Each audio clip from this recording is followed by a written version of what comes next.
Hello and welcome to Prince of Persia: The Sands of Time, to finish the 20th anniversary celebrations. So the third phase and final phase of celebrating this game's 20th is focused on dialogue, which means getting all the dialogue from the prince, from Farah, and that includes any dialogue from not doing the right thing or taking too long or dying, and also getting the narration dialogue, but also getting the dialogue when the prince looks in first person view towards the princess, and their exchanges with that as the story goes on.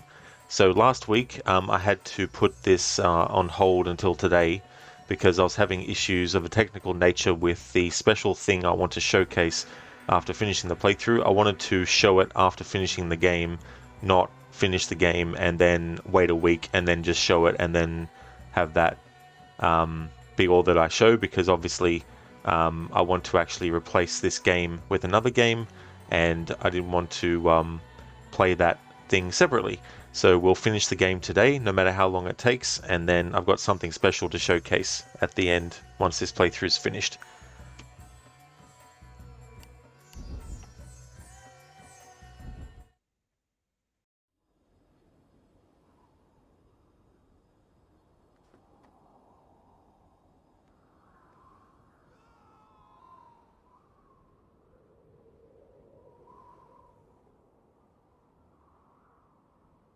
No, no, no, that didn't happen either.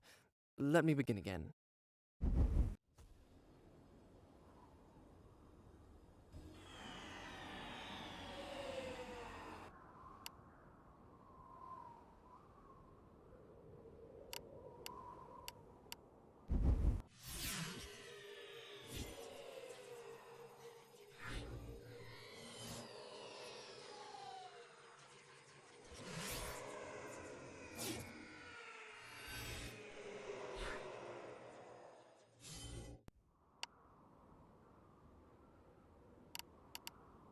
As you wish.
I'm up here!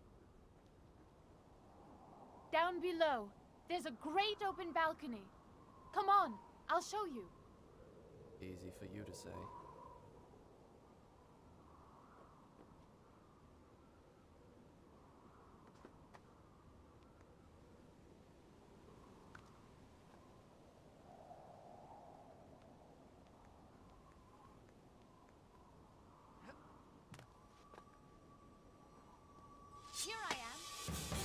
Stay there. I'll come down to you.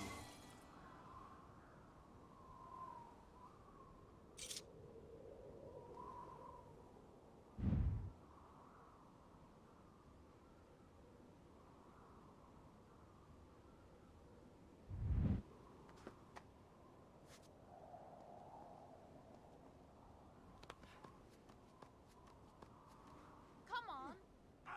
It's too far. I can't jump it. I know where I am. This gate leads to the baths. Do you think you could find your way there? Of course, finding my way to the baths from here should be easy. Good. I'll meet you there.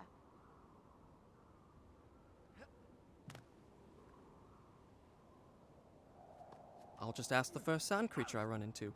Could you direct me to the baths, please? Well, thank you. Don't mention it. I used to be a bath attendant back when I was alive. I'll meet you at the baths. She orders me around as if I were a servant. It's my own fault. With women, you need to show them you're in charge right from the start, or they'll walk all over you. I've been too indulgent. Probably because I felt sorry for her.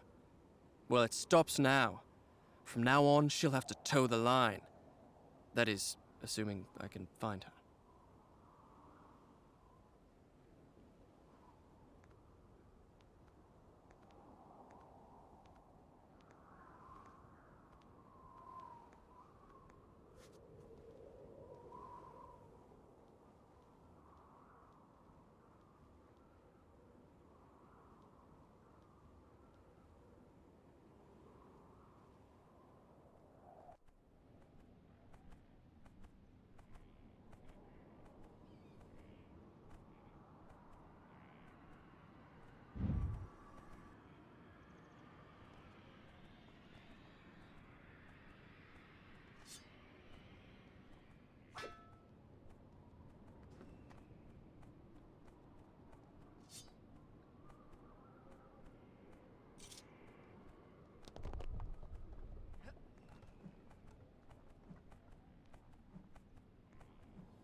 Done.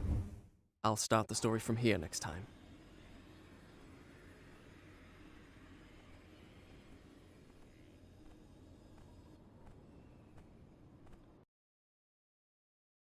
Hey there, Shin. You know where you're at as well. You're at home in front of your computer about to install Mass Effect Andromeda.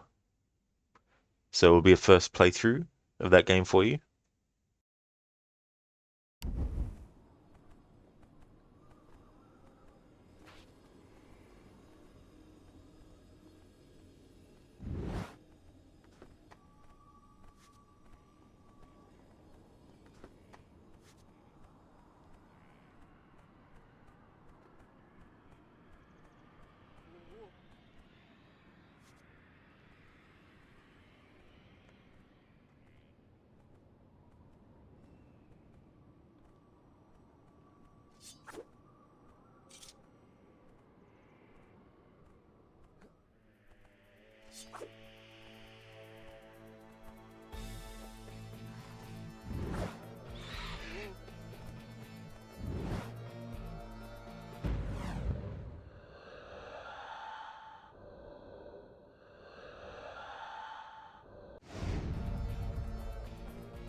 Hey there, Afro.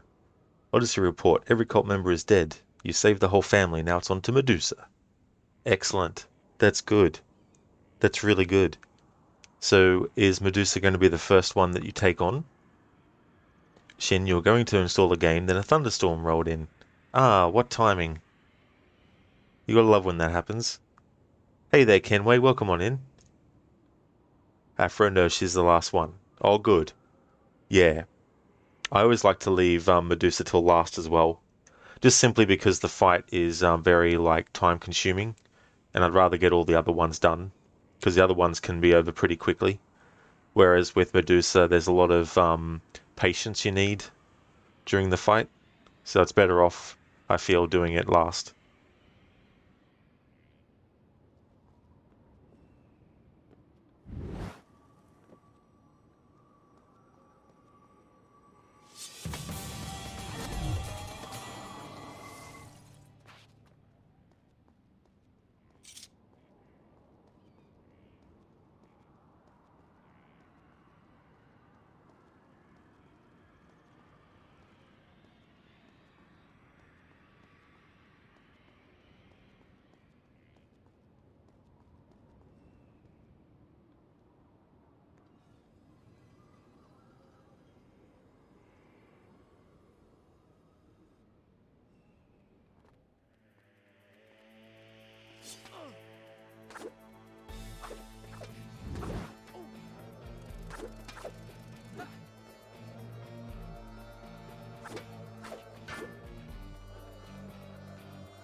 Oh yeah, Shin, that's fair enough. That's understandable. I don't blame you. It's definitely good to do that. Afro, the artifact marked the end of the modern day stuff, yes. For the main game, yeah. Once you do the killing of those people who have been well, they haven't been transformed by the apple into those monsters, but the people observing them see them as the monsters that you see them as, like Cyclops, Medusa, etc. But yeah, once you do all that and you go back to Pythagoras and you do all that part, then that's really the last part of the modern day for the main game. That is, and then of course you got like Legacy of the First Blade is more uh, focused just solely on Cassandra's stuff or Alexios if you play as him, whereas the Fate of Atlantis also includes modern day.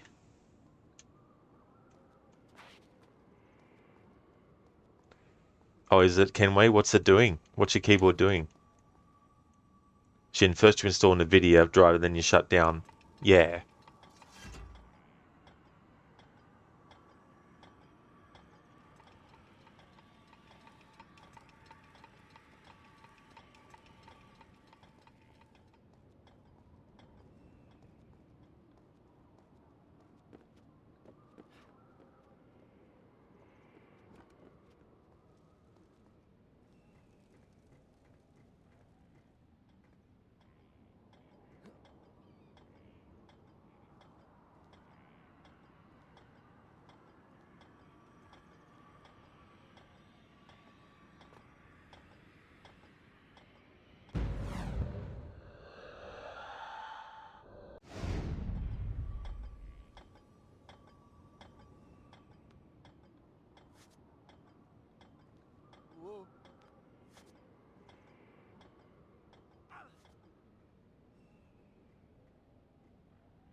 Afro, about DLCs, is there a chronological order? Wasn't there a crossover quest as well? Yeah, so the way that they made the content for that game, they made it so that once the content actually is made available by the game, you can technically go off and do that instead. So you can pretty much do Fate of Atlantis first if you want, or you can do Legacy of the First Blade. They haven't really said what comes first. And that's something that I'm going to struggle with in my version of the story to make the narrative make sense because of trying to cobble together when things take place and what. Because one bit of content for the DLC doesn't connect to the other piece. So things that you did in one DLC content don't connect with the other and vice versa. So it can make things very confusing as to which one takes place first. Good thing I messed that up because I forgot about this here. And the crossover quest is something that technically it's just Valhalla that has the crossover with Odyssey, but the Odyssey quest that they released that ties to Valhalla is more like a prequel setting up that content in Valhalla.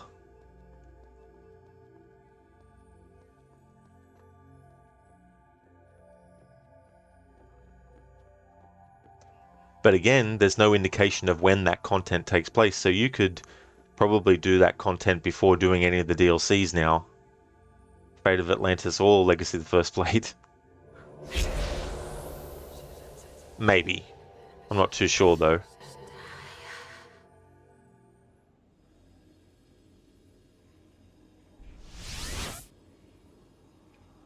Hey there, hippie. They should take me in the Prince of Persia movie as the prince. No swords, just muscles and a shotgun. Prince of Persia with a shotgun. Imagine that. Actually, that reminds me, Ubisoft were thinking of doing a Prince of Persia in modern times, but I just don't know how that would work. Number one, it's not Persia anymore, it's Iran. So they would have to change the name of the game to Prince of Iran if they wanted to do that. Personally, I don't know if there are still like princes and that in modern times in Iran and all that. Forgive my ignorance if there is. But yeah, the only way I could see it working is if they did like a what if scenario where what if there was like what if they didn't change the name of the place and what if it was set in kind of like a semi-futuristic setting. But ultimately I'd rather they stick to setting the games in the historical past, to be honest. That's the one, Afro, yeah. Yeah, it's at Corfu Island. Yeah. It's actually pretty some of that's pretty funny actually with that. I didn't really mind it that much, that new bit of content. Um, but it doesn't really change how I feel about Odyssey though as an Assassin's Creed title. If you imagine it would be more of a time travel thing, and for some reason he would time travel to the US and not Persia. Well, that's true too, you know.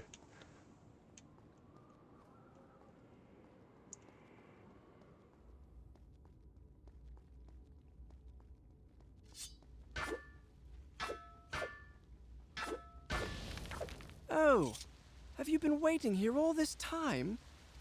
I didn't realize you meant these baths. I went to the other baths, clear across the other side of the city. I had a lovely wash and a rub with fragrant oils. Too bad you weren't there. Stop talking to yourself!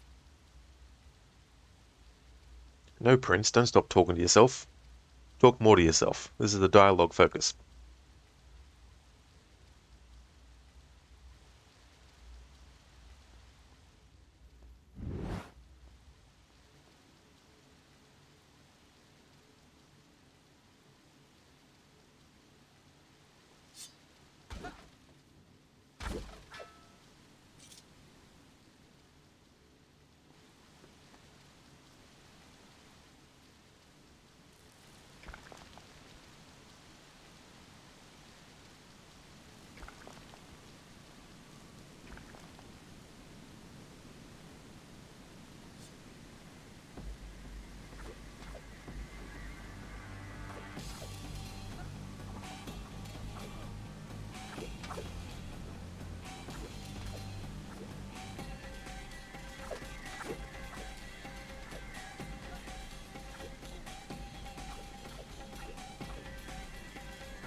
Afro, what do you think about it? You don't think you ever asked in detail. All right, so with Assassin's Creed Odyssey, the way it tries to tie itself to the rest of the series is very haphazardly done. Um, Part of that is because there's no clear um, and concise storytelling to make it match what came before. And it stems from the problem that Ubisoft Quebec has, where they're trying to change the franchise into something it's not, while still trying to connect the lore together. But through the act of what they're trying to do differently, it invariably changes the lore of its own game to that of the rest of the series, and they try to um, make certain things about that game more important than what's come before and what will come after. And as much as I do like the Eagle Bearer as a character, and I'd be saying the same thing if Alexios was canon. So it's nothing against Cassandra being a woman or anything. If they did the same thing that they're doing with her character as they are with, like, if they were doing the same thing to Alexios as they are with her, I'd have the same issue. When you introduce a character and you make it that they're immortal, essentially, you basically position that character where potentially, and it all depends on how you use them, where potentially their existence can be misused to the point where you're inserting the character into scenarios from what's already happened in the series to basically say this character is the only reason why the character that you played as in the previous game succeeded, because they were doing something behind the scenes. And I feel that's something that potentially they could be doing with the Eagle Bearer character. Having the Eagle Bearer be this character that, oh, so you think that this character succeeded on their own merits. Oh, no, no, no, no. This other character was behind the scenes orchestrating things to make sure that they would succeed. In doing that kind of stuff, it takes away the success that the character earned themselves. And it goes for any storytelling endeavor. Like, if you're going to do a sequel to something and you're going to say that, oh, those events only went that way because someone was orchestrating it behind the scenes, and if it wasn't for their existence as a character, the other character wouldn't succeed. It's only down to them. Because when you start taking away what other characters have done in the past in that way, you start to basically demean the franchise as a whole, because you're saying that that character is not really important. This other character is more important because they were the one behind the scenes doing things.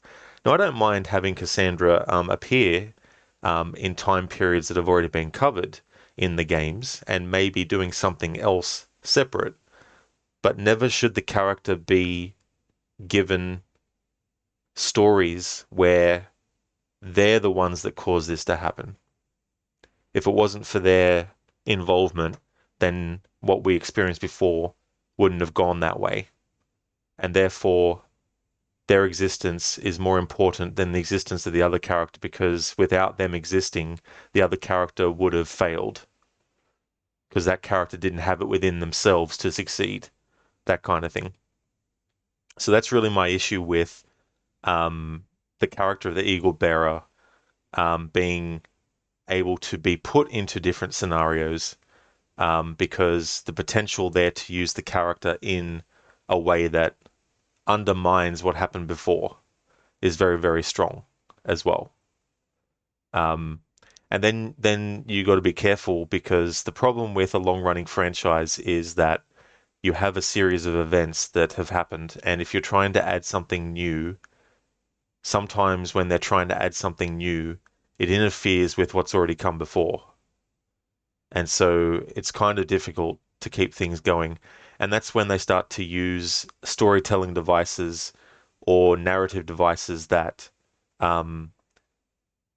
basically further ruin things because they're like, oh, let's put time travel into the situation, or let's put magic into the situation, and then it becomes a thing of, like imagine if they did a Splinter Cell game and they said, oh, now Sam Fisher has magic powers and he turns himself young again, and then like it would be it would be completely disingenuous as well. You know,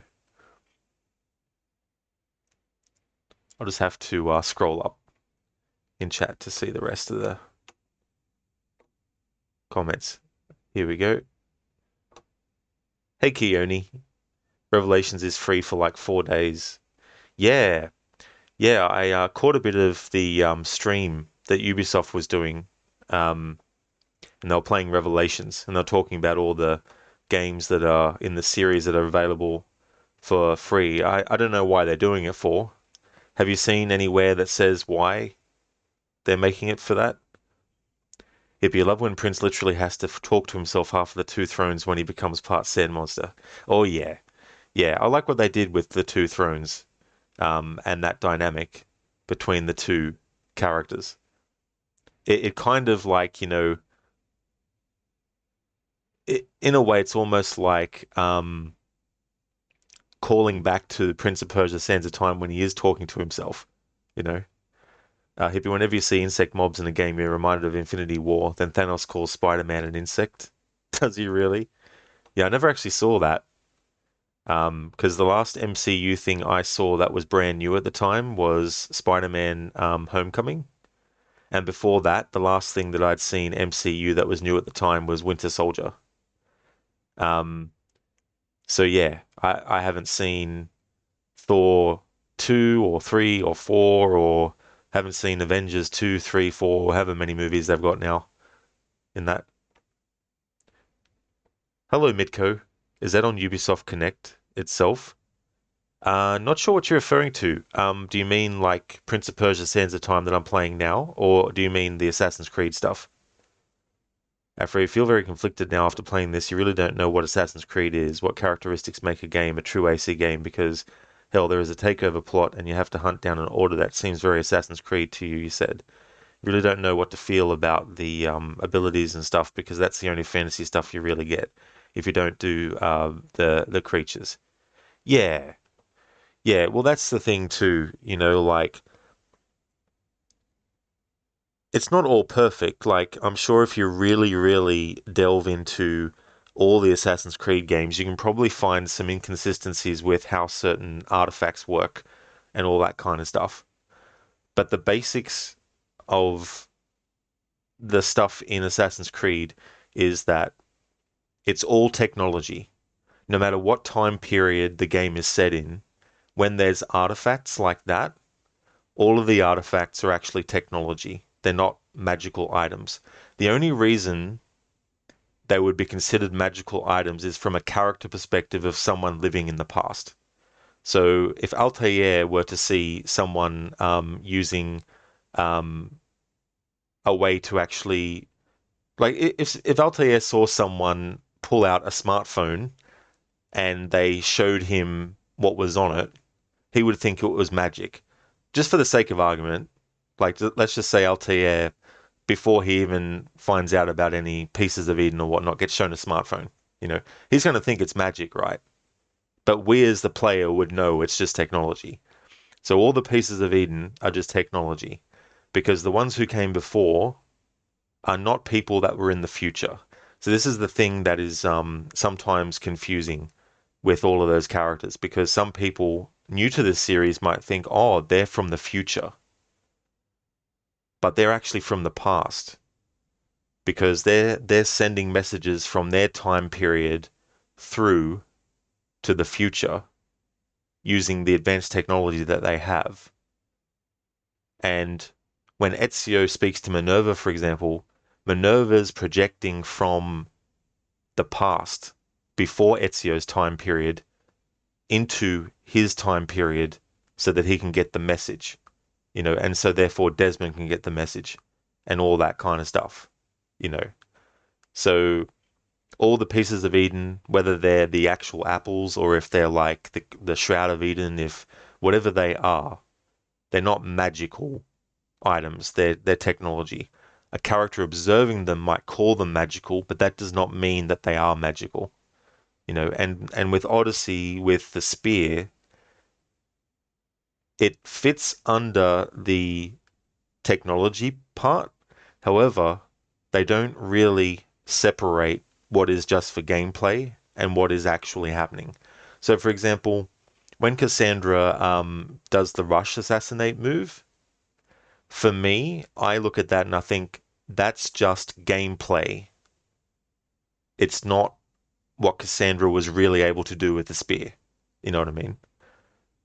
The spear could have teleportation things, but the game never actually goes into detail about that, and they haven't clarified. You know what I mean? So, for all we know, the spear is not just a weapon, and it's not just something that the ones who came before created, and that it's technology, but it could also be something that has teleportation technology.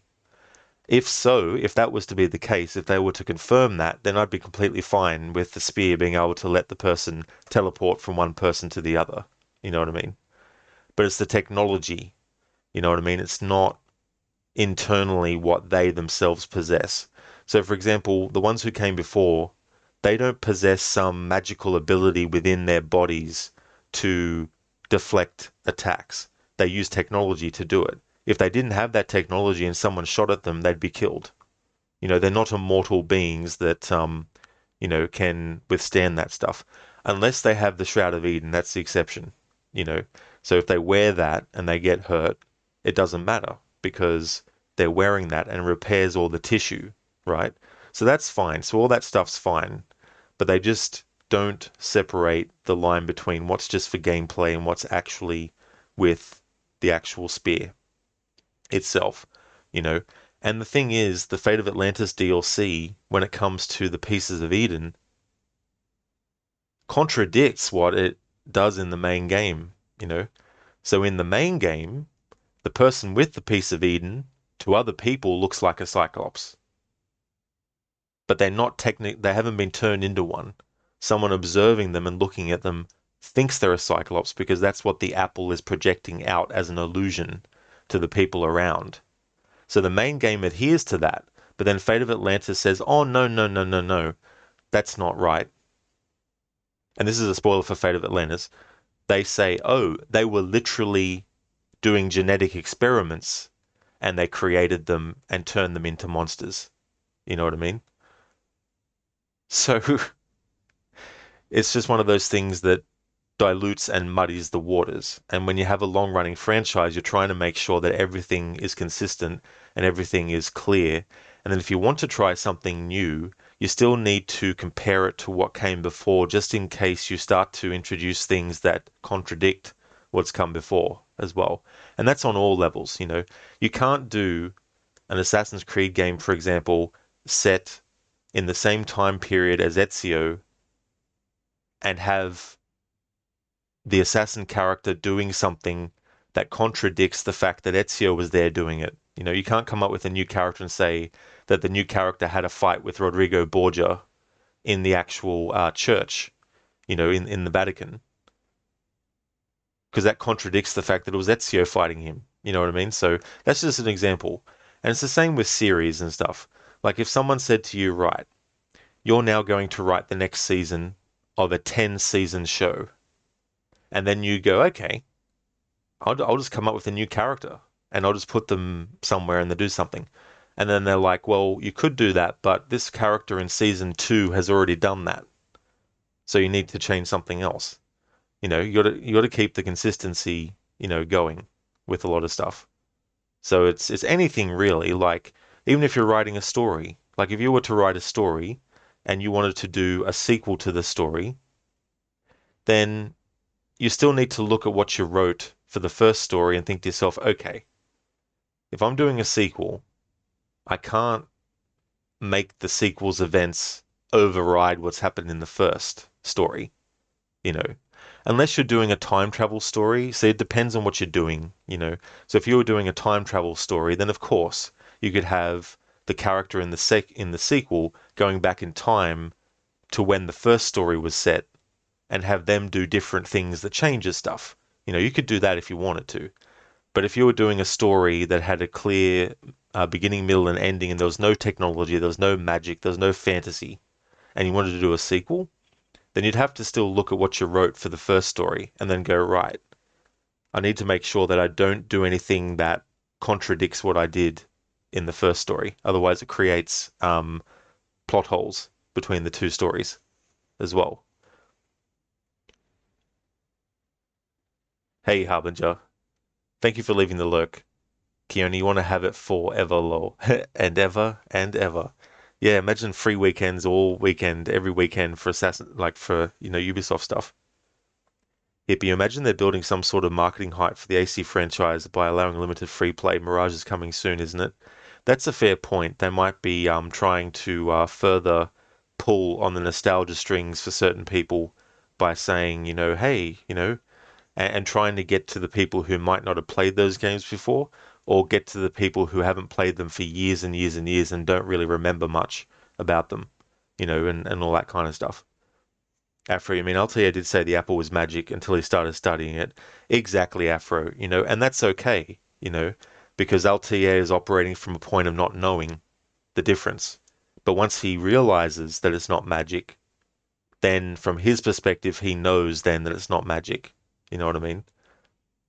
Because when you're thinking about stuff in movies and games, you've got to try and separate what's actually happening in the world of the story from what things actually are, and separate that from character perspective and all that kind of stuff. Like if I did a story and I described what an apple looks like, but I said that it's not really an apple, it's actually a banana, right? Then the reader would know, okay, so it's not really an apple, it's a banana. But the character still looks at it and thinks that's an apple. Why? Because the character doesn't know that it's not an apple. The reader knows, and the writer knows, but the character doesn't know. And that goes for anything. Like the perspective of a character can be anything. Like you can have a character go through and do something in a story, and then you can have another character come in and basically use something to show that everything that that character did is actually just a dream, and that the character that you saw in the dream doesn't actually exist, but the character who wakes up actually exists, you know? So there's different perspective shifts that you can do in your narratives and stuff like that too, as well. After what you really feel confused about is you have a protagonist, there's your classic revenge plot, and there's an evil order to stop, so does it make it an Assassin's Creed game? You're trying to figure out what's the difference between Odyssey and, say, Unity or AC3 or something. Well, that's the thing, right? Like, you can have similarities that are similar just because of what they are. So, for example, evil order, right? So you can basically say Umbrella from Resident Evil is an evil order. Evil order, evil company, evil organization, evil characters, whatever you want to call it, right? But that's different to, something like Assassin's Creed, where Abstergo, who are the Templars, they're an evil corporation, but they're not the same as Umbrella from Resident Evil, you know? So you can have things that are of the same type of thing, but they're very different, So the Order of the Ancients is an evil organization that is similar to Templars, but both are actually different from each other. They're actually separate entities, but they both fall under the same umbrella of what they are, and all that kind of stuff. You can take any basics of something like Prince of Persia, Tomb Raider, Assassin's Creed, and Uncharted. All of those include a character who can run, jump, and climb and fight and all that kind of stuff. But that doesn't mean that all those games are carbon copies of each other. They're all very different to one another, but they do have similarities. And it's those similarities that form the skeleton of what makes them part of the genre that they're a part of, you know.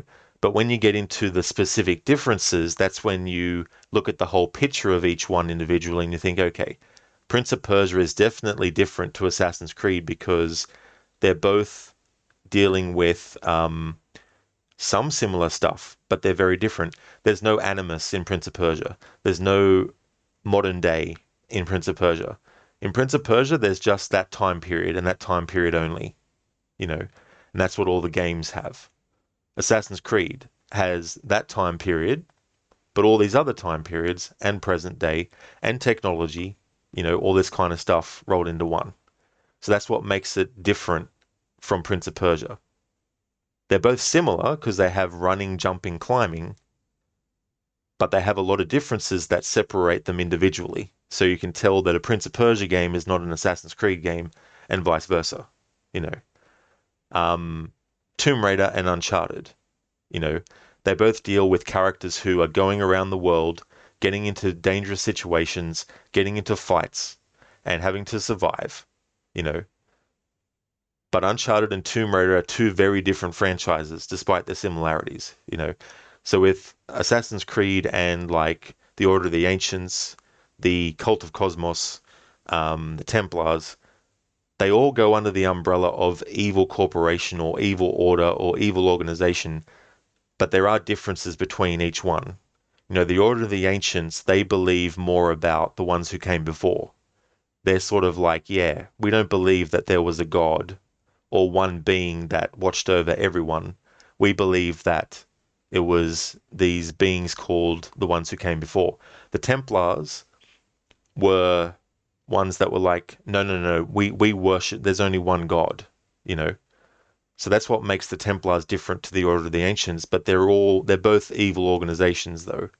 You know, in the Cult of Cosmos, you know, they want to take over the world. They want to manipulate things to the way that they want it to be. So that's what they want to do, you know. So the actual act of going around and assassinating these cultists in Odyssey, that is the same as the assassins going around assassinating Templars. But it's very different, you know. So with Odyssey, it introduces a lot of stuff that is different to what's come before, but when they try to tie it together, that's when they sort of like fall down. You know what I mean? So introducing so many different things, then what it does is people making a new game afterwards who are writing it, then they have to adhere to things that are uneven as well, you know. And that's one of the reasons why I'm doing that Odyssey project, is because I want to try and make the story still match what gets confirmed by Valhalla with characters like Layla and the Eagle Bear and all that kind of stuff, but also make it more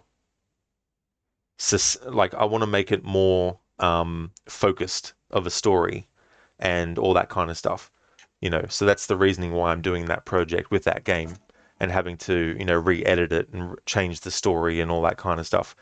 But not the major things, you know. I still need to keep the fact that Cassandra's the Eagle Bearer. I still need to keep the fact that Layla kills. Well, I better not say that, but I need to keep certain story things the same. But there's things in between all that I can change and try and, you know, make it make more sense within the actual Assassin's Creed franchise and all that kind of stuff. But with Mirage, they have a bit of an easier job because they already know where Basim ends up as a character. They just have to tell the story of what happened to him early in his life all the way up to wherever that story ends in Mirage. Like, I don't know if it will end with him meeting Sigurd. I don't know if it will end a year before he meets Sigurd or what the story will be. You know, we'll have to wait until the game comes out to see that. But when you think about it, though, Mirage is pretty much a safe kind of game for them to test the waters with doing a smaller scale Assassin's Creed again, you know. And so whether or not they succeed at that, Have to wait and see. But um, if it does do well, and they've done well with the story and everything like that, then we'll probably get more smaller scale games like that, along with the bigger games for those who prefer those, you know, and all that kind of stuff.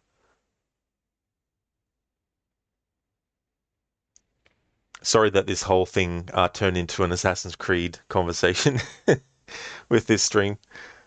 Hey there, Rosie. Welcome on in. You started reading June, and the third person omniscient writing was super jarring. You think modern books are almost always third person limited or just first person? Yeah, I mean, that's the thing, right? Like, I haven't read the June books myself, but having different perspectives on the same story, but from different things, and trying to not only make it understandable to the reader, but also making it match what's actually happening, you know.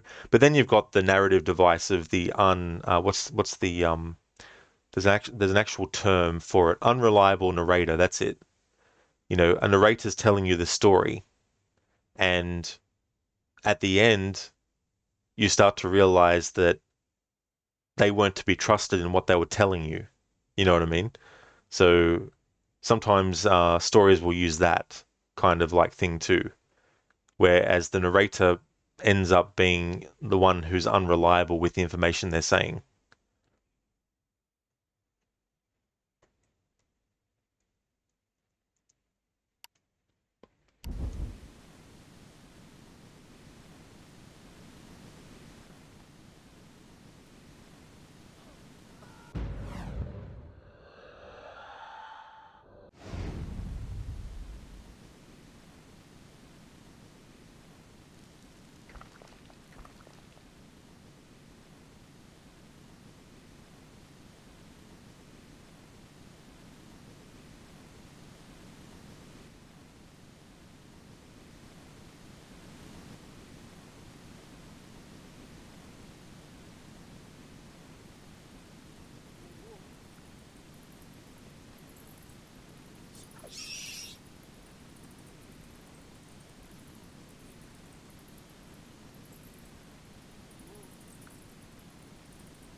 Done. I'll start the story from here next time.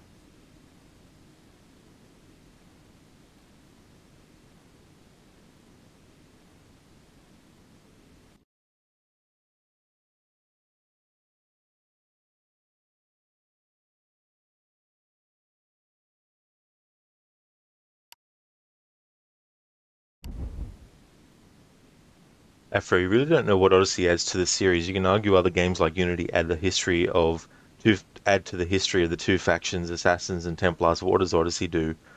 So what it really tries to do, it really tries to bring more of the ones who came before, aka the Isu, um, flesh things out further with them, and also they want to establish that you have a character that is the beginning of a certain bloodline of characters, or the continuation rather of a certain bloodline, to ensure that that bloodline continues into the far future. Because you have King Leonidas, who obviously had a child, or more than one child, and then that child grew up to, have their own child, and you have Marini, and then of course Marini has two children, Alexius and Cassandra, and then Cassandra, has a child, and that continues the bloodline and all that kind of stuff.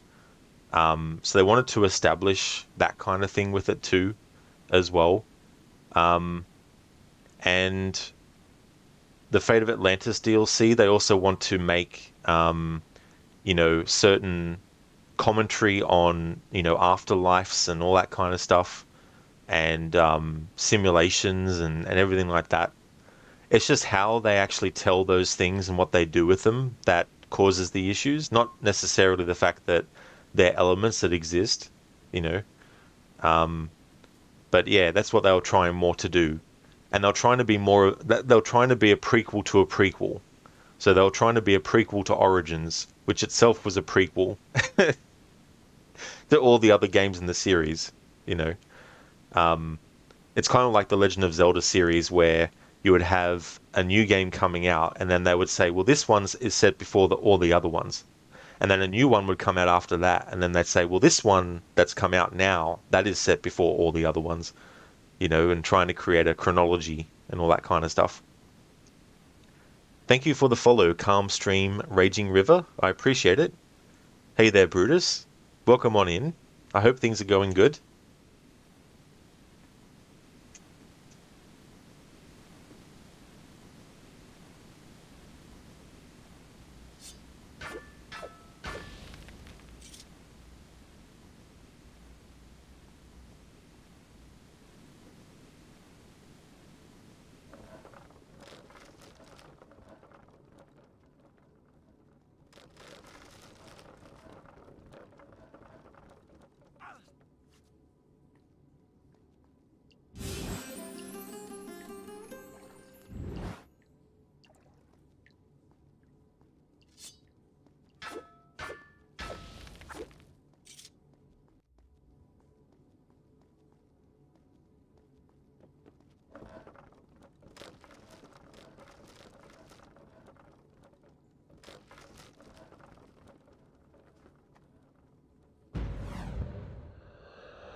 Afro, what's the core difference between Cassandra assassinating versus, say, Connor? You suppose the older games were true AC games that were set during historical events rather than periods, and by the end, those events usually got resolved somewhat.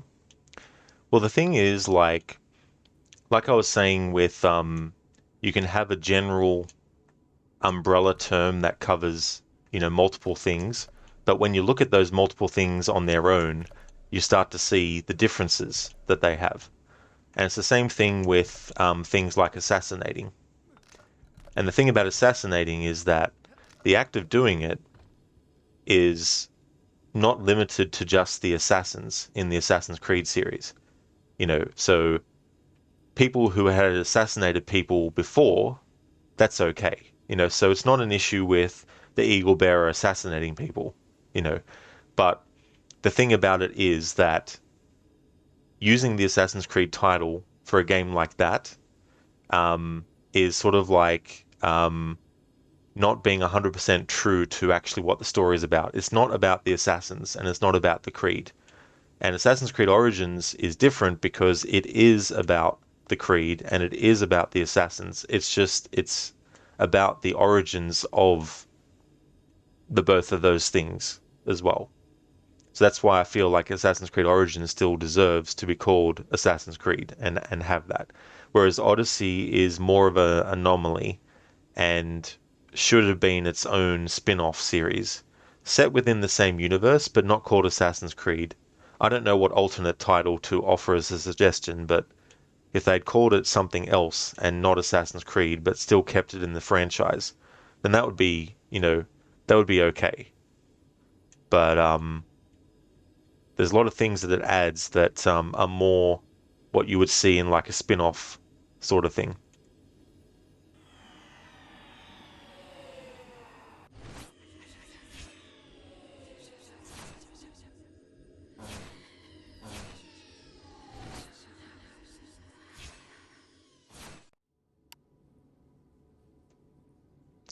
Rosie, it makes money.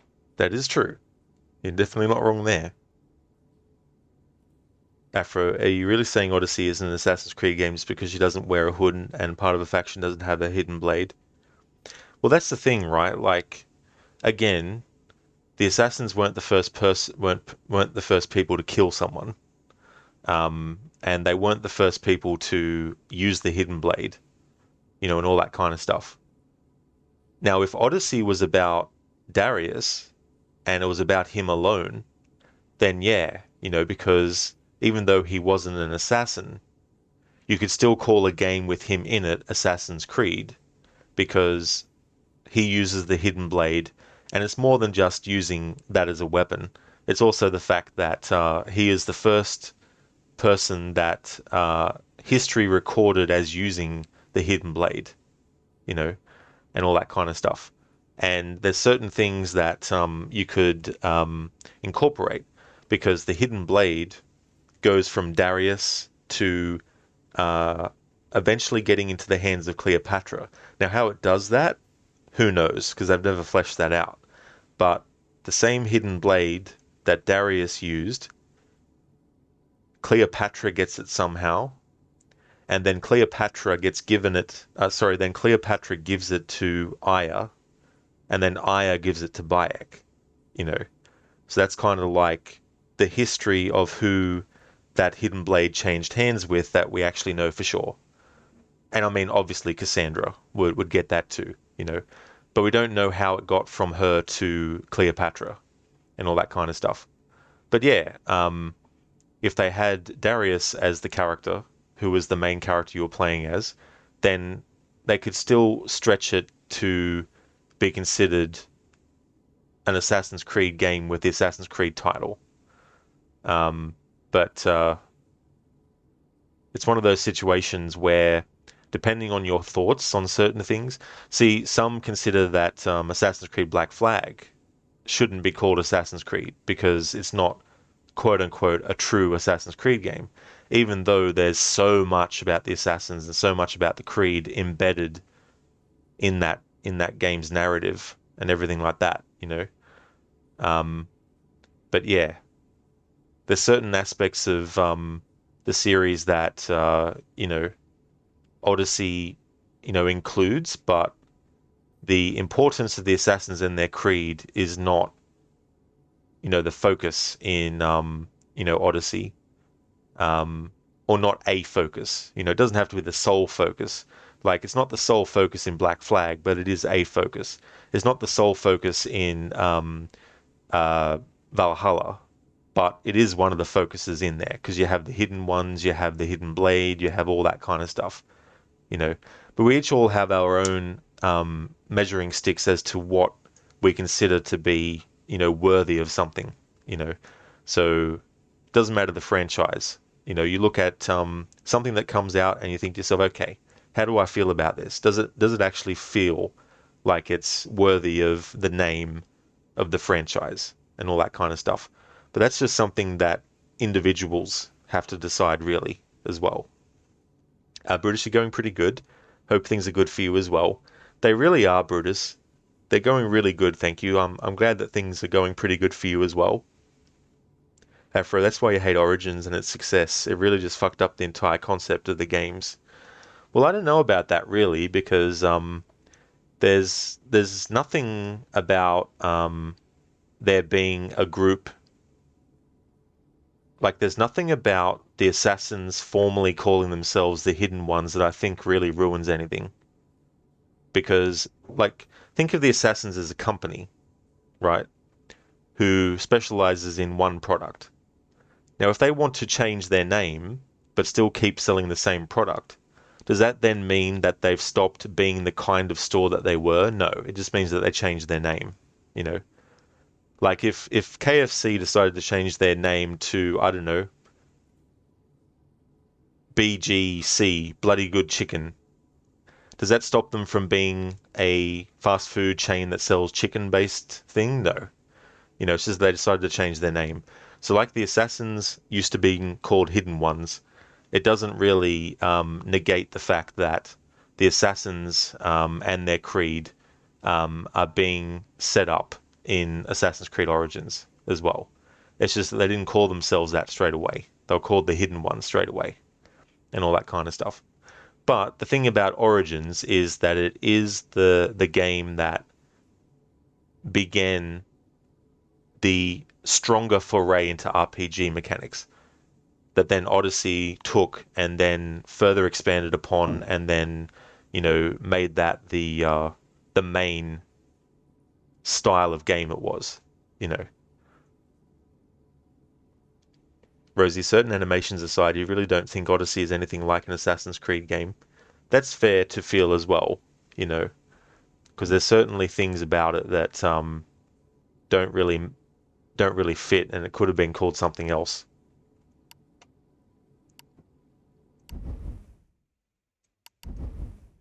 Done. I'll start the story from here next time.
Hey there, Calm.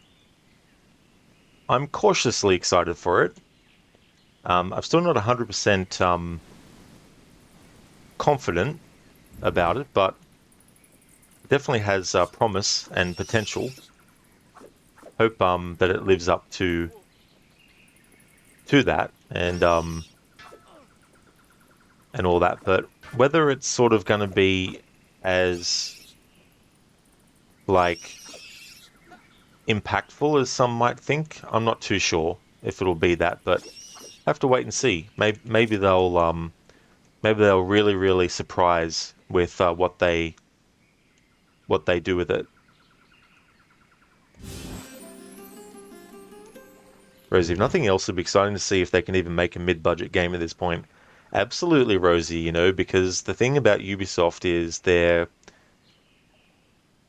their sort of like approach to making their games big, massive experiences. Now, there's nothing wrong with that in general, to create these massive open worlds and all that kind of stuff.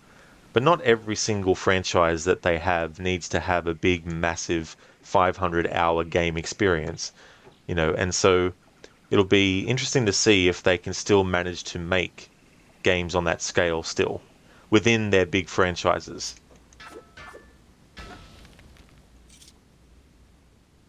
Yeah, calm, you know. I mean, that's the thing too. I think it's okay to be a bit cautious about new games coming out, and um, especially when you have trailers that come out that can really strongly change how someone is expecting something. Um, Not to have your hopes up too high, just in case, kind of thing. Coming out soon, but it looks like it needs a lot more work. Yeah, because wasn't it? I think it was October, wasn't it? That they said it's coming out. We're getting very close to that. I mean, it's still early August, but won't take long to get to October.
Done. I'll start the story from here next time. Rosie, your schedule is packed. You're already racing to get through Baldur's Gate 3 before Starfield. I definitely know what that's like when you have so many games you're wanting to get to, and time is definitely getting away. Especially with how quickly weeks are turning into months. Which, obviously it's dependent on individuals because we all perceive time differently, but I feel once we get to the last few months of the year, it doesn't really take long for time to pass.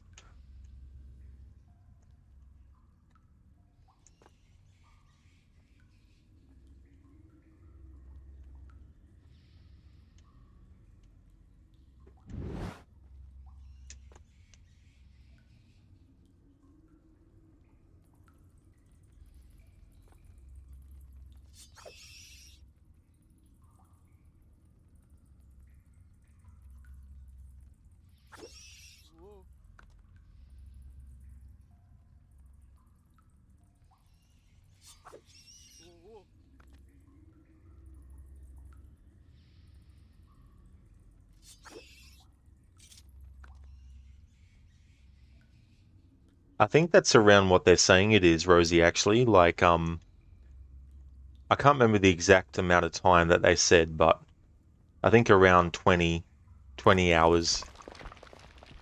I can't remember if they said that would be including everything, 20 hours worth, like doing all the contracts and, whatever other activities they have. and all that kind of stuff. But I'm actually looking forward to an Assassin's Creed game that is about that length again.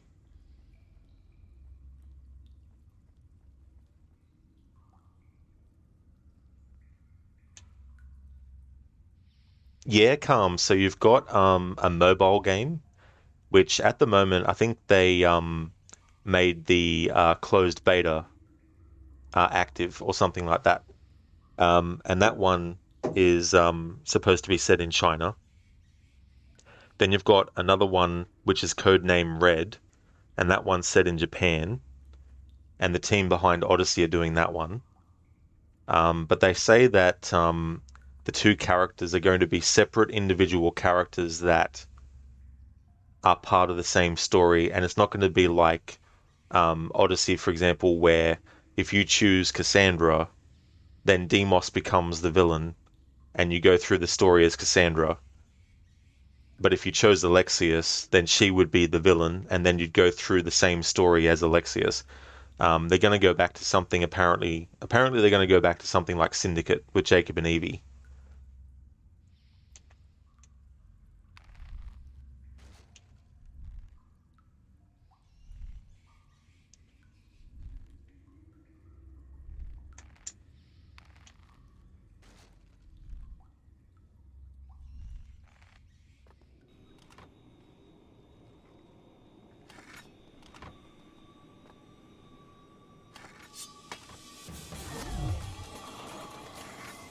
And then there's also one codenamed Hexa, Hexe, and that one's going to be set in Germany. I don't remember the exact year, but it's going to be set during the witch trials that went on in Germany.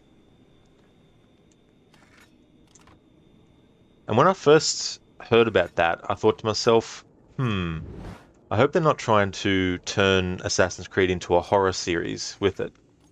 But the more I thought about it, the more I thought, hang on, if you think about the Assassins and the Templars, what is something that the Templars like to do to the Assassins in the public eye? They like to make them out to be some kind of like, evil organization that's out there, killing innocent people, right? So, if you think about the time periods when women were being persecuted for being witches, I could definitely see the Templars using that superstition and that fear of the public to make it out that the Assassins, being this shadowy organization, are heavily involved in witchcraft, and they're going around corrupting people to their cause and to become, under the rule of Satan, that kind of stuff. So I feel like having a game set during that time period with those witch trials going on actually still provides a lot of stuff that would be interesting for the Assassin and Templar conflict, especially if the main protagonist in that game is actually a woman, which I hope so, because that would be really, really fitting to, and I'm not saying that that's the only time period that's fitting for a female protagonist. I'm just saying that if you're going to do that time period, or a period in which that kind of stuff was going on, then to really make the narrative even more, even stronger for that game, having you play as a female protagonist assassin would be great. Especially if they were someone who themselves was accused of witchcraft and was going to be executed and burned at the stake, but they were saved by, some assassins. And that's like their introduction to the assassins as a thing.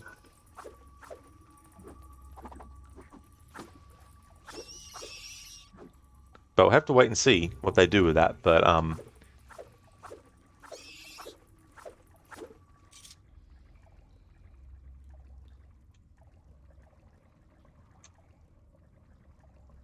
yeah, calm. So that's the thing. Like, I'm not a mobile gamer, but if they can make games for mobile players that are actually really well done, and they're actually not just a quick fix, like a quick easy thing, you know what I mean? Then that'll be cool.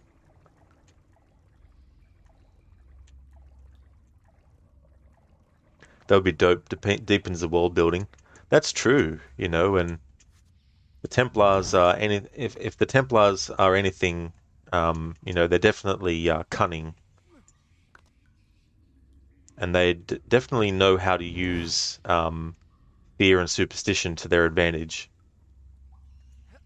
Thanks, Calm.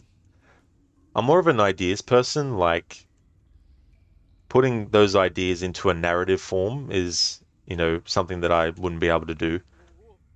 But I've always liked coming up with you know, things like that just for fun.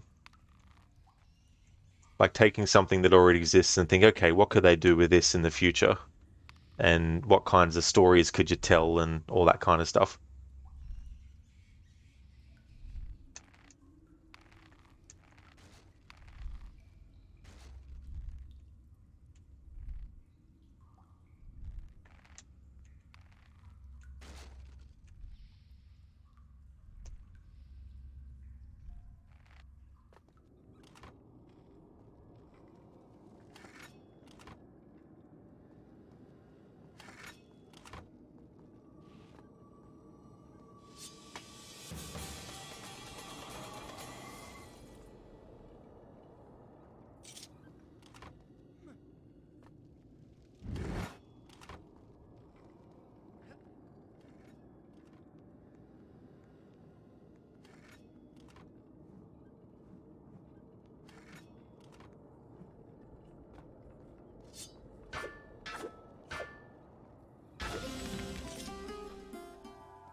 Good material for all kinds of side missions and different costumes and armors.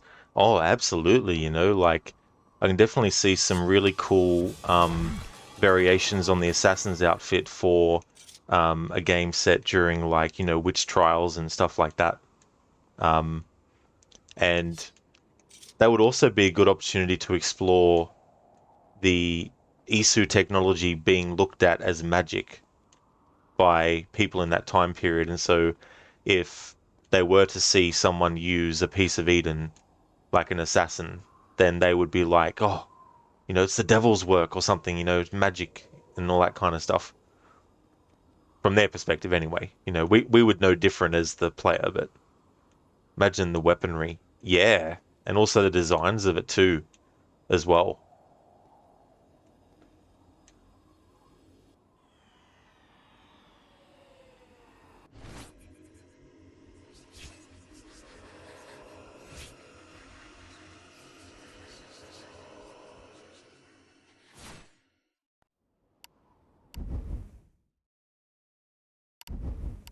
Done.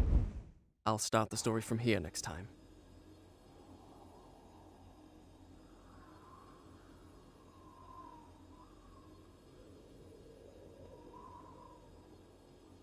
Gizlek being looked at as magic. Last you played Valhalla, it was canonically called Magic.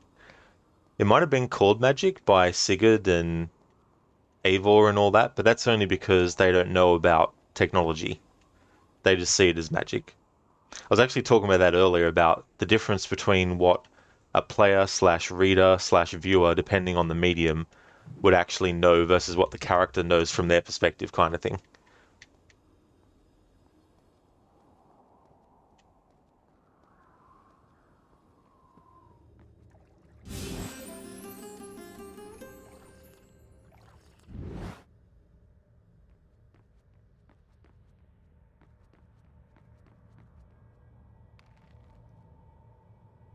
Alright, let's die on purpose to get any dialogue that might be different from his narration.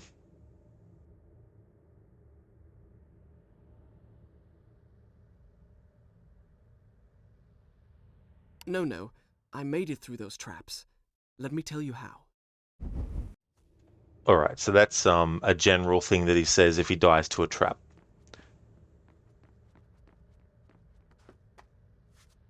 Which he's already said before in this playthrough.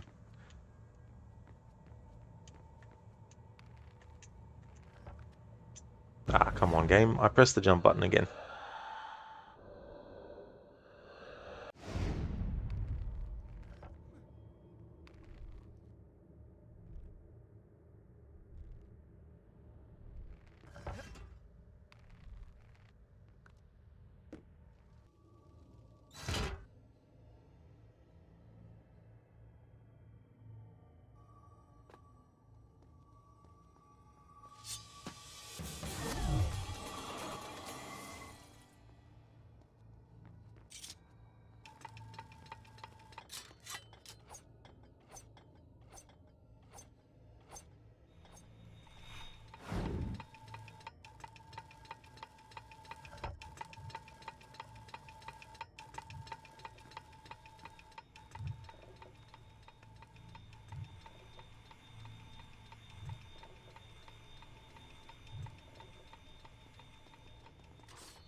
Farah?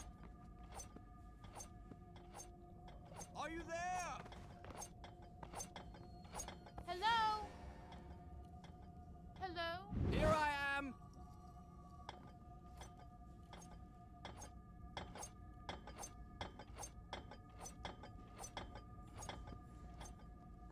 Farah!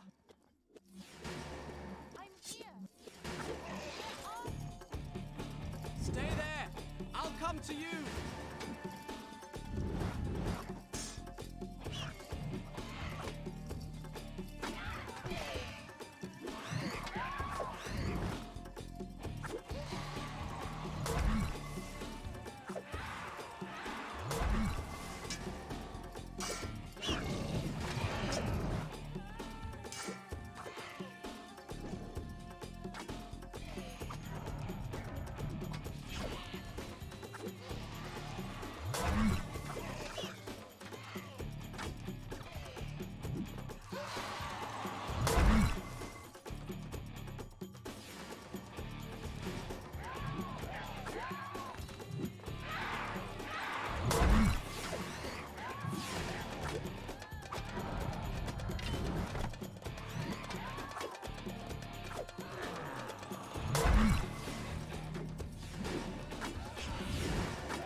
Farah!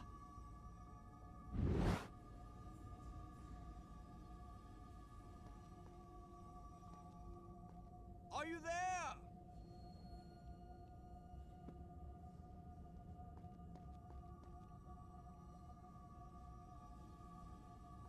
Farah!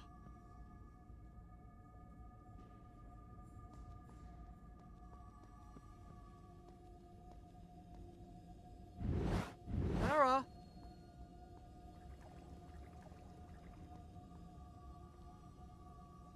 Are you there?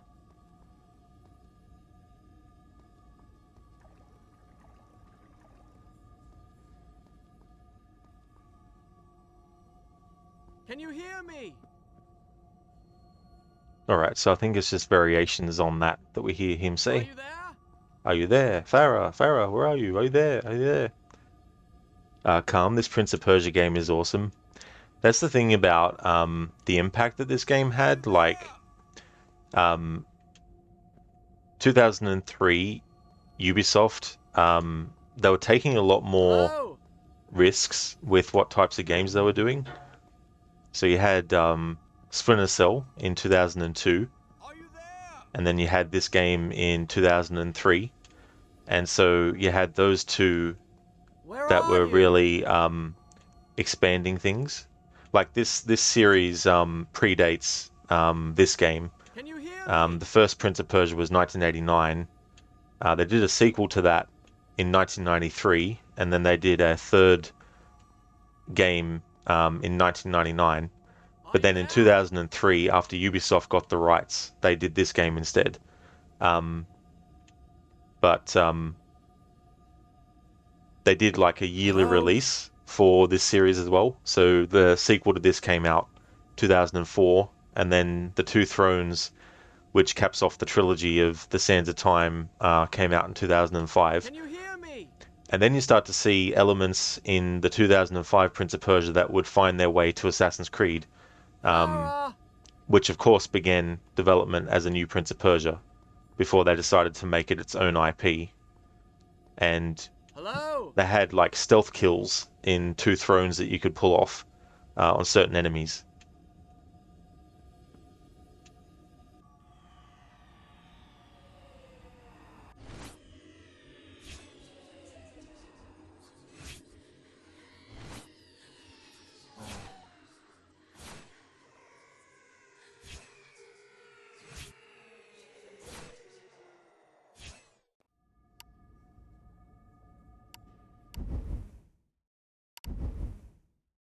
Done.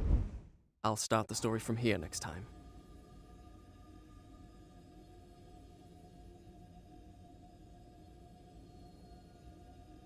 Are you there?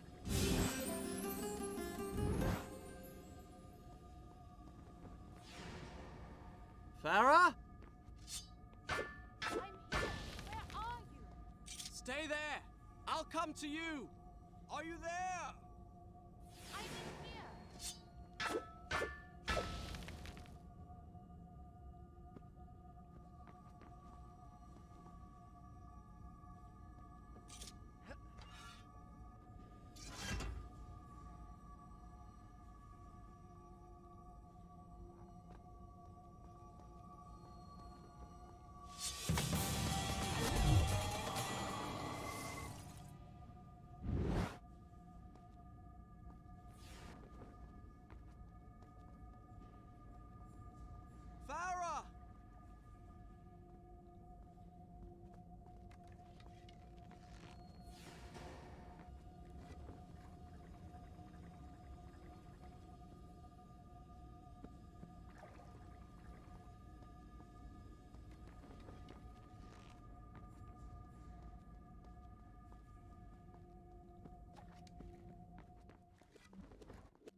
me!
Here we go, finally found the friggin' bloody way to get there.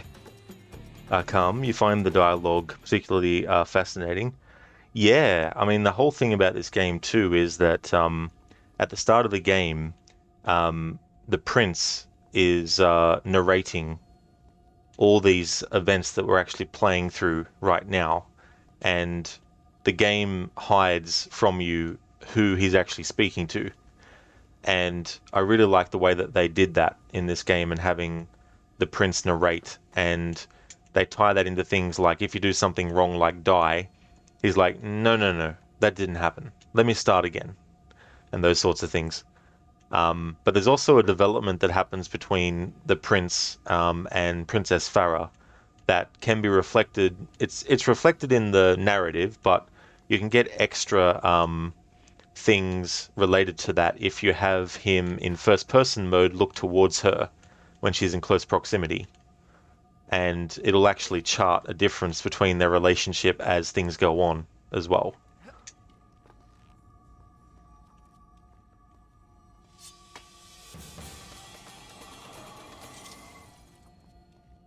Help me!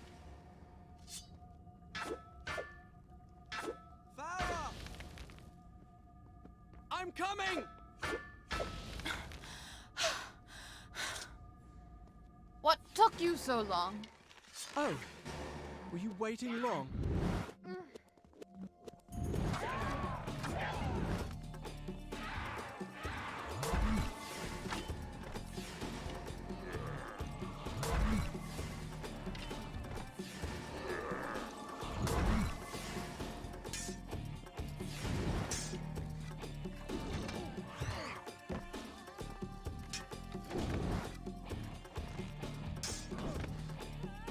I hate when an enemy gets in the road because you're not actually aiming at them.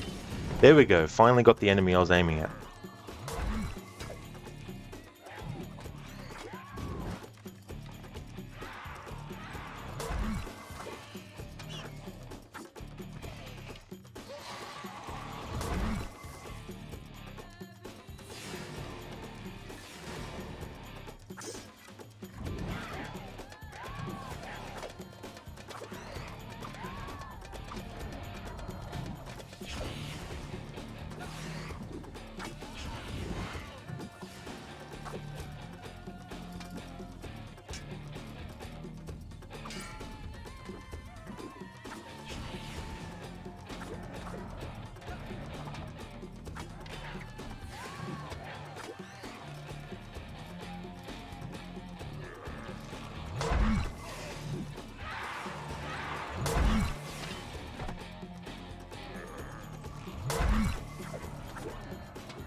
only some games come. Any sort of like retro stuff. Um, so Prince of Persia games, the old school Tomb Raider games, for example, as well. If I do any like playthroughs of like the old school Resident Evil games, any like emulated sort of stuff like Super Nintendo games and stuff like that. But the other format that I stream from is PlayStation. I used to stream from Xbox, but an audio issue that only happens with Xbox games on stream became a thing, and I decided to abandon streaming from the Xbox and just focus solely on streaming from the PlayStation and PC, various games. Hey Lizzie, good morning to you. How's things going? Done. I'll start the story from here next time. Don't leave me. My love. Please don't leave me. What did you call me? It doesn't matter. The important thing is, I know how we can reach the Tower of Dawn. Of course, the hourglass. All right. But this time, stay with me and pay attention. Can't spend all day chasing after you.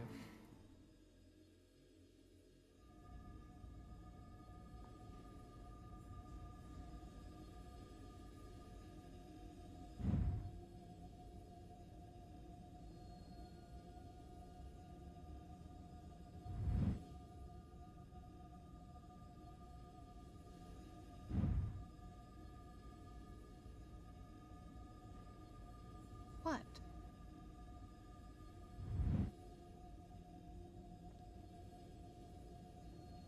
Alright, so we've finally got a new variation on the dialogue when you go into first person mode and look towards Farah. Before it was just the standard kind of thing. Please don't look at me like that. Like what? Lizzie, good. How's the game and how are you? Oh, that's great to hear, Lizzie. Glad that you're doing well. And I'm going good. Having a good week, and the game's going well too. I've got something special. Once I finish this playthrough, to cap off the celebration of this game's 20th, I've got a special thing that I put together that I'm going to showcase at the end.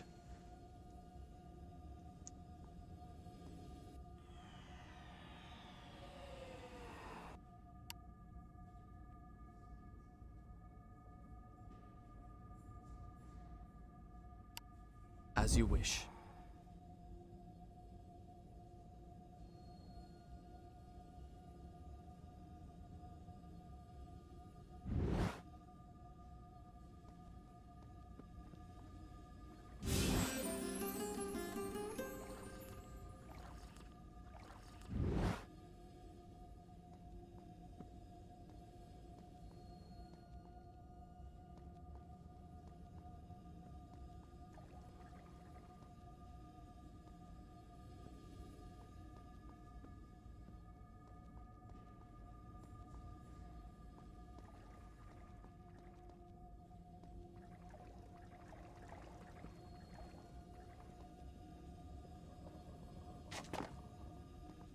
Well, what are you waiting for?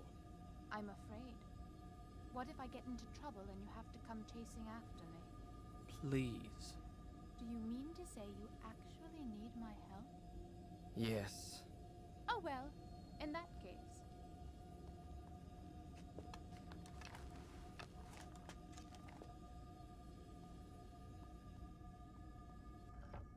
The gate's open.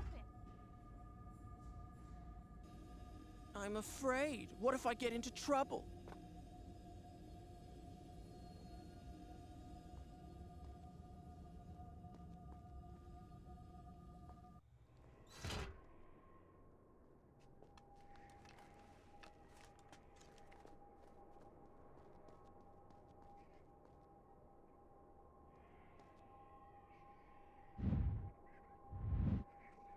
Over here!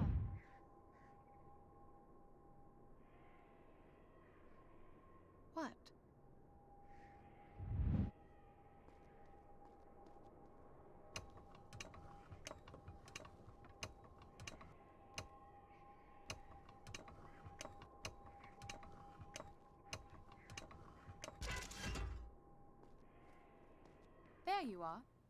Are you sure I'm not slowing you down? All right, all right.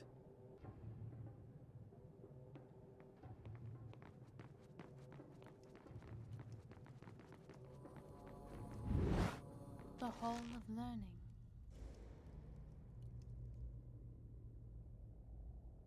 We must have come out the wrong side of the baths. We'll need to go back through the royal palace. All right then. Let's find the way out.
Be careful!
Great. The game has glitched and locked me. There we go. Now just let me go.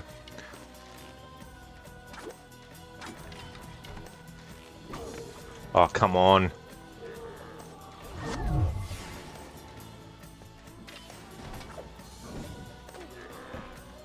I hate when they do that in this game. Enemies being able to get a hit on you because the animation for one thing is still playing and you can't break out of the animation.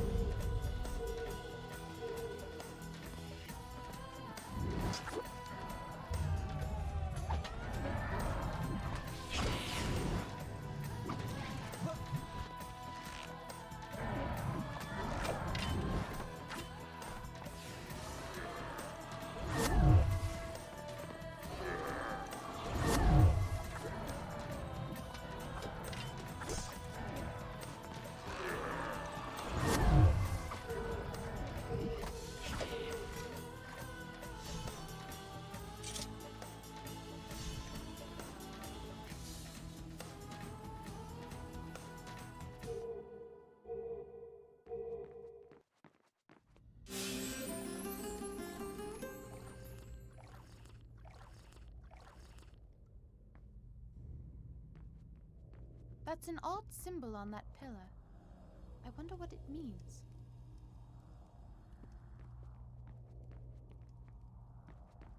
Yeah, they've got two Calm actually happening. There's a remake of this, but it's had a lot of issues in development. So much so that this year it was well, recently this year it was announced that they're actually going back to the concept phase. There was a change in which studio was doing it. The studio who did this original Prince of Persia: Sands of Time, Montreal, they weren't doing the remake. Another Ubisoft studio was, but they must not have been happy with the progress on the remake when Ubisoft Montreal took over from the other studio, so they decided to go back to concept phase with the remake. I don't know which Ubisoft studio is doing it, but there is another Prince of Persia game that was announced recently. It's going to be a 2.5D Prince of Persia game where you don't play as the prince, you play as this group of characters known as the Immortals. And based on the promotion materials they've been releasing, each Immortal has a different kind of like strength and all that kind of stuff. So I think it might be one of those games where you play as multiple characters throughout the game. But the story is in that game that the prince has been captured and you have to go and rescue him.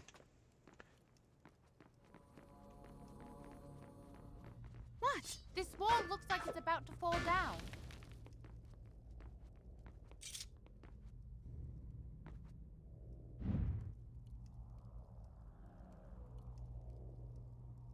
What?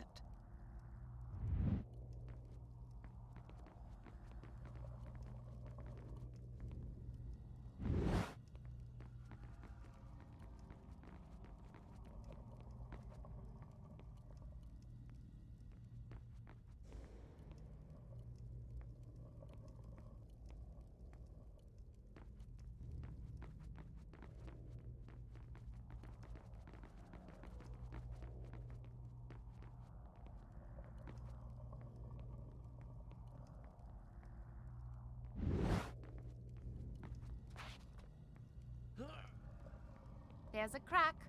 I'll go.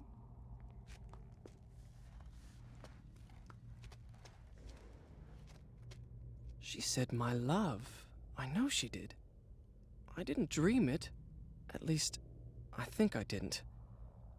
It's quite natural, really. Her kingdom's conquered, she has nothing, no one to protect her. She needs me. I can see it in the way she looks at me. All I'd have to do is reach out and take her hand, and she'd be mine. Why am I talking to myself? I'm up here.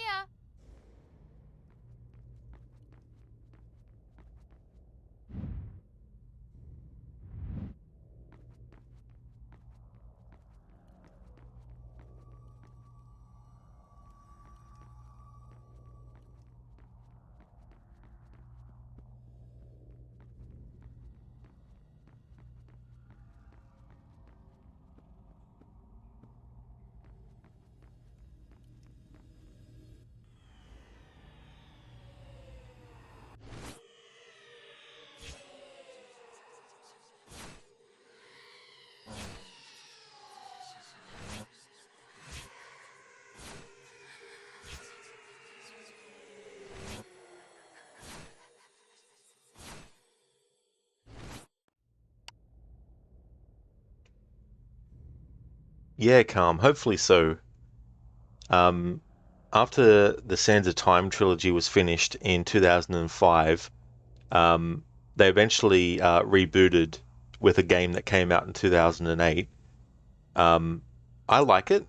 It's a game that I enjoy, but it is another game where they tried to come up with a gimmick for the characters. So in that game, there's an AI companion that you have which has magic, and she can use magic to stop you from falling to your death. And some felt that that was kind of like a poor gimmick to have, and that it took away any threat of falling and all that kind of stuff. Which, I mean, you could argue the same thing for the Sands of Time game being able to rewind time when you die. But the thing about that game from 2008 is that they did this big setup for a sequel, and they did do another game with the same character, but they did it as a Nintendo DS game, I think, and they never actually went back to that version. And so in 2010, they decided to do another Prince of Persia game, but they decided to do it with this prince from the Sands of Time games. And because they had concluded the trilogy in 2005, the 2010 game that they made it set between this game and the sequel to this, Warrior Within. And it was a decent game. I liked it. It was good. But that was the last game that they did, at least a major release. I think they might have done some Android or mobile games um, since that one, but that was the last big Prince of Persia game, The Forgotten Sands, which came out in 2010. So it's been a while since they've actually done an actual new Prince of Persia game. Like, you can still count the Sands of Time remake as new, but the one that they announced recently, that is probably the one that you would say the is a new Prince of Persia game that they haven't done before.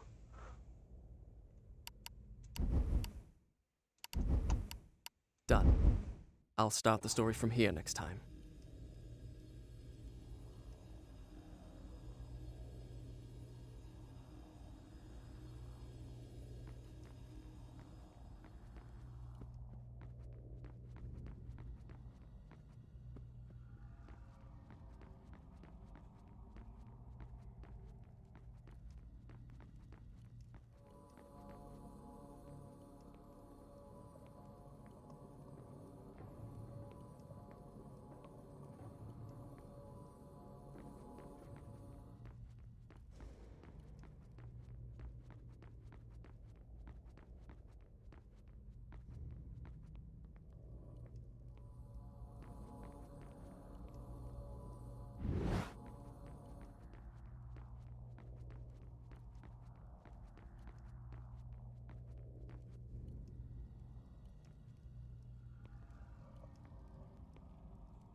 You did it!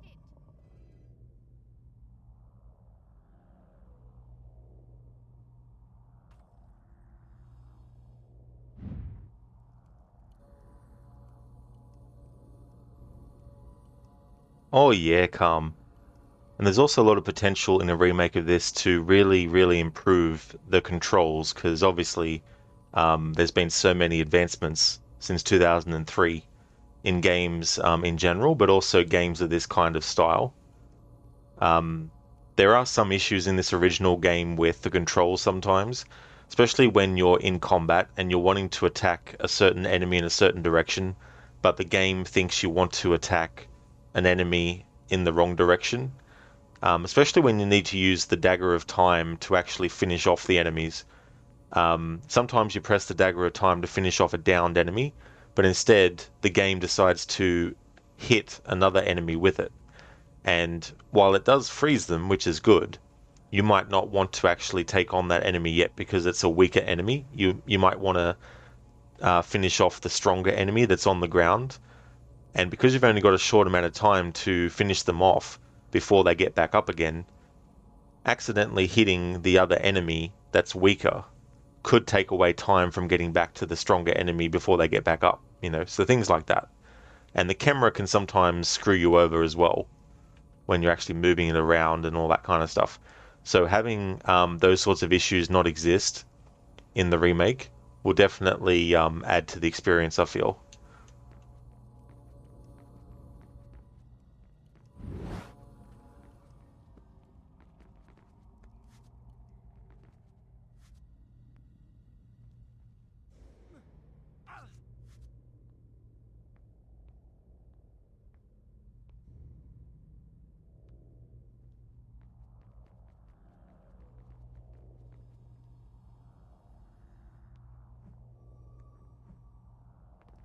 There's something odd about this bookcase.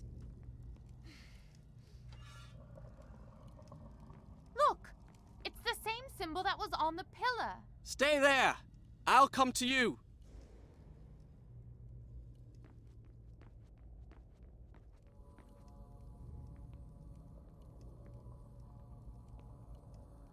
It's no use moving the mirror. There's no light beam. I can see that.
In Warrior Within, when you find an area that has a life bar extension, they actually made it more difficult because they added traps and everything that you need to get past before you can actually get the upgrade, which I think in some ways it might be annoying, but it was good to take away the ease of being able to get a health upgrade. I think it added more rewarding feeling when you actually got past the traps to get the upgrade in your health bar.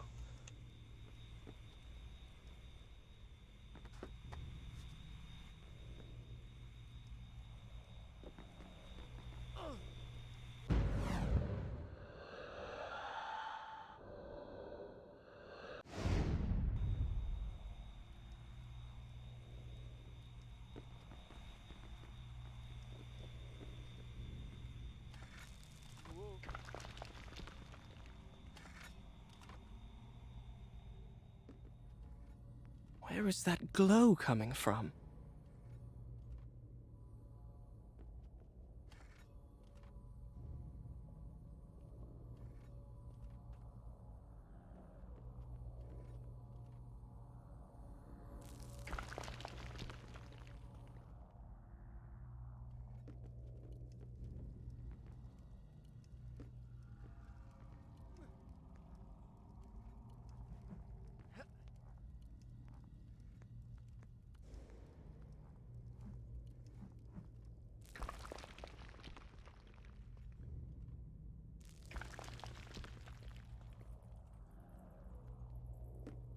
Listen to this.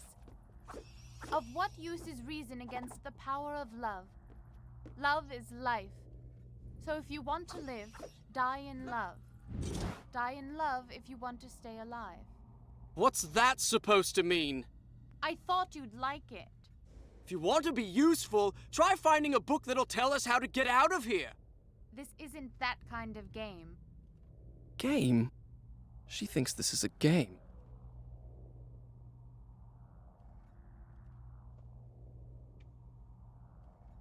I like fourth wall breaking moments and stuff.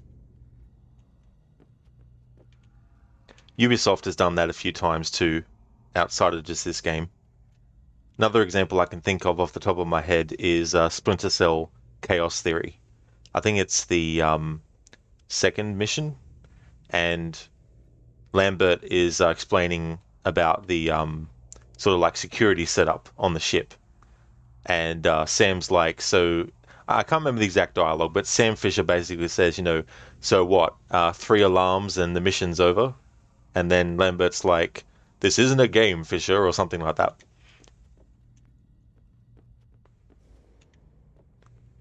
Which itself was a tongue-in-cheek commentary on how the other 2 games in the series had that kind of thing where once you had triggered a certain amount of alarms, the mission was over.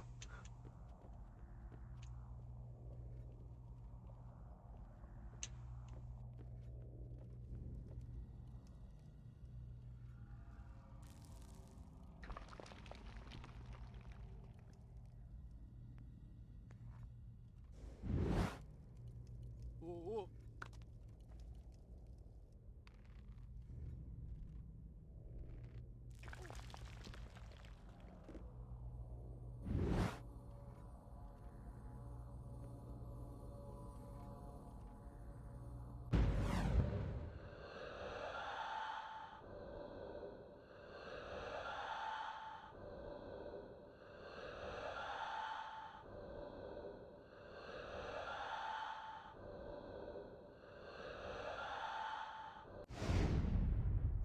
Didn't have enough to rewind to when I was still on the rope.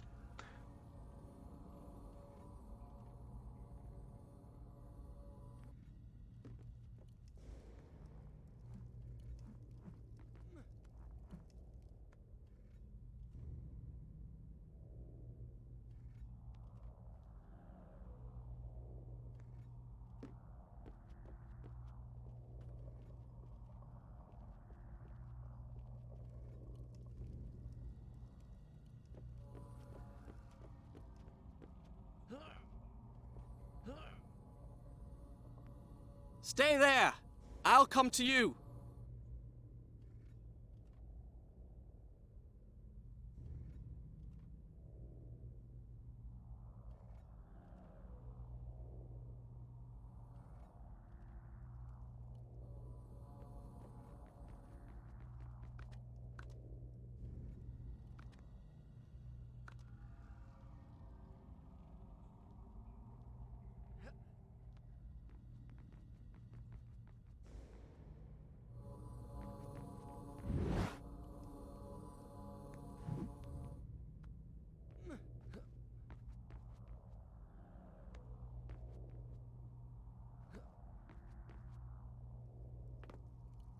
Now what?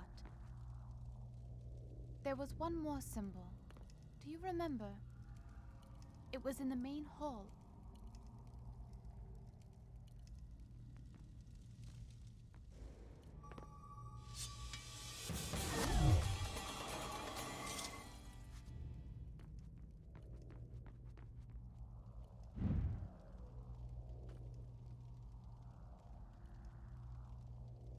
What?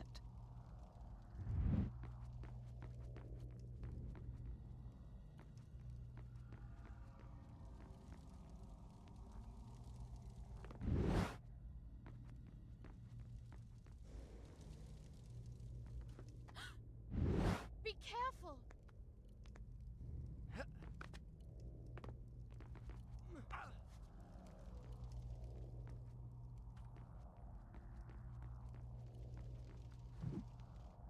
Fine, take all the time you need. I'll read a book.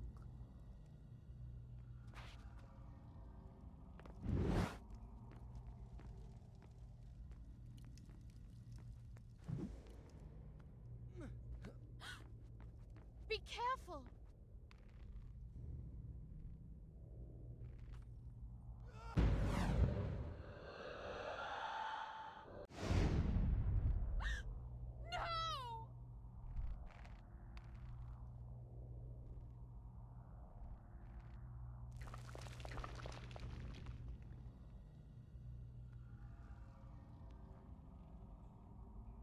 No! Calm, do you have any other ideas for a new Prince of Persia? So the second game that they did in 1993, Prince of Persia 2, The Shadow and the Flame, it actually ends on kind of like a cliffhanger kind of ending. It sets up what they could have done for a third, but when it came time to do a third, the powers that be decided to go in a different direction. It was the same prince that you played as in the first and the second games that was in the third, but they completely dropped any connection to the ending of the second game. What I would have liked is for them to actually go back to the original prince and do a game that actually addresses the villain that gets set up in the second game. And that would have been cool too, to go back to the old school style with that kind of game as well, and bring that sort of game to life in modern graphics and stuff like that, but in that kind of style, the 2.5D style. Hey, Spooky. No, no, no, no. Yeah, this is the original. This is the 2003 original. It would have been cool if the remake came out this year, because then it would have been in time for its 20th anniversary, for this game's 20th anniversary. But yeah, this is the original one.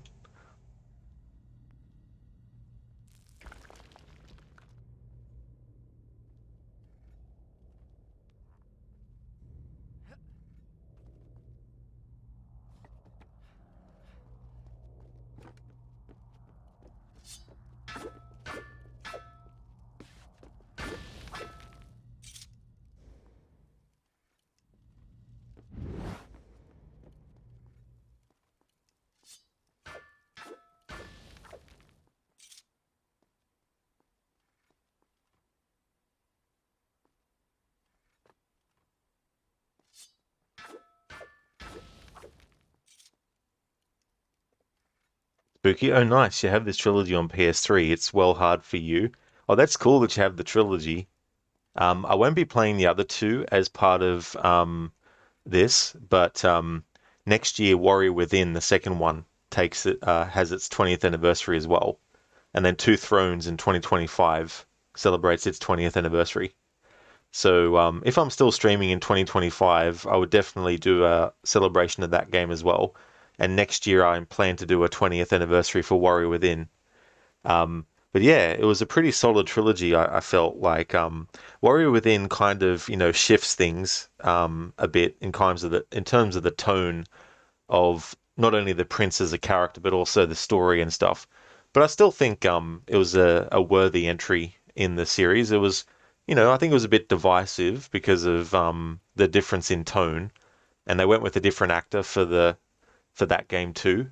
But they got Yuri Lowenthal back for the Two Thrones and also Forgotten Sands as well. And actually, he came back to do the character for the remake of this as well, which I thought was kind of interesting. I don't know how many. Oh, well, I guess Troy Baker came back to do Joel again for the remake of Last of Us, I guess.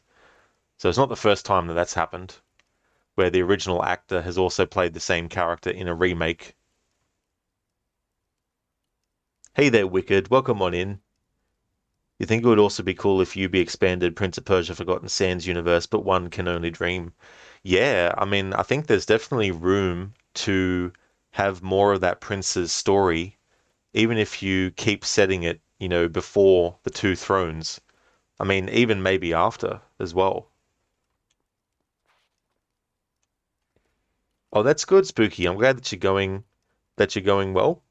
And I'm going good, thanks. Things are going good. Would love to watch. Yeah, I don't know what I'll do for it, but I definitely want to do something for it. You too as well. Yeah, yeah. So I definitely plan to do that with that game.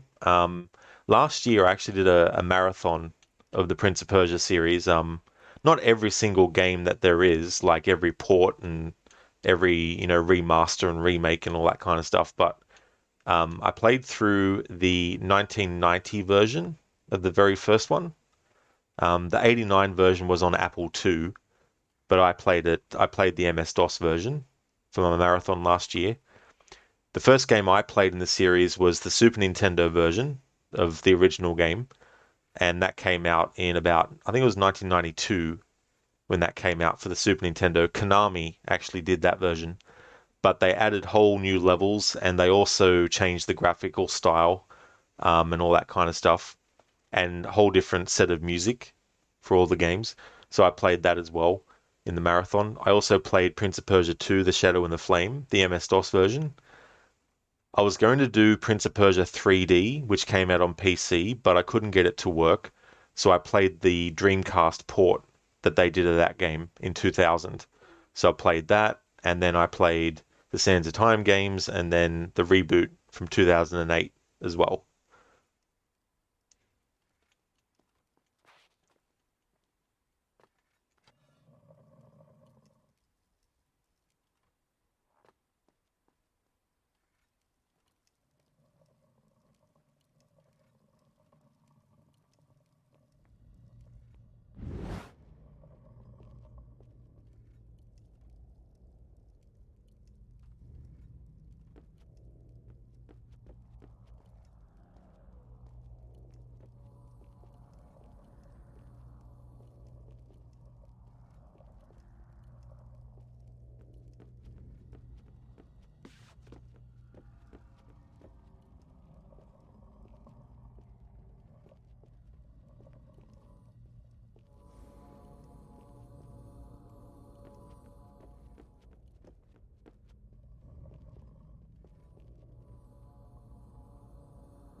Oh, nice, Spooky. That's cool that this was your first experience with the series.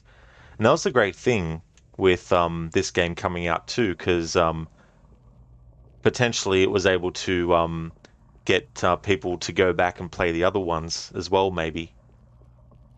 Thanks for leaving the lurk, Spooky. Thank you for that.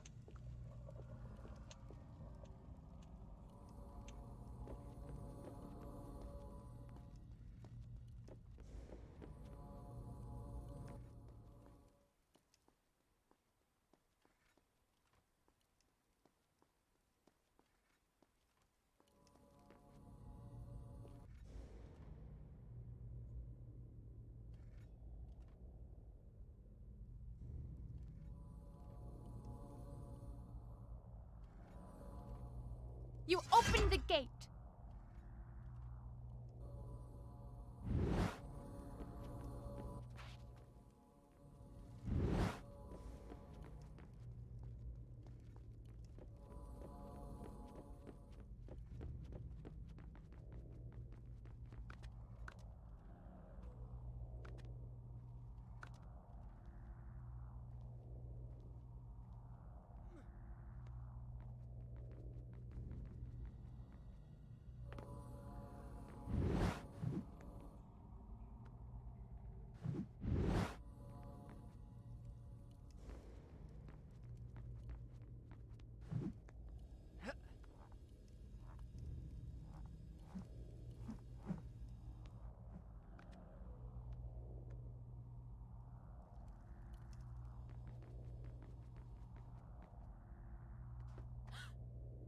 Be careful! Oh!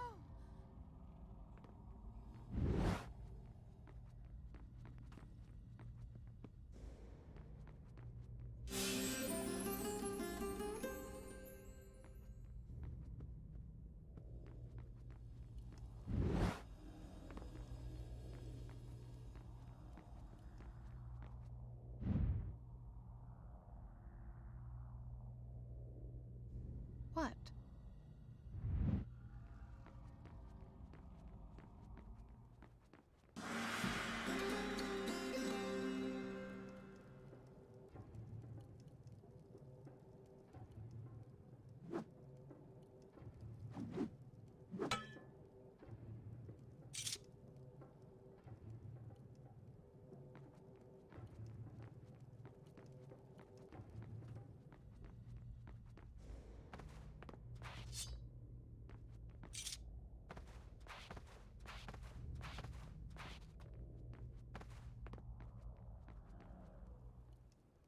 Lizzie, you swear to God you had a year, but now your dad wants to move in a few months, which you don't think will happen with how much stress he's putting on your mother.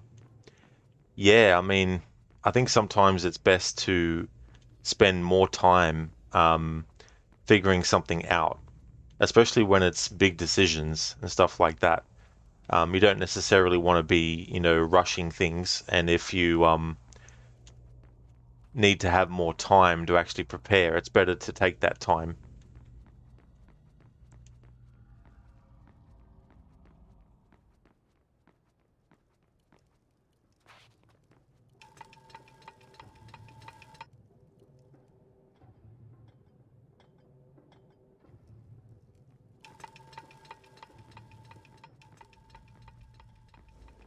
Come on! I want to get the dialogue if we miss this.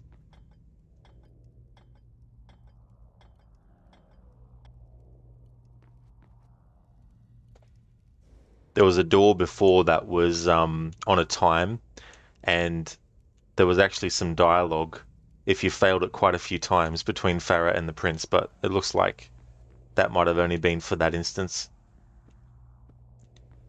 Hey there, Lucinda. Good morning to you. Welcome on in. How's Prince of Persia going? There's a typo in your stream title and the word dialogue, is there? Oh no, there is too. Thanks for pointing that out, though. I didn't actually realize. I actually copied and pasted that from my Word document that I've got that has all my, info for all the streams that I've got and stuff like that. So that typo would have been from that as well. But the game's going good, Lucinda, going pretty well. And then when I finish the game, I've got the special project that I was working on to finalize the celebration of this game's 20th. So I'll be showcasing that after.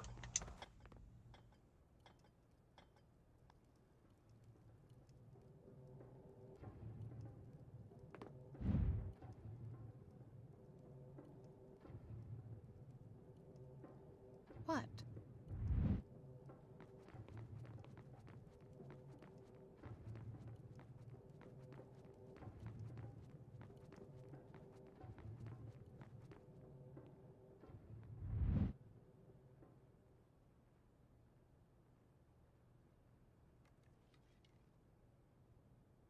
How's your morning going, Lucinda, so far?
Ow! Sorry!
Please don't look at me like that. Like what?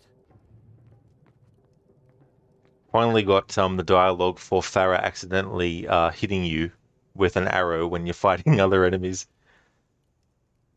I don't know if I'll be able to get every variation of that happening though, because it's a bit time consuming trying to get her to actually hit you on purpose. It's more one of those things where it's easier to get them when you're not actually focused on that.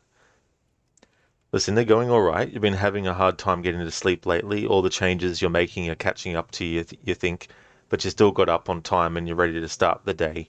That's totally understandable, Lucinda, and when you have one thing happening and then you deal with that and then something else happens either after you've dealt with the previous thing or while you're still dealing with something else and it all piles up on you, it's definitely understandable if it just gets to a point where it just all decides to be like, you know, gonna give you the most grief all at once. It's like when you get bills that come around the same time and you're like, oh great, got multiple things to take care of. I'm glad though that you're still able to get your day started when you wanted to. And thank you so very much for the 24 months in a row. That's amazing. Thank you, Lucinda, for that. I really appreciate that, but also all your support in all the other ways that you have as well. So thank you so much for that. Really appreciate it. Liz, you feel like a fight is probably going to happen. Yeah, and that's the thing too, and especially if you're someone who's really receptive to, feeling like the vibe of situations, you can sort of sometimes feel like when there's like going to be some conflict imminent and stuff like that, you know. Um, but I mean, you just can't tell sometimes what is going to happen. But hopefully, if there is any fighting that happens, hopefully it's not, the kind that leads to, you know, because I think there's a difference between debating something with someone and actually, having a fight with them about it as well. Hopefully, it's more a debate kind of thing, not an actual, you know, something more serious kind of thing.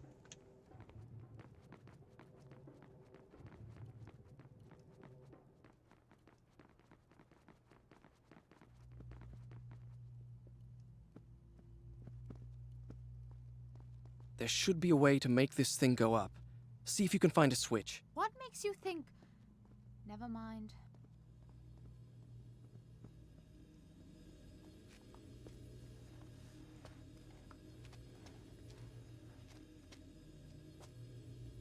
I found one. Shall I pull it? Not yet! Wait till I'm on the platform!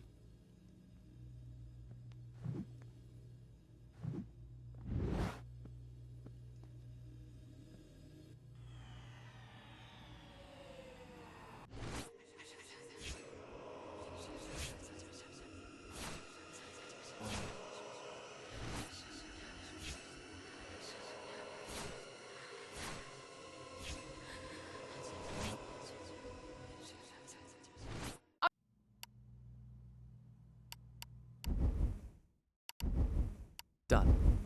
I'll start the Are you story on from the here next platform time. yet? Not yet! Wait till I'm on the platform!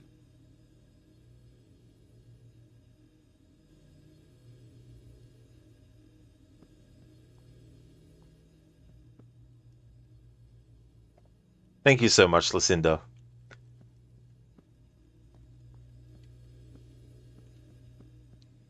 It's always good to be able to, tune into someone's stream and, really enjoy your time there and um, being able to just, also be able to chill out and, lurk and stuff too as well.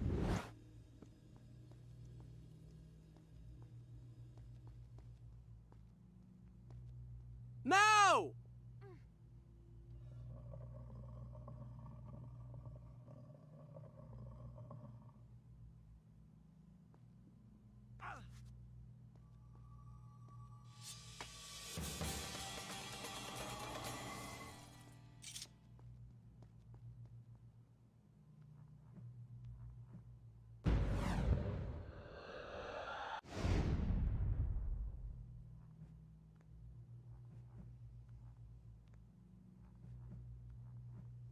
Whoa.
Lizzie, you get your dad wants to leave because of medical reasons, but he's putting everything on your mother while she's trying to get you health insurance so you can see a therapist and a doctor again.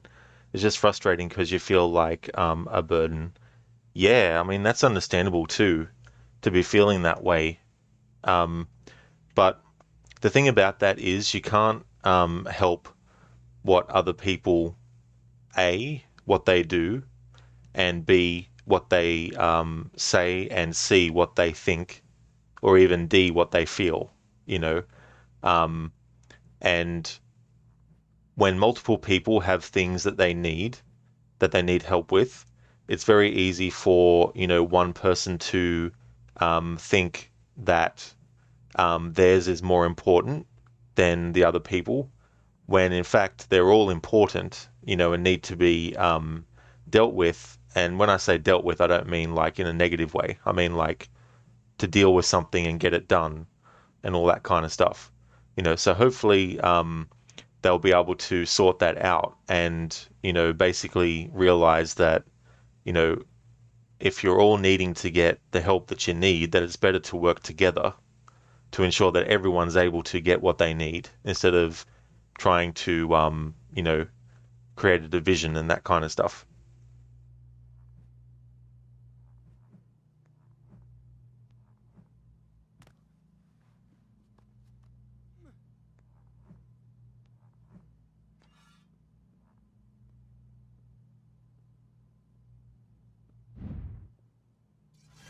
The gate's open!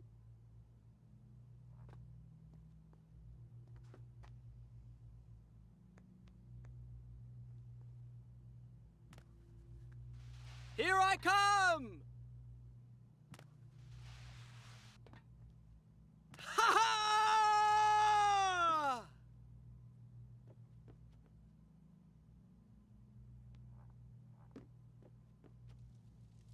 Come on!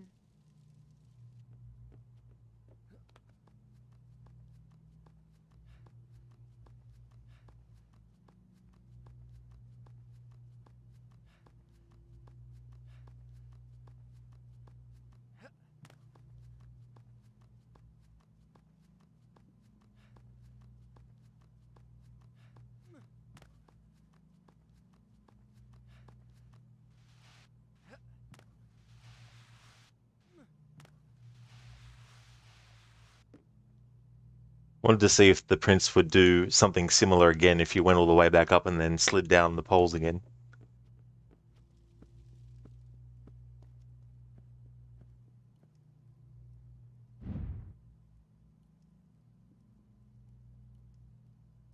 What?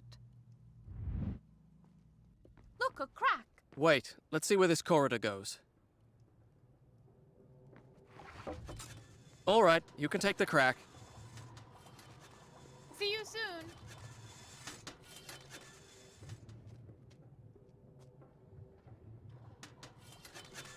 I'm up here. Try pulling that lever!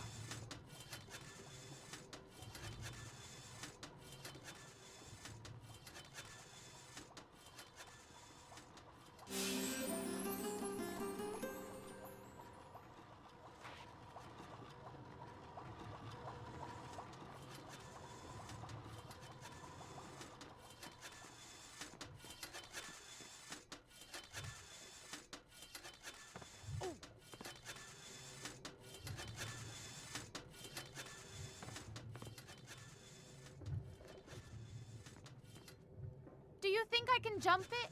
Go on, try. What's the worst that can happen? There you go.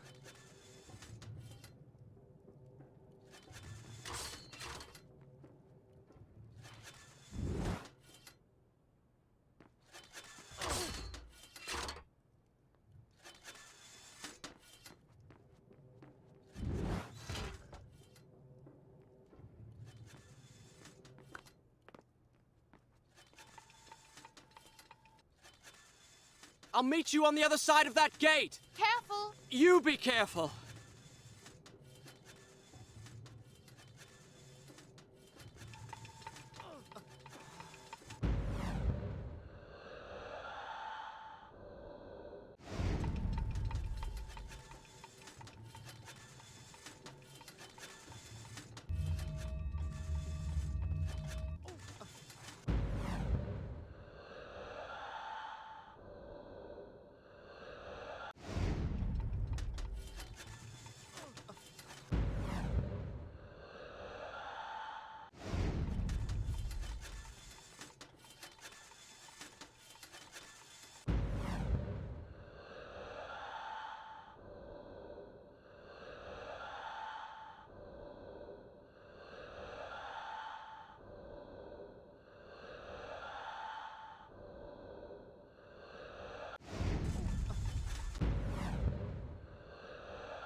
Ooh, cutting it very fine there.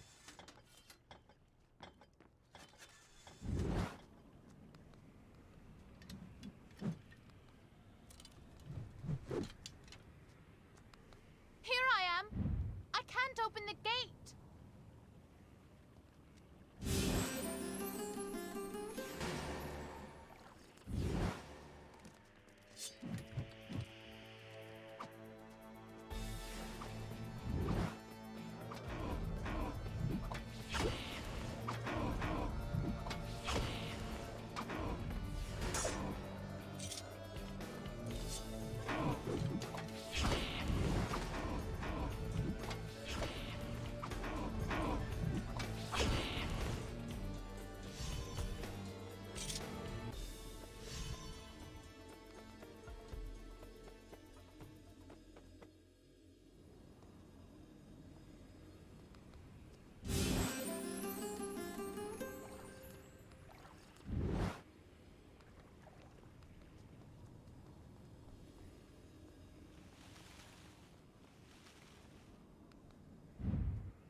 What?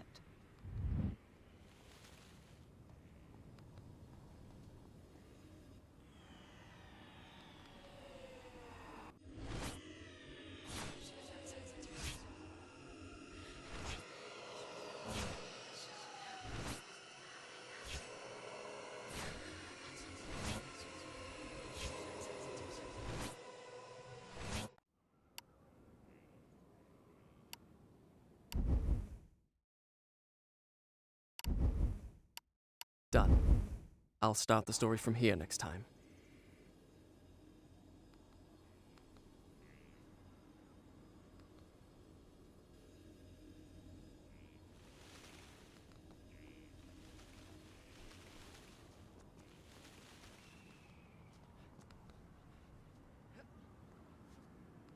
Be careful.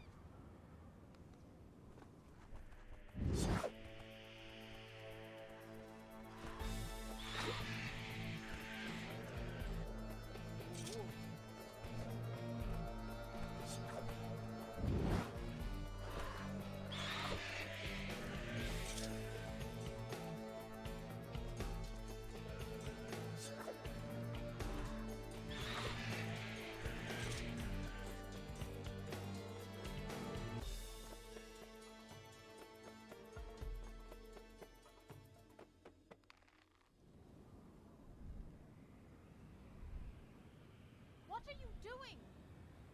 I don't know. I'm working it out as I go.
I'm out.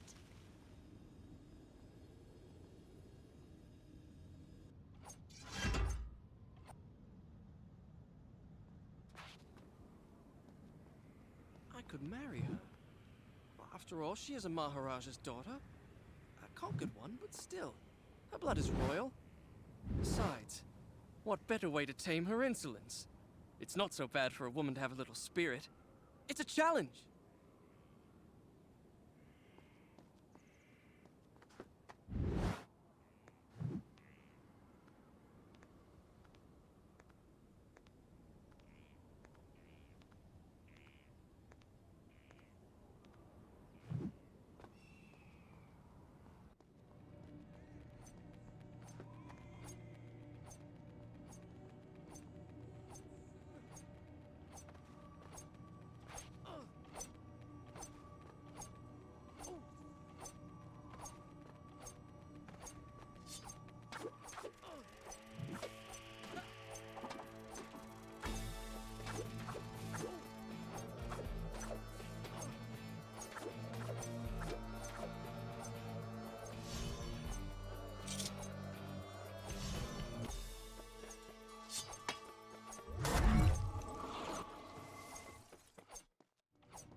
There you are. Come on. It can't be much further.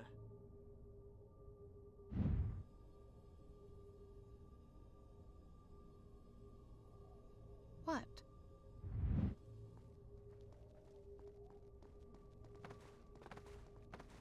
What?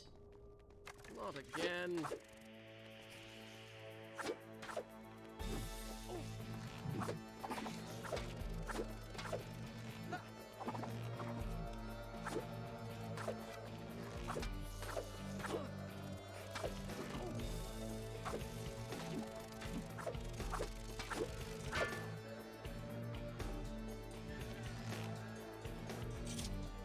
Watch out for spikes!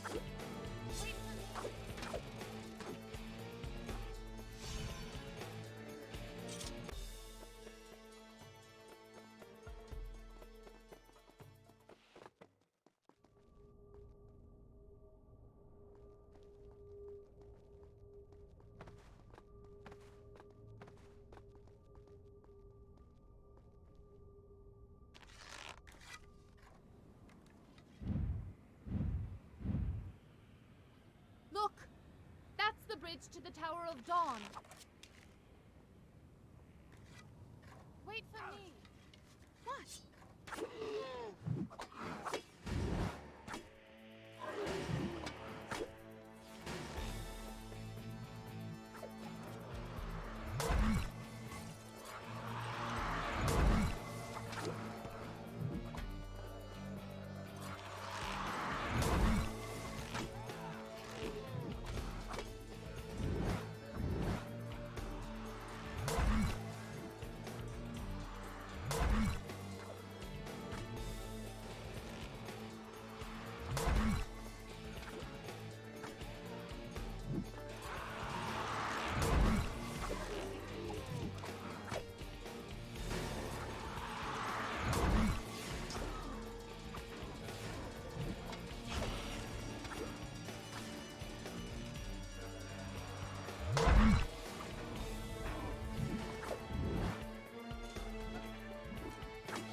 Look out!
What?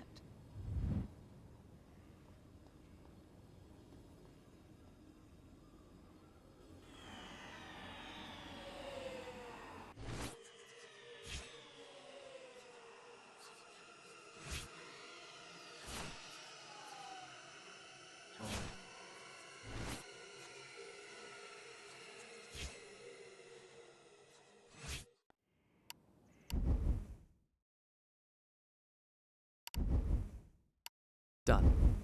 I'll start the story from here next time.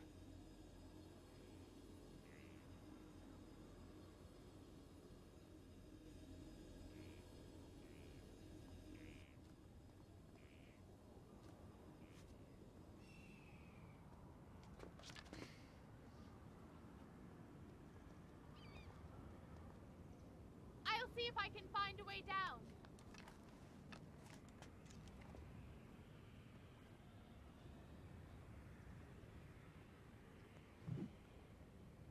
I can't open the gate, but there's another one on the other side. Stay there. I'll climb around.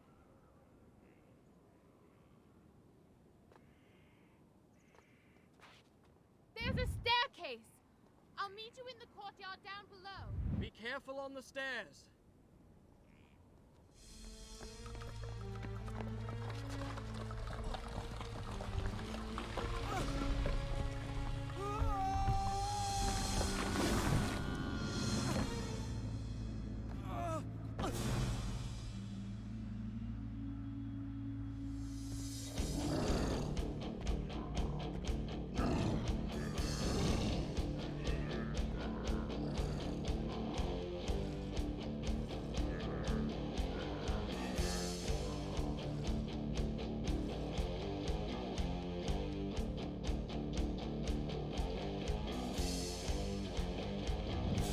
Prison.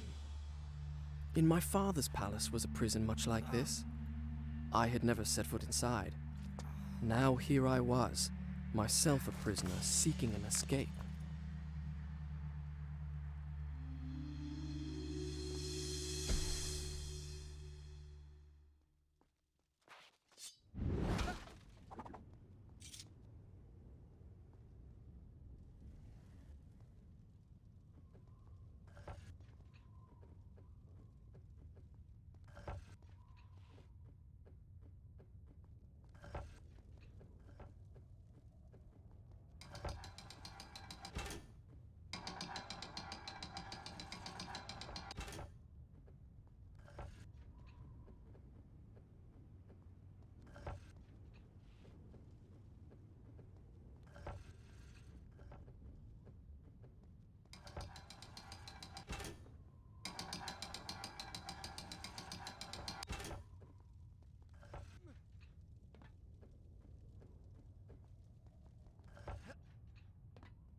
I'll start the story from here next time.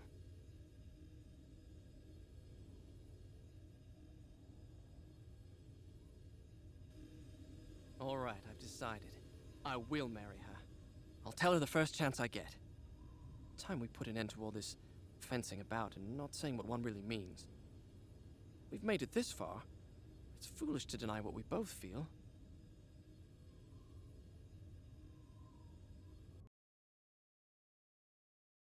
All right, so I'm going to take this opportunity to go and take a break, and then I'll come back and continue on. We're about 80% through the story. This game tracks your percentage on story only. It doesn't track your percentage based on story progression and whether or not you've collected a certain amount of sand tanks or health upgrades and that kind of stuff. It's purely just your story progression. So since we're up to about that, I'm going to take a break now, and then after that, I'll be able to just keep on playing till we finish it. And then after the playthrough is done, to cap off the celebration of celebrating this game's 20th, I'll be showcasing something special that I put together that only the people watching it live will get to see first. So I've already actually got it prepared so I can actually show it, but it won't be available for the public beyond this stream until I've actually streamed it. So that'll be a little extra thing after the game's finished. Thank you, Calm. I appreciate that. Thanks, Lucinda. I definitely will. I'm going to switch over to a another screen, and we're going to play some music from the game while I'm on the break.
All right, can't find the extended version of the bit of music from this game that I wanted to actually play, so I'll just settle for the other one that I normally use.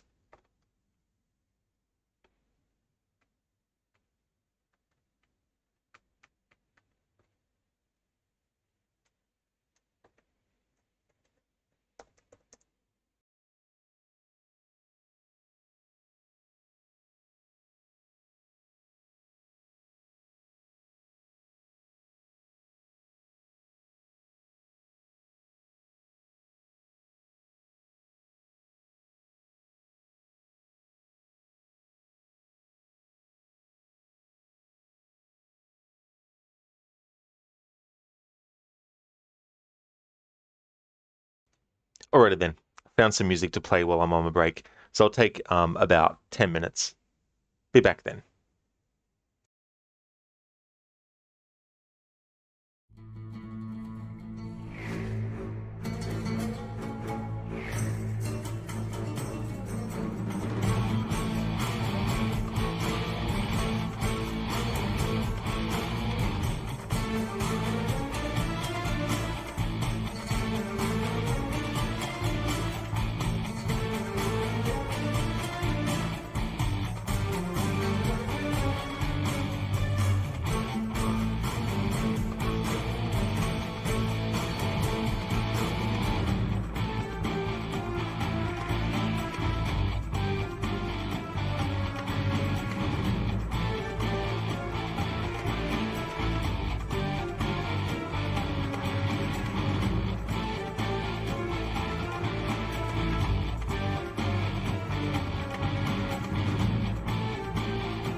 Alrighty then, back from our break. We're about 80% through the story.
A torture chamber. It was the first time I had seen such devices at close range, close enough to touch. Where were the men whose trade it had been to apply the question, to extract the answer their king sought, if indeed there was one? In the end, they had met the same fate as their victims, guards and prisoners made equal by the sands of time. You said the title. Thanks for the welcome back, Lucinda. Iron Maiden. Excellent. He did, Lucinda. He said the thing. Now all he needs to say is, I am the Prince of Persia. Then the title being said by the character would be complete.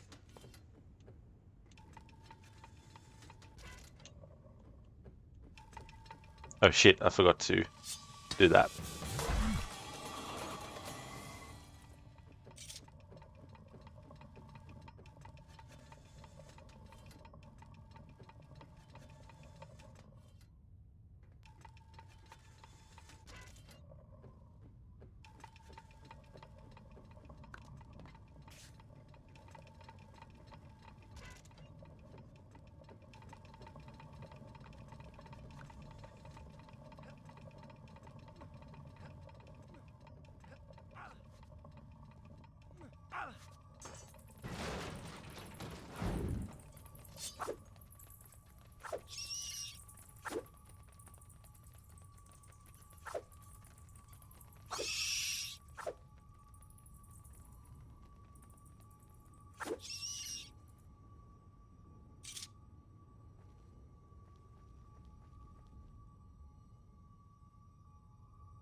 Lucinda, today's the first day of school here where you live. Your Facebook feed is filled first day photos. You don't remember your parents ever making a big hubbub about it. Then again, I guess it wasn't the smartphone era. Yeah. I mean, I remember getting like a photo taken all dressed up and ready to go for my first year in high school um, and that, but yeah, um, didn't get it posted to Facebook because Facebook didn't exist when I went into high school. It'd be quite a few years before that actually came about.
I did, thanks, Calm. Yeah. Yeah, I had a good one.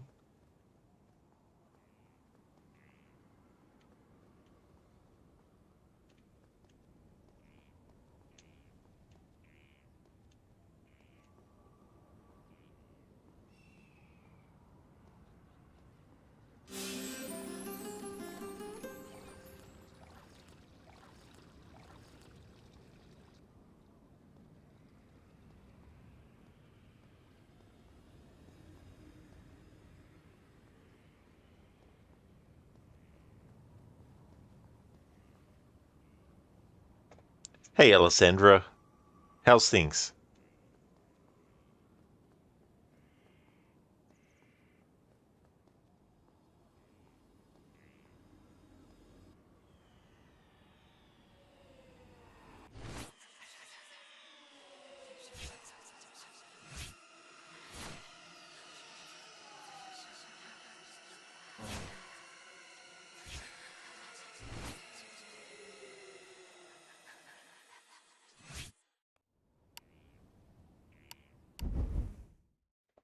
I do, Alessandra, yeah.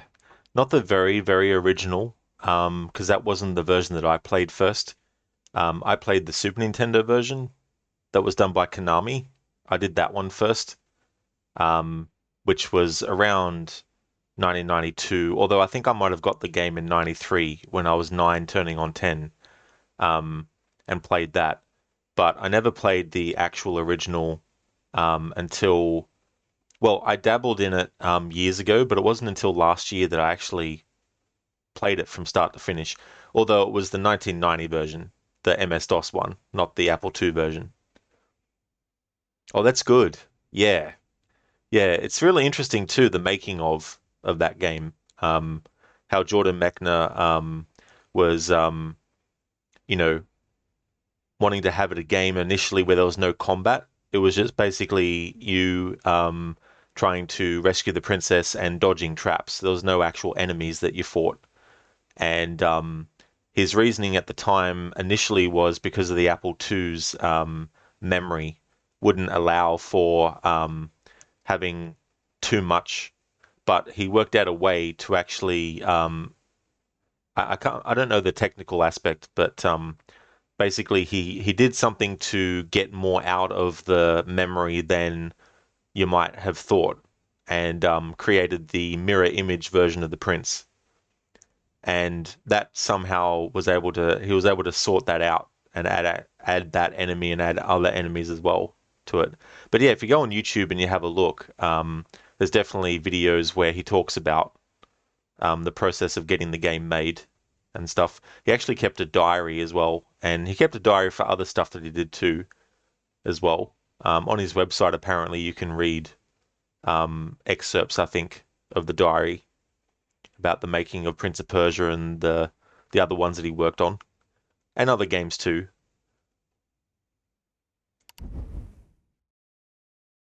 Done. I'll start the story from here next time.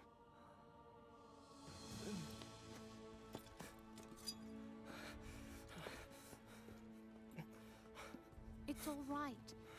It's me. It's me. Look, at last we're here. The Tower of Dawn.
Oh, didn't you, Alessandra? Yeah.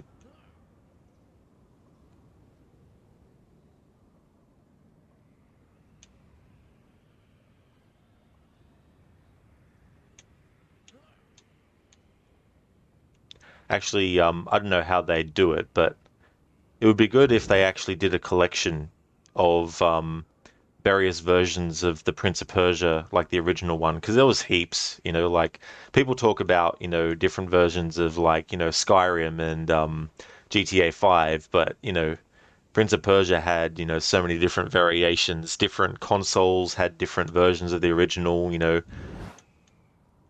So there's enough variety in all the different versions to make things feel a bit different each time you play through it. The Tower of Dawn.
Come with me, please. No.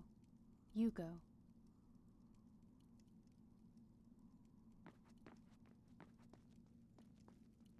There was some dialogue that Farah said before I started smashing that wall. So let's die on purpose and see if it puts me before that happened.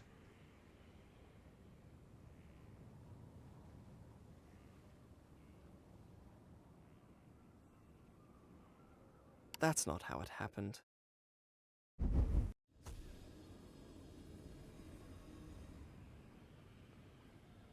Ah, yeah, that's where it made the checkpoint. Just have to redo this again.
The Tower of Dawn!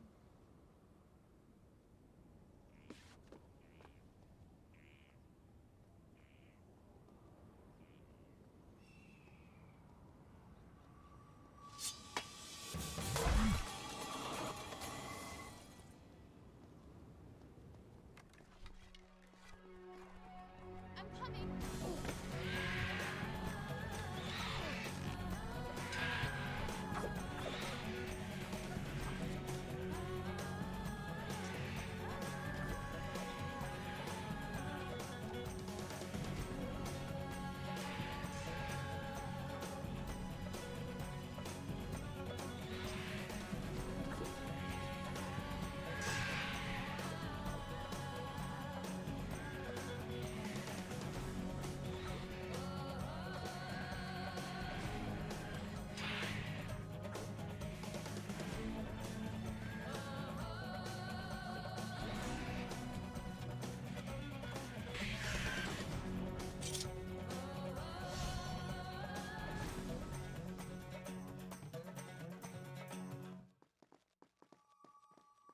What?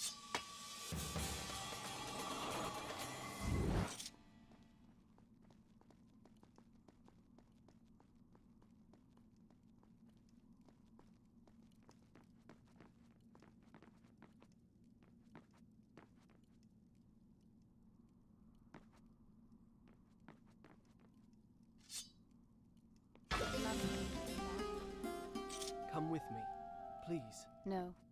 You go. Alright, so the dialogue only initiates once you hit. But I couldn't make out what Farah actually said because the sound effect of hitting it was louder. Even though I've got the sound effects volume turned down lower, I'm pretty sure, than the actual dialogue. Yeah, sound effects is 20% and voices 100%. And still the sound effect drowned out the dialogue.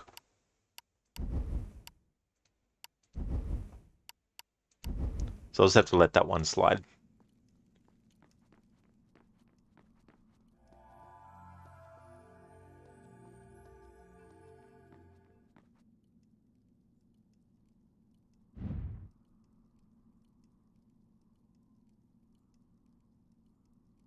Your eyes. They're green. Are they? I'm sorry. Was I staring? It's all right. There we go. Now the prince knows what color eyes he has. I guess he's never noticed when looking in the mirror. Although maybe he's not one of those princes that looks at himself in the mirror for hours on end.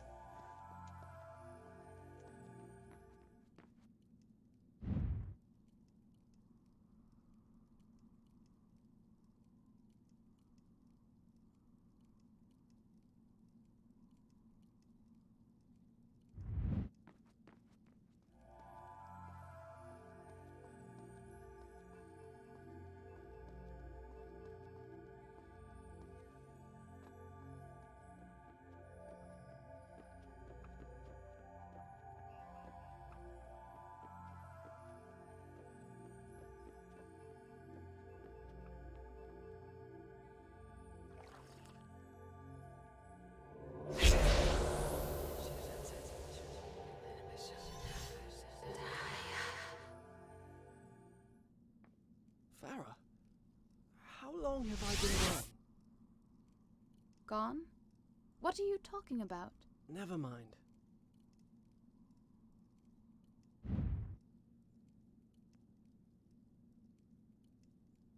Your eyes. They're green. Are they? Be careful! Of what? Not everything is a trap, you know.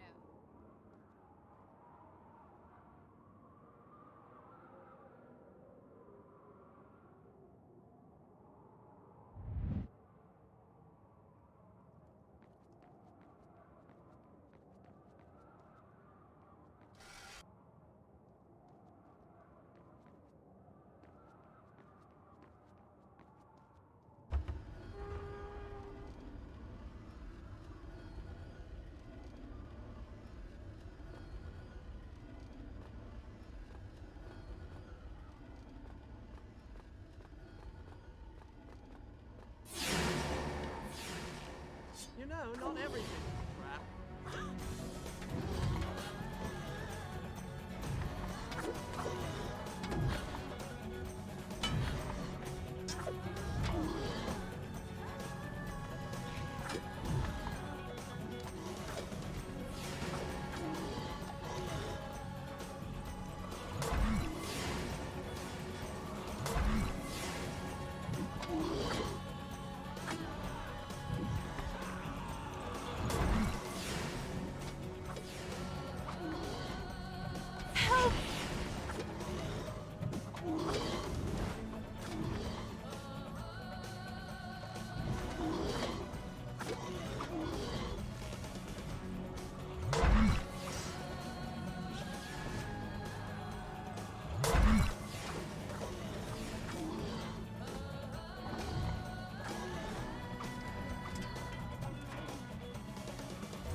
Behind you!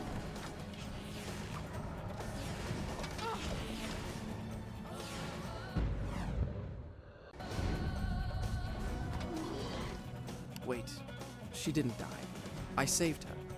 Let me tell that part again. Be careful!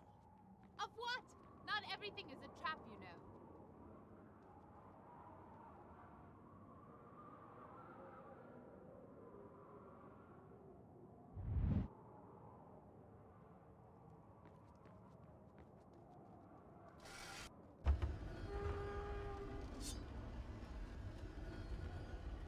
That was easy. Too easy.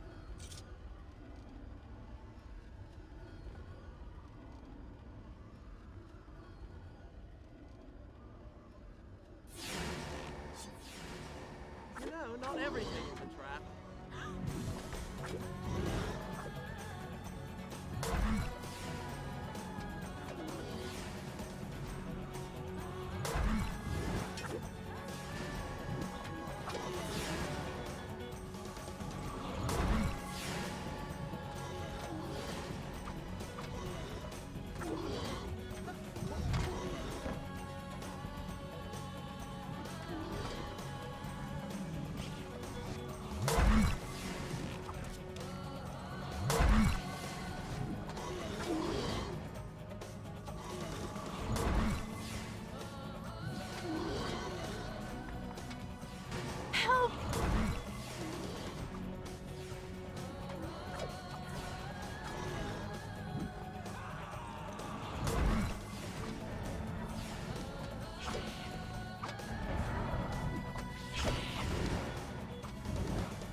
Where are they coming from?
Your eyes.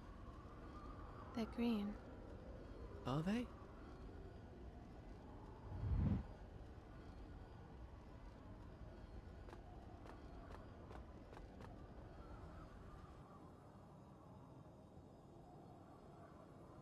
It stopped.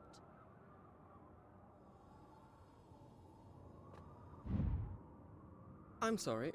Was I staring? It's all right.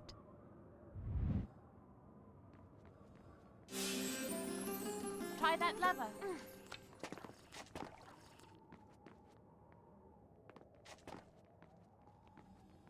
What? What? What? What? What?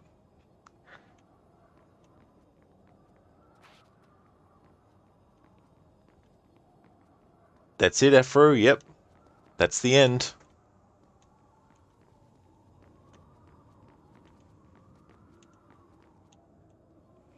Oh, so you got defeated the first time.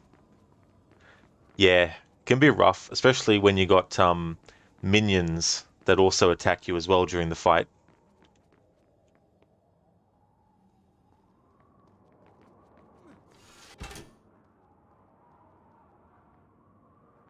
Come on, hurry.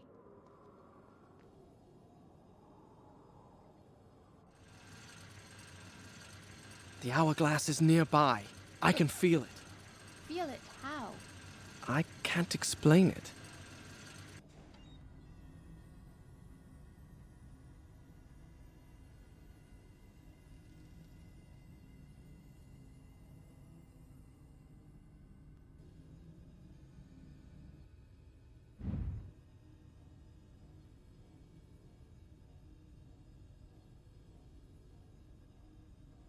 Your eyes. They're green. Are they?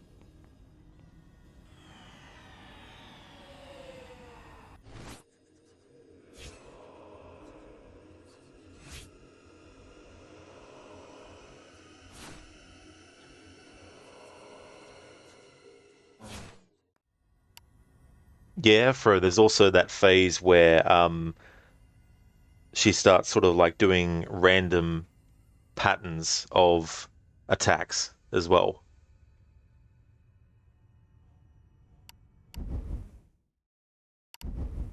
Done. I'll start the story from here next time.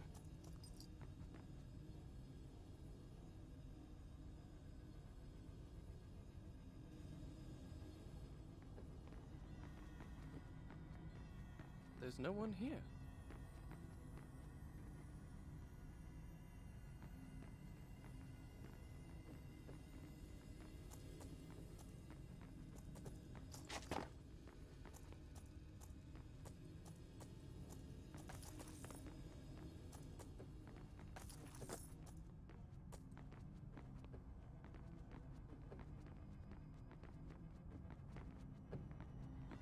Now get on top of the hourglass.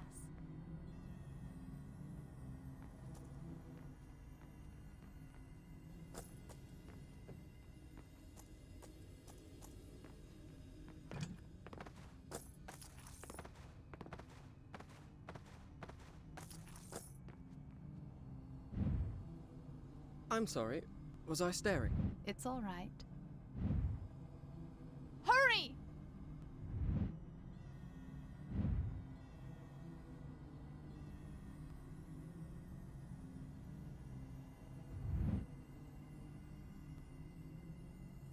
You saw Persian soldiers at the Olympics area. Are they supposed to be there?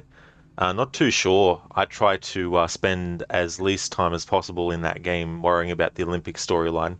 Once it's done, I just never look back for the rest of the playthrough. It was kind of Hurry! spooky. You like that, to be honest? Should be more areas like that. Oh yeah, yeah. The way that it all looks and everything like that, they did a great job at doing that kind of thing.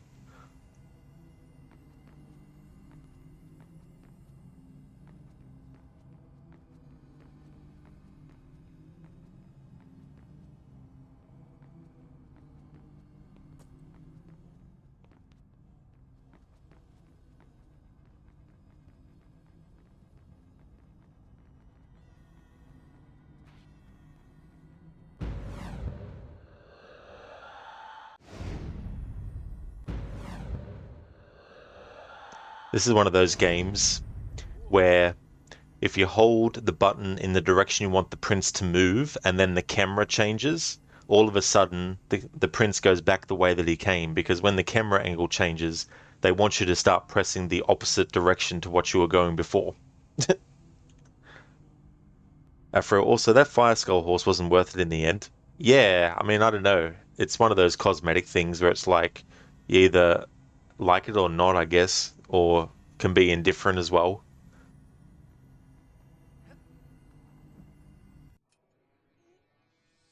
You did it! Take the dagger. Strike it into the center of the dome.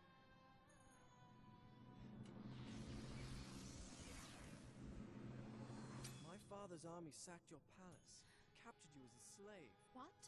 You have every reason to hate me. What are you talking about? Now you want me to trust you. Go on! There's no time!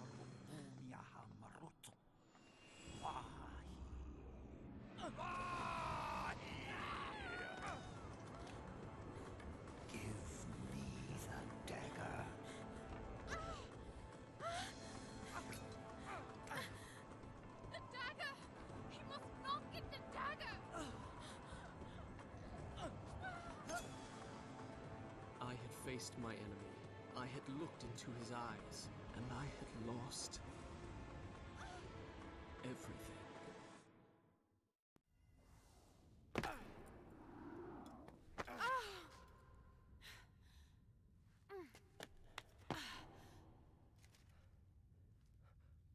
A tomb. You were there. The dagger was in your hand. Why did you hesitate? You think you're cleverer than everybody, but you're just like the rest of them. Those soldiers, all they can do is fight, destroy. Why did I trust you? Why didn't you trust me? Ow! Sorry. Where are you? I'm right here. Hold my hand. Don't let go.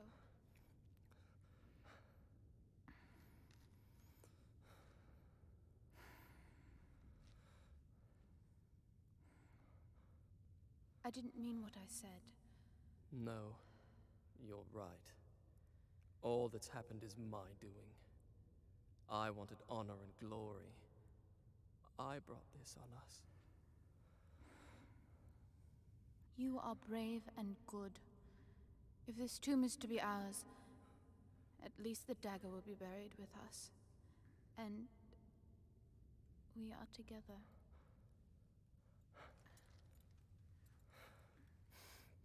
What is it? Nothing.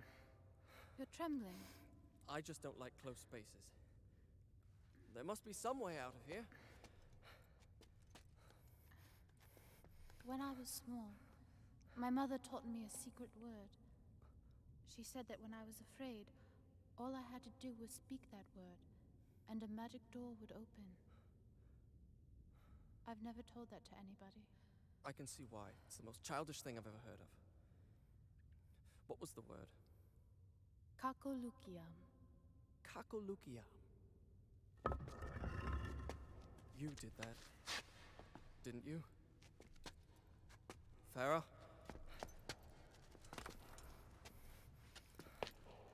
Ho-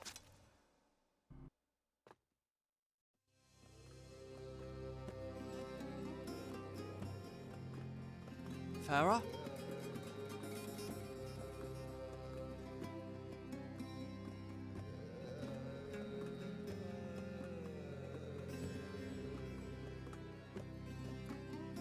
After all, so that 5-skull horse wasn't Hello? worth it in the end. I mean, you don't want to see Phobos' skull. Yeah, that's fair. Hey there, like. Haven't seen this game in ages. It's good Farah! to replay this. Wanted to do something special for its Hello? 20th.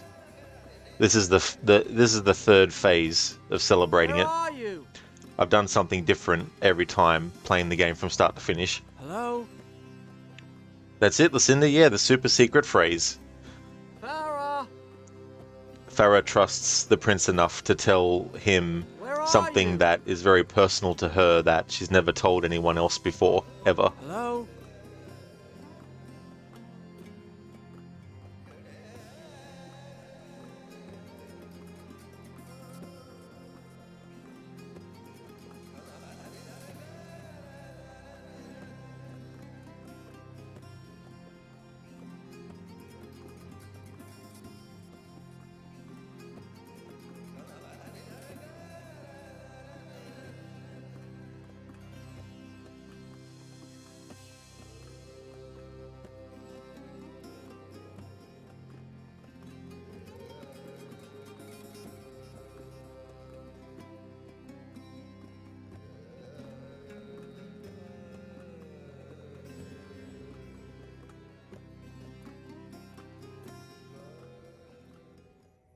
Where are you?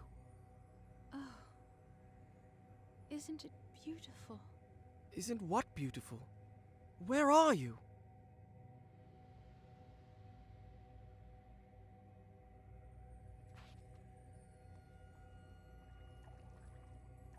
If only we could stay here. What are you doing? I'm looking for you!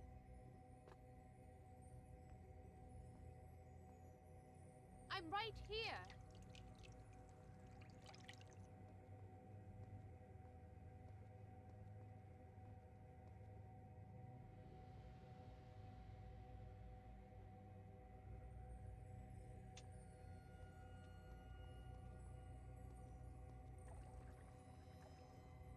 Where are you? I'm right here. So I know the trick to this. I'm just elongating the time so I can get any dialogue that I can. Some might be different.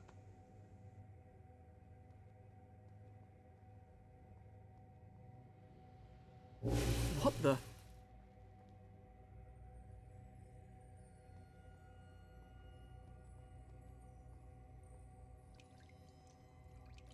Where are you? I'm here. Farah? Where are you? Oh, isn't it beautiful? Isn't what beautiful? Where are you? How in the...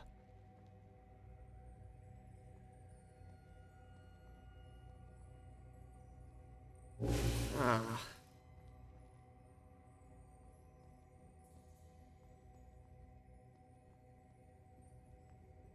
Okay.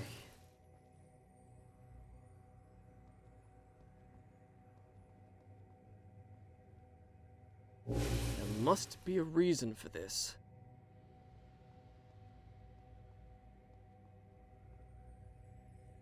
Right.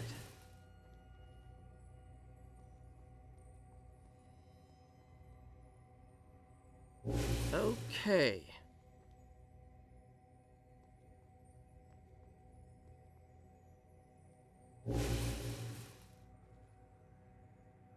All right, Where are you? Here I am. I think he stops saying things if you go the wrong way on purpose. Well, I mean, I'm doing it on purpose right now, but if you genuinely don't know where to go, he'll obviously still say it. Or say something, but we might have reached the point where he doesn't say anything else anymore. Where are you? I'm here. Alright, so the trick with this is, when you hear the sound effect of the water happening like that, that means that you're near the door that you need to go through.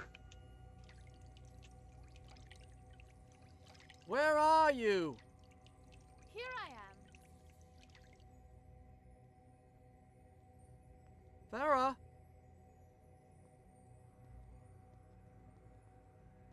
If only we could stay here.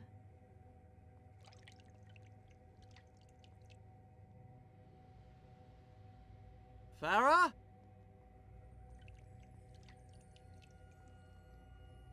Shall we take a bath? Where are you? Take me in your arms. I don't see you.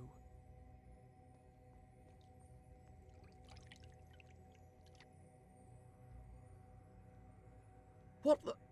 All right, this is getting ridiculous. Farah? Just take me in your arms. Who are you talking to?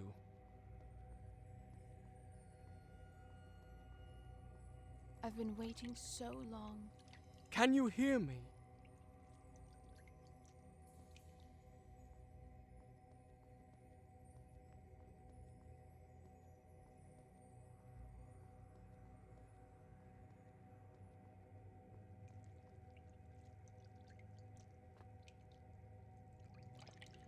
Lucinda, this is getting Where are ridiculous.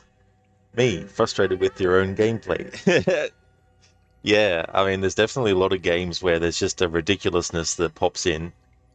And I think there's definitely an interesting sort of thing when you think about games that you really like, but still, there's parts of it where you're like, oh, not this part again. Farah, where are you? I'm here.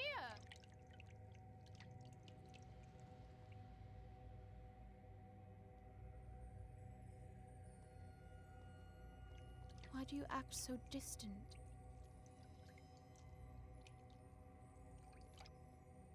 Farah? Farah!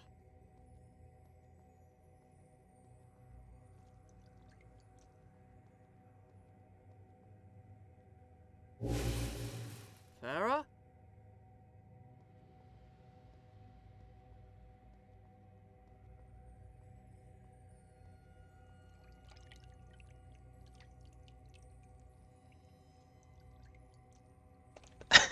Farah? Where is Farah Lee? Where are you? I'm right here. Where are you? I'm here.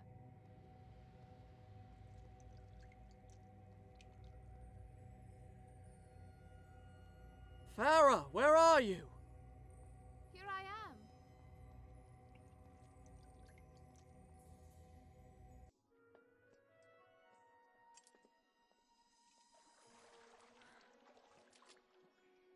It's beautiful. Come on.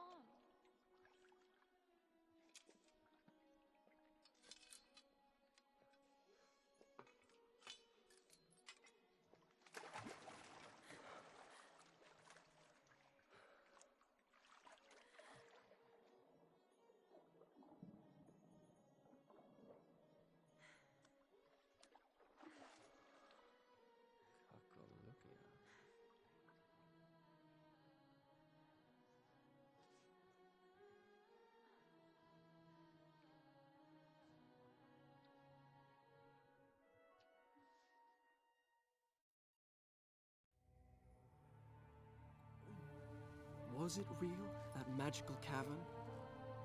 If it was a dream, then it was a dream we both shared. I know it was.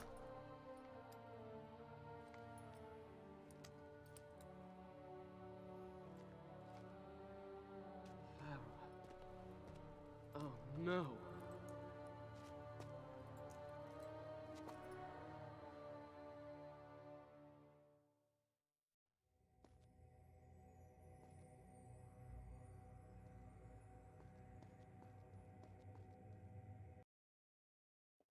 Alright, so now the game takes the dagger off you, which means you can't rewind time if you die anymore.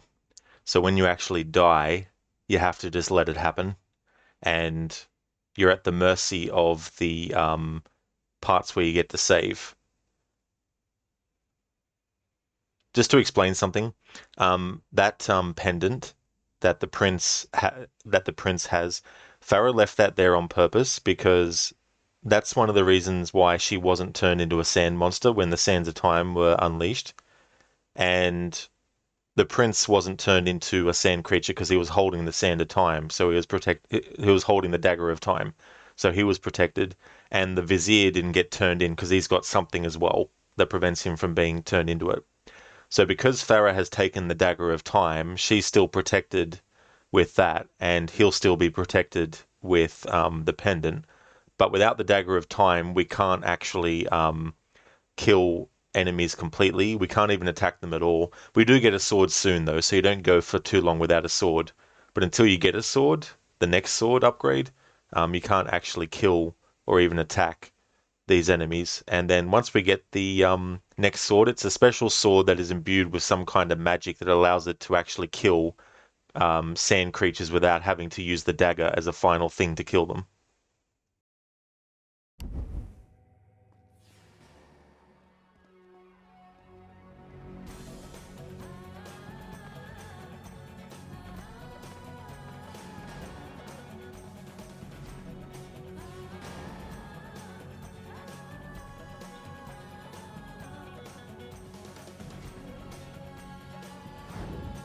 Oh no.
Done.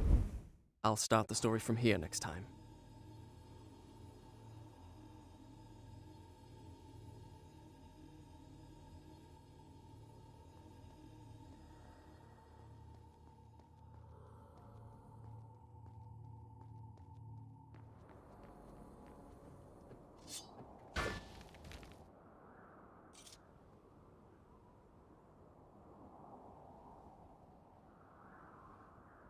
Farah!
Done. I'll start the story from here next time.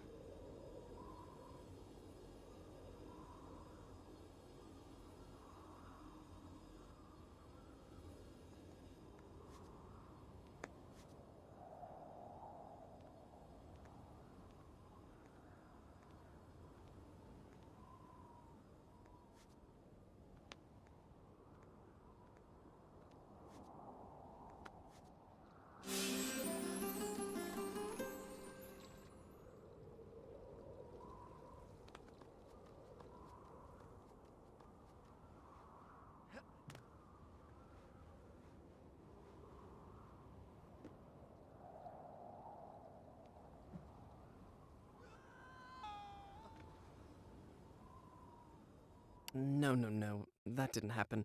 May I start again?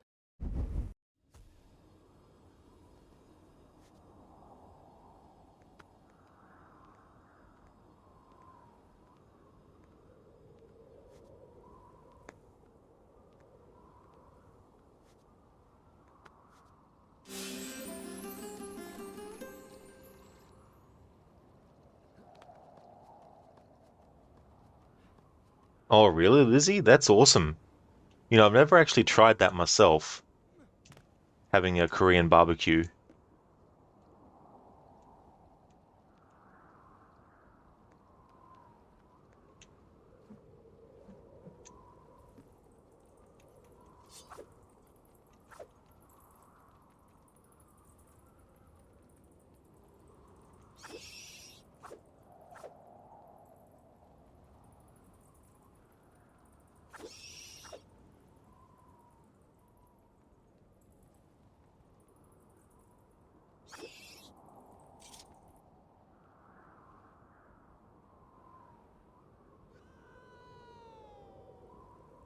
No. That didn't happen either.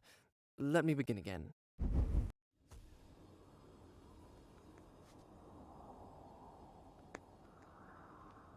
This is where the game and the platforming and getting the perspectives right and knowing where to jump and everything like that really tests you, because you can't rewind time anymore. So you get through like literally about 90% of the game's story, or a bit less, 85% maybe, if you count the time at the start of the game where he doesn't have the dagger of time yet. But that's a lot of hours of gameplay of getting used to being able to just rewind time, and then at this point in the story, it just gets completely taken away from you as a thing that you can do. So it's very easy to just forget that fact and mistakenly jump the wrong way.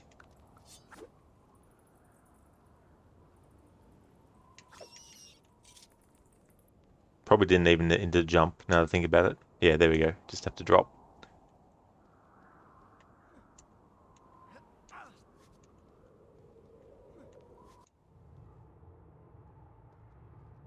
Farah! Come back! She must be using the dagger.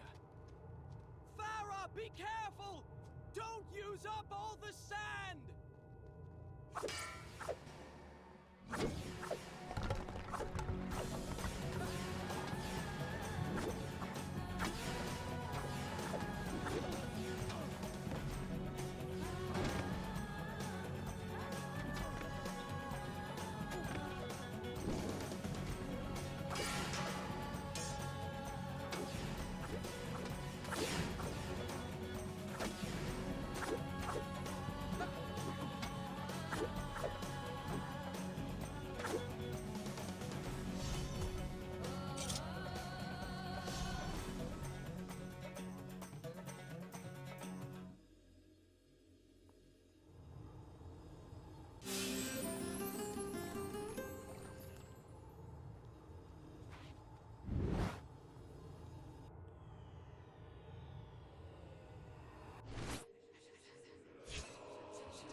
Done. I'll start the story from here next time.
Thanks for redeeming that, Harbinger.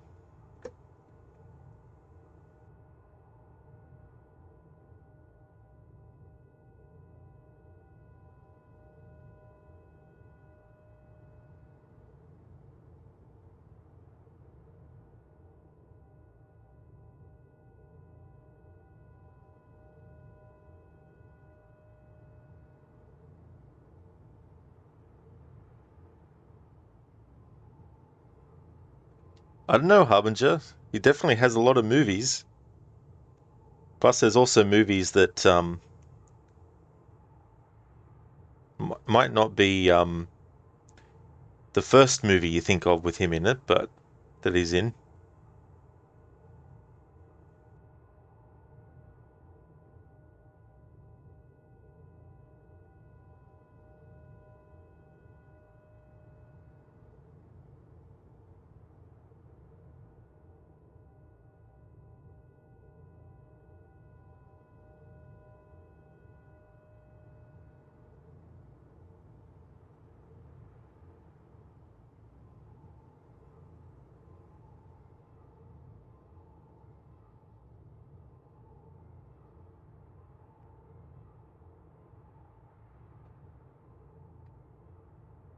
I understand you are interested in drug dealers. Jack, that's him, the henchman with the glass eye. Sir, are you a henchman? No, I only go as far as lackey. Anything else? Yeah, take off your sunglasses. Who's asking? The Tin Man. Well, Tin Man, suppose you hit the bricks. No, they're the wrong color. Are they? Oh dear, let's change them. Would arterial red suit you? Make no mistake, they are exceptionally well trained. I snap my fingers again, and sometime tomorrow you emerge from several canine rector, or you and Toto can return to the land of Oz. Questions? Yeah, 2 of them. Why am I wasting my time with silly butts like you when I could be doing something more dangerous, like rearranging my sock drawer? 2. How exactly are you going to snap your fingers after I rip off both of your thumbs? Have a nice day. He had one with a bullseye when he was with your second cousin. He hates his boss. He calls him a Sicilian schmuck. So that's from the movie Last Action Hero.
Gotta love this, right?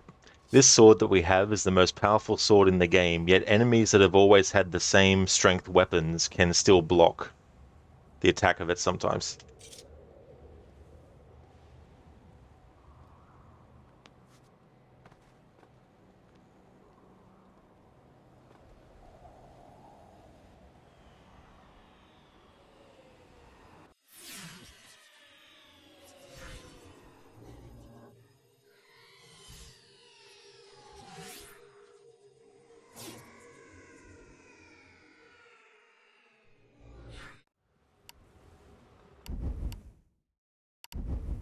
Done.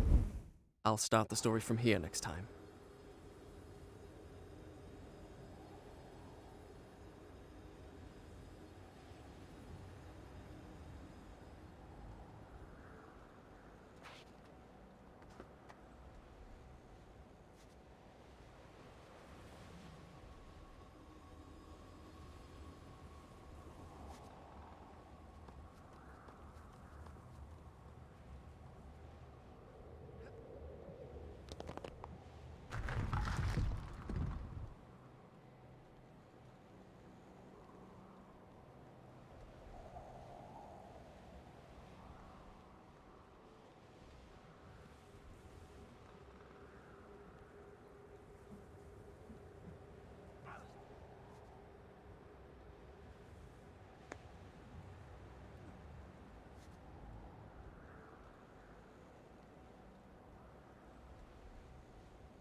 Oh, come on, game.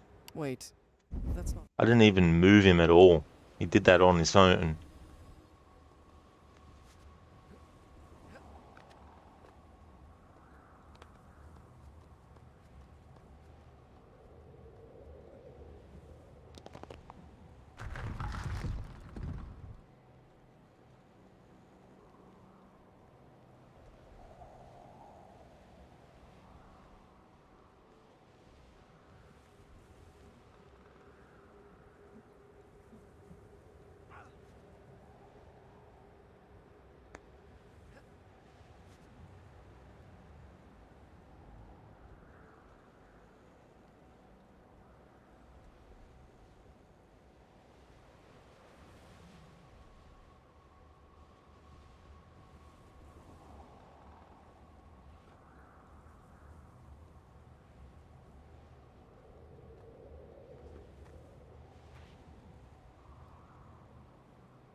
Lizzie, will actually be your second Korean barbecue restaurant you'll be going to, since the one you've been at is too far from where your friend lives. Ah, well, that'll be interesting too, so you can sort of like see what the differences might be between the two different restaurants.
As also Korean rice wine is often compared to vodka in flavor as having a strong alcohol taste.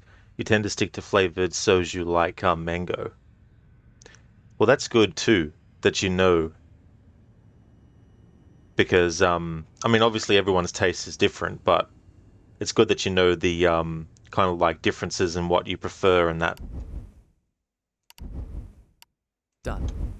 I'll start the story from here next time. Bravely I had fought and slain my enemies. Honor and glory were mine. But though I fight until the desert sands themselves were red with blood, I could not bring back the dead.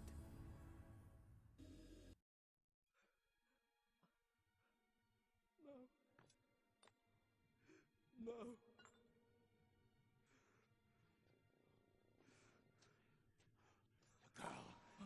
is unimportant. Give me the dagger, and I will give you power. Eternal life will be yours. Live forever, when those I loved are dead and I to blame. I choose death.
Do not be afraid. This belongs to you. The dagger of time. But it is locked away within my father's treasure vault. How? Most people think time is like a river that flows swift and sure in one direction. But I have seen the face of time, and I can tell you, they are wrong. Time is an ocean in a storm. You may wonder who I am and why I say this. Sit down, and I will tell you a tale like none that you have ever heard. No further. I am the sun, and that is why I have come. To warn you and your father to arrest this treacherous vizier before he betrays you and brings ruin on us all. His signal is a flaming arrow shot into the air. Prevent him, and my father's army will know the traitor has been unmasked. They will turn back. A wild tale indeed. I have a simpler version. Persian soldier, lusting for glory, entered the chambers of the Maharaja's daughter and was slain by me. Your Highness, for your own safety, I suggest you flee.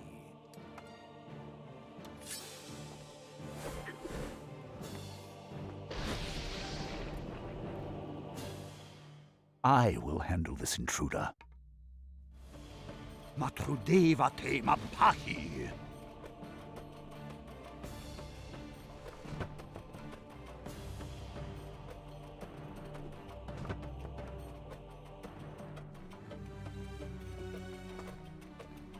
Hello, Skipper. Welcome on in. This takes you back to your childhood.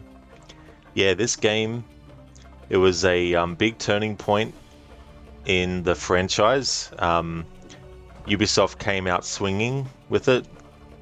It was one of their, real early 2000s major successes. What sorcery is this? Stop this at once! My lady, he came here to abduct you. Surely you do not believe him. He will betray you. All will happen as I have foretold.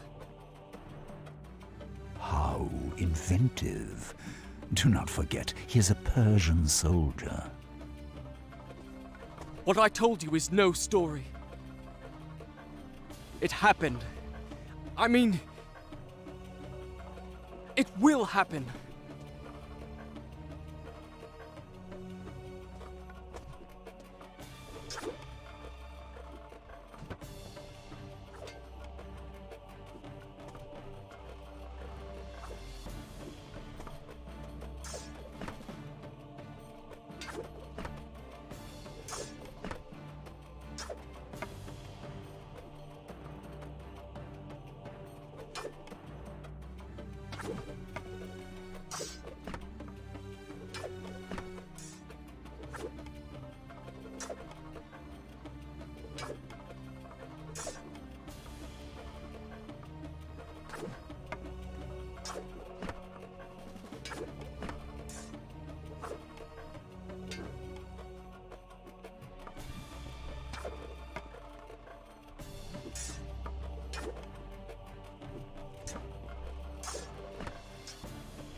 Adrian Jack, thank you so very much for cheering the 5 bits. Thank you so much.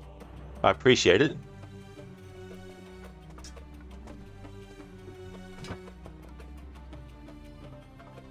Sorry, Adrian Jasek. Sorry, I said Adrian Jake.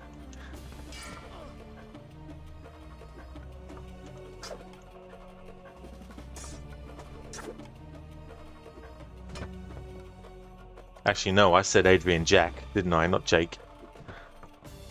Short-term memory. What is this thing?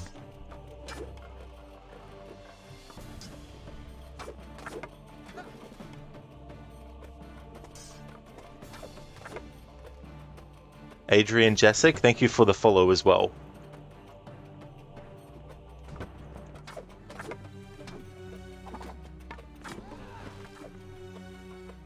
Your exertions are most amusing. Matrudevate Mapahi! Let him be brought before my father. He will judge.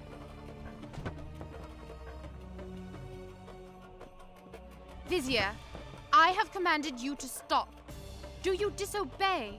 I've taken orders long enough from a senile fool and a sniveling brat. Your father was a great warrior in his youth, or so he would have the world believe. A pity his son does not take after him. Then again, perhaps father and son are alike. It would appear that both share a taste for easy plunder. You waste your breath. What little you possess. You perceive my malady, the consumption that has robbed me of the youth that you so heedlessly squander.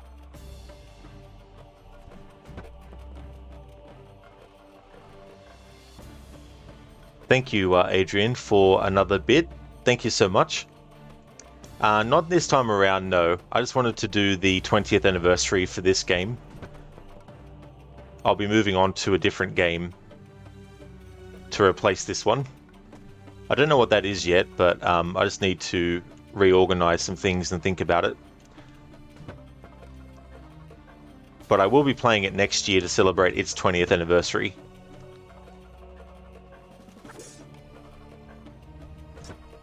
I will handle this intruder.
Did you really think you could defeat me?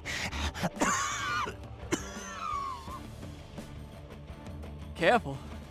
Don't tire yourself. Matrudeva te mapahi.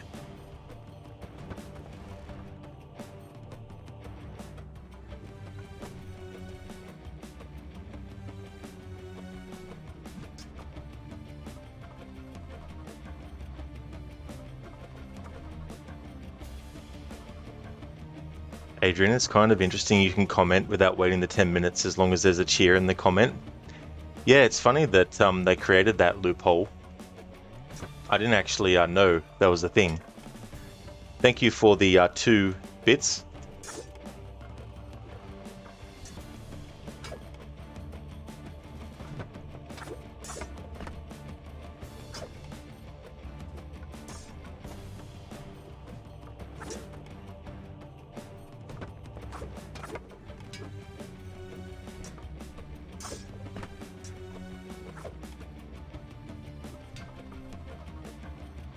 Yeah, Lucinda, because of a stalker of the channel for over 2 years now, I eventually decided to put a 10-minute wait on followers, on new follows, I mean, before they can comment.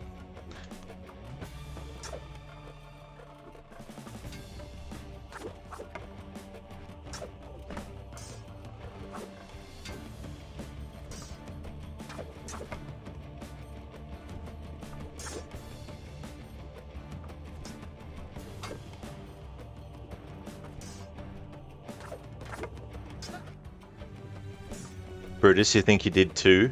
Or that you didn't know, or you did know about that as a thing with the bitch? With the bits, I mean? With the bitch.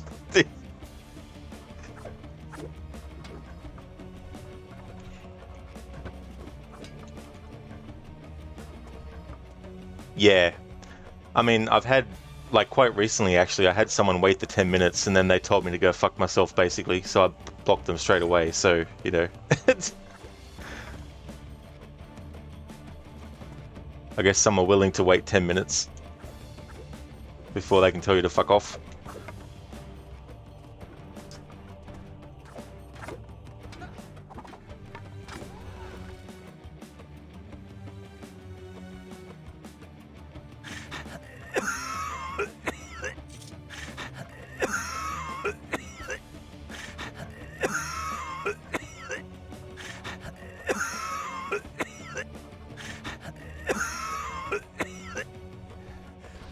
Devate Mapahi. I was expecting some more dialogue. That's interesting. So he'll just be like coughing and spluttering. Alright, so probably no new dialogue during the fight. So once we deal with this other apparition that he's created, I'll finish him off. Oh, you missed the same thing, Brutus. I gotcha. Yeah. Listen, do you think Channel Points Redemptions might be another loophole? You can't remember? Yeah, that could be possibly one as well.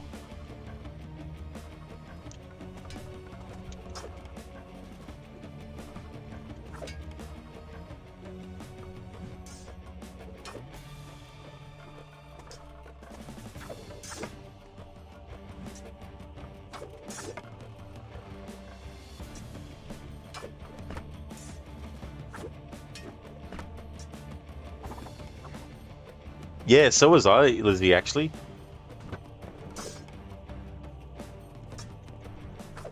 Like, I mean, 10 minutes is a pretty long time when you think about it. Like, if your intention is to just tell the streamer to fuck off after waiting the 10 minutes, think of all the things you could have done instead in that 10-minute time, and then not bothered leaving the comment, you know?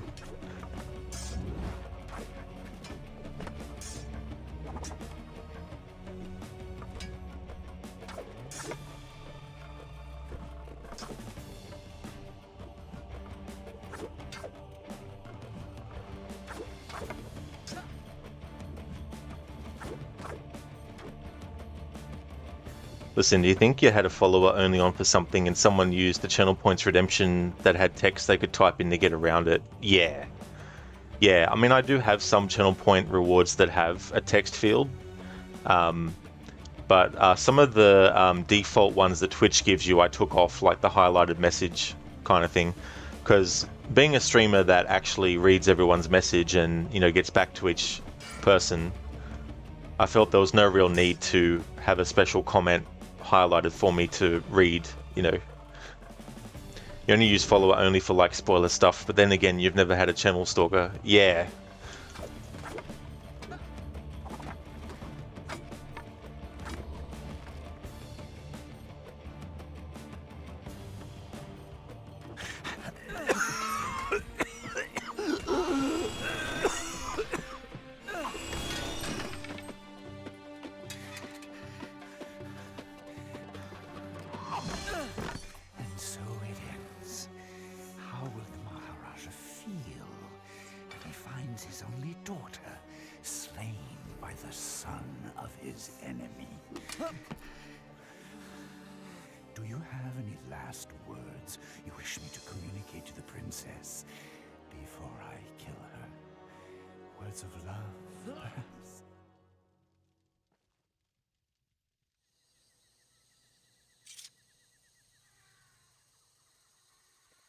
Let's see what happens if we don't engage in a fight with him.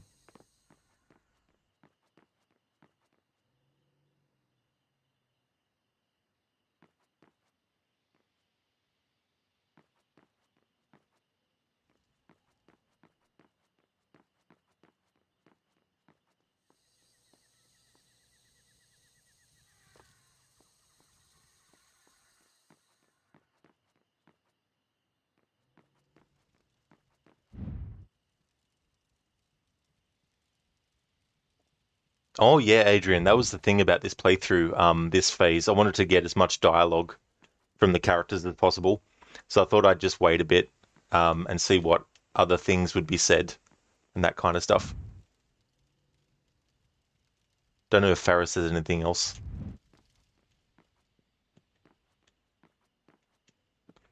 Don't mind me, just run over all your stuff.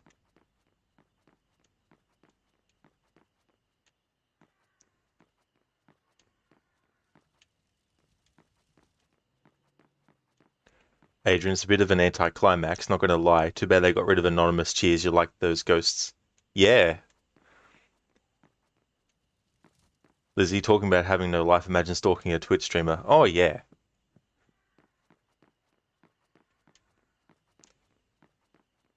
The funny thing is, they would always say things like, no one cares about your stream, or no one cares about you, and I'm like, well, I don't care if no one cares about my stream.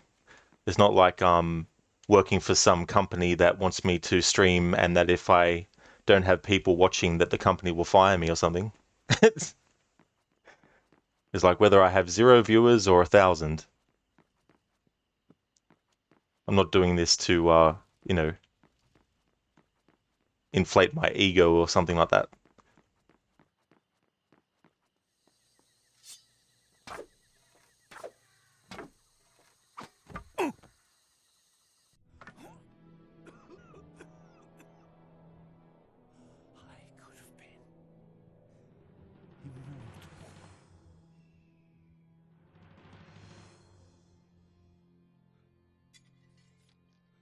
Then it's true.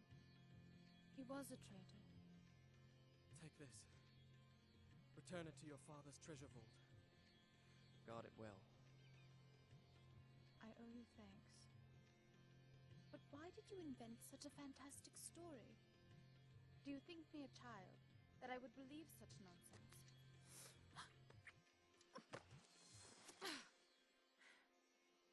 I said I owe you thanks. You presume too much. Such a fantastic story. Do you think me a child, that I would believe such nonsense? You're right. It was just a story.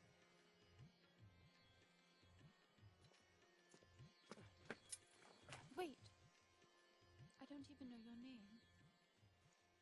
Just call me Kakulukia.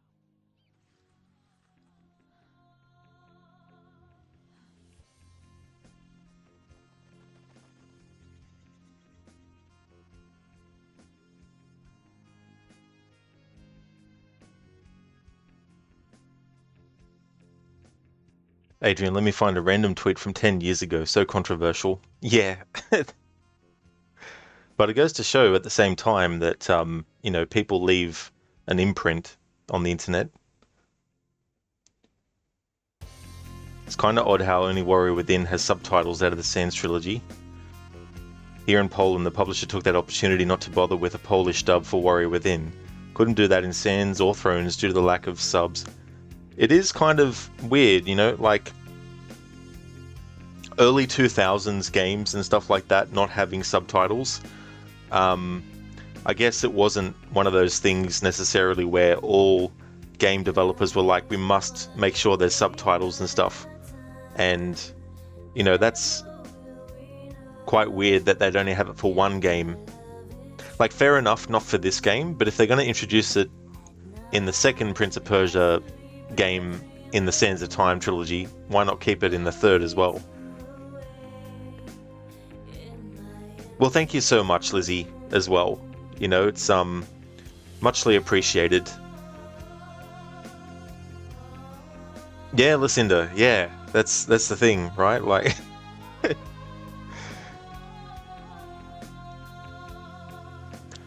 okay, so I'm going to let the credits roll out. However, I do have something special that I'm going to showcase to cap off celebrating this game's 20th anniversary. Just to recap the phases that I did, first phase of celebrating this game's 20th was to just play through normally. The second phase was music only, so I played through the game with only the music volume turned on. There were some cutscenes that had dialogue audio and sound effects audio in them because of the nature of the cutscenes being video files. But all the other parts of the game, I could play it with just the music. And now this third phase, where I was focused on the dialogue. I may not have gotten every single tiny bit of dialogue in the game. Maybe there's some things that I missed because I didn't realize that you don't progress until you do something different. You know what I mean? Like, some games aren't very clear on what will trigger something and what won't. So there might be some things that I could have triggered, but I didn't because I didn't know that they were triggers to actually get different dialogue and stuff. But I tried to be as thorough as possible, getting as much of the dialogue from the narration as possible too when dying. When the prince says, no, that didn't happen. Sometimes he'd say contextual stuff like, no, I made it across that bridge and all that kind of stuff. Or if there was a trap that you died in, sometimes he'd say, no, I passed that trap. Things like that as well. So wanted to do something special like that. Can't believe that 20 years ago this came out. Like, that is a big chunk of friggin' time. Like, holy shit. And this was early Ubisoft as well. And the year before this, the first Splinter Cell game had come out. And then in 2007, getting closer towards the end of the 2000s, they came out with Assassin's Creed, which started off development as another Prince of Persia game, but they decided to make it its own IP, and that's how Prince of Persia was born. Patrice Désilets, who was the creative director on this game, actually also is the creative director on Assassin's Creed 1 and 2 and Brotherhood, but that was the last game in the series that he actually had anything to do with. There's a whole big thing between him and Ubisoft as to why, but if you go online and search, Patrice and Assassin's Creed, you'll probably come across some articles talking about various things that happened. And then you had the music by Stuart Chatwood, which was really cool. Great music in this, and the concept as well of having like a dagger that could rewind time.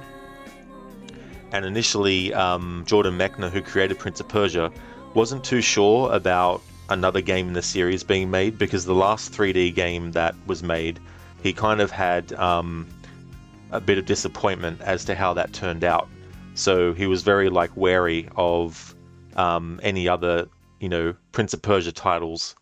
But when Ubisoft showed him what they had actually cooked up, he was, so taken with what they had come up with that not only did he tell them that he, was quite happy for them to go ahead with the project, he decided to actually become more involved as well.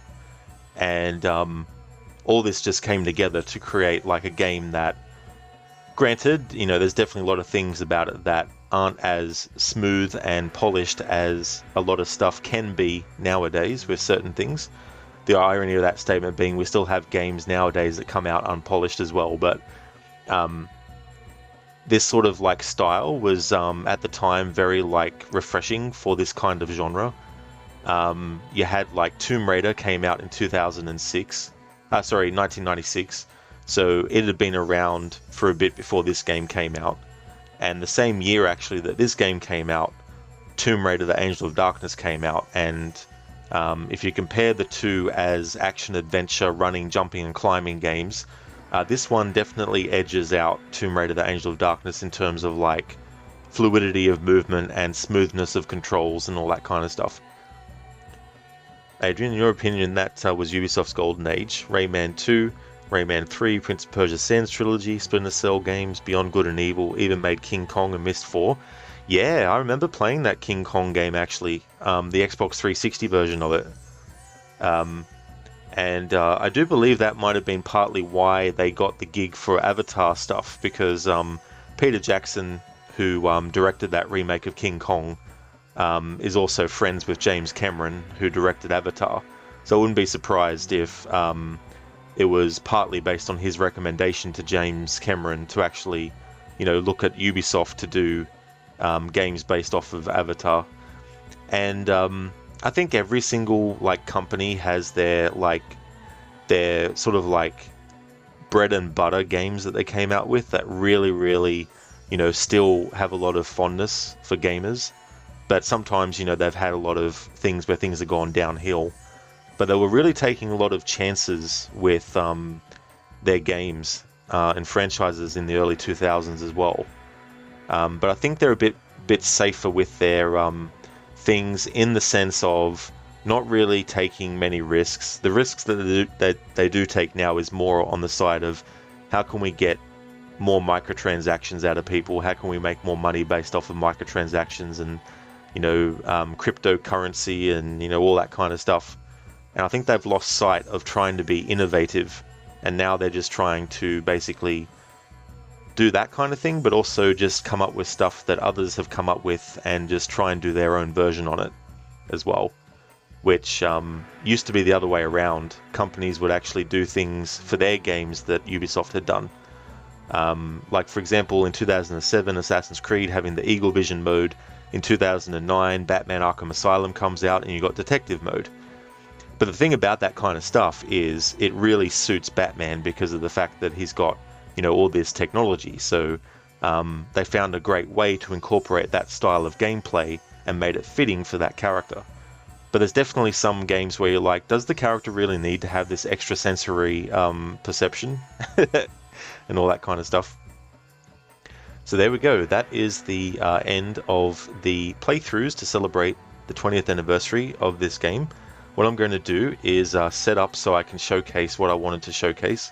While I do that, I'll just go on mute and I'll basically put the screen onto a holdover screen.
Alrighty then. Almost have it set up. You ready to listen? You got your popcorn? Excellent. Cool. Lizzie, oh my god, Rod, who cares? Cares who, Rod? Oh my god. Just needed to make sure that the screen size was the right size and all that kind of stuff on OBS. I think it should match though. Alright, so what I've cooked up for finalizing this playthrough is a video. Now, at the moment, it's a private video, meaning the people who will be watching it on this stream will be the first people to see it. I'm not going to make it available to public on my YouTube channel until maybe a day or two after, but it'll be up there, on there. I've just called it like a Prince of Persia Sands of Time 20th Anniversary Tribute. So I put it together. It's about 13 minutes and 29 seconds. So I wanted to do something special, and I do plan to do more videos like this tribute video you're about to see for my Rod Legion channel in the future as well. Lizzie, you're dying. Oh my god. Oh my god, dying, am I?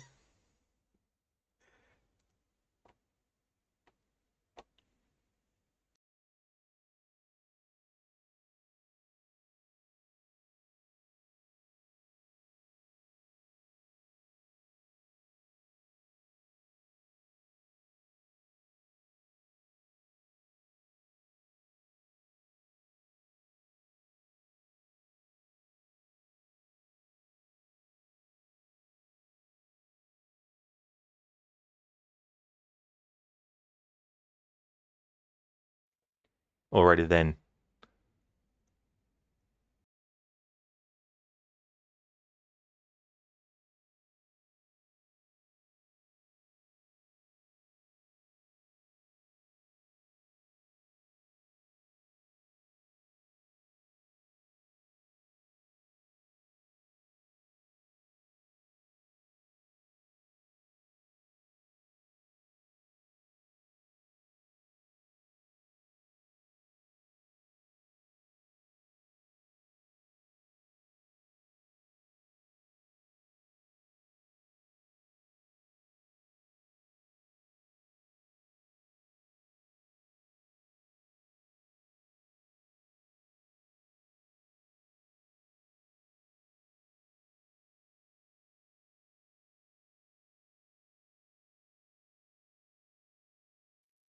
Hey there, Liddypedia.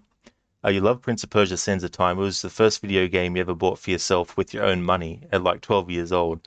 Oh, that's cool to have a memory like that, especially if it's a game that you really ended up enjoying and that you had a great time with. But that's cool that it was the first game that you ever bought yourself with your own money. Would have been a very satisfying feeling.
No. She did not die. That isn't how the story finished. By pressing a switch on the dagger's handle, I could turn back time.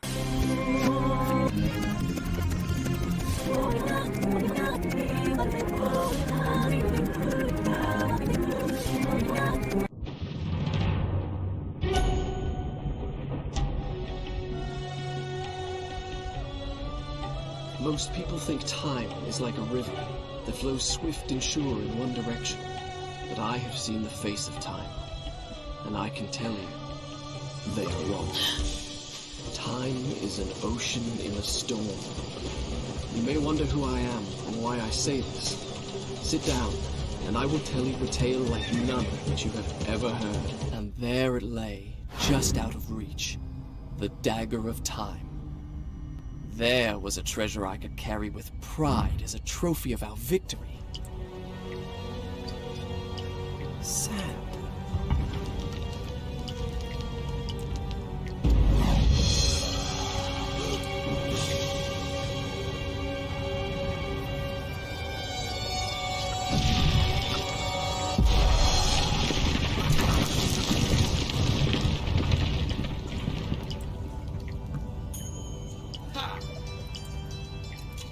I give you the sands of time.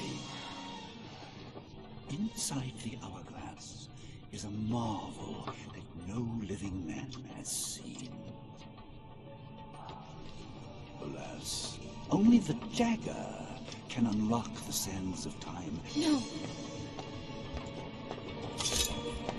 No! Stop!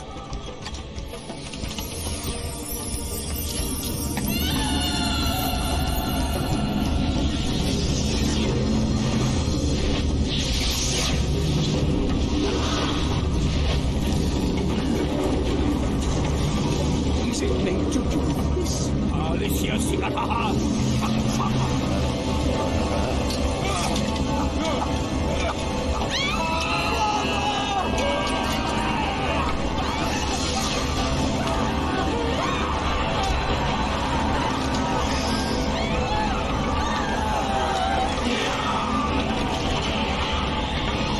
Give me the dagger. No, You have unleashed the sands of time.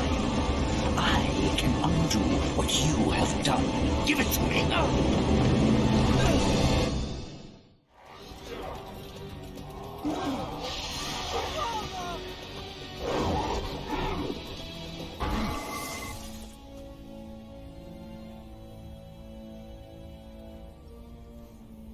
I'm sorry. Why? I know what it is to lose a father.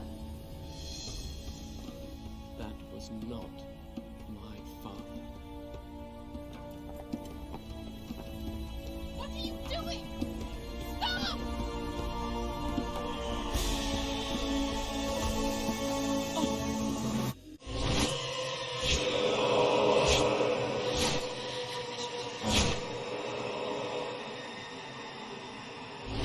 My love, please don't leave me.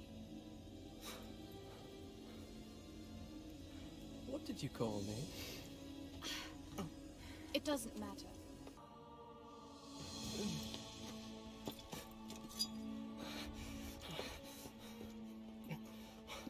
It's all right. It's me. It's me. A tomb. You were there. The dagger was in your hand. Why did you hesitate? You think you're cleverer than everybody, but you're just like the rest of them. Those soldiers, all they can do is fight, destroy. Why did I trust you? Why didn't you trust me?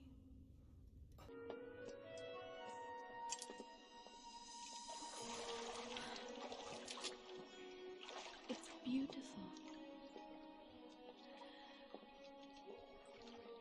Come on.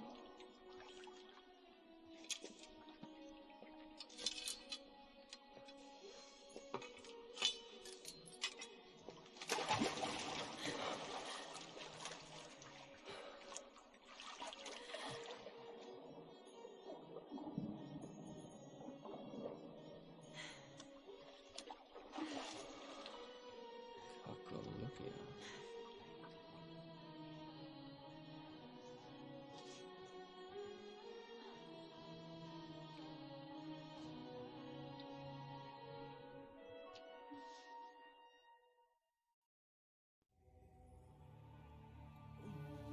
Was it real, that magical cavern? If it was a dream, then it was a dream we both shared. I know it was.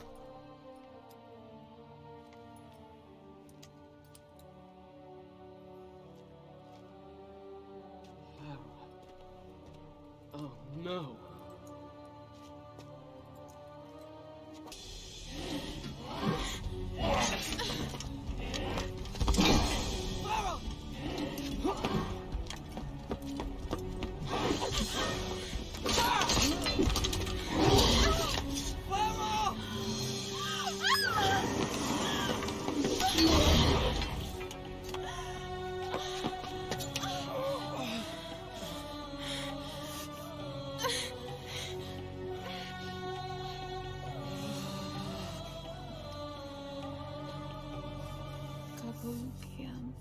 Farah, no!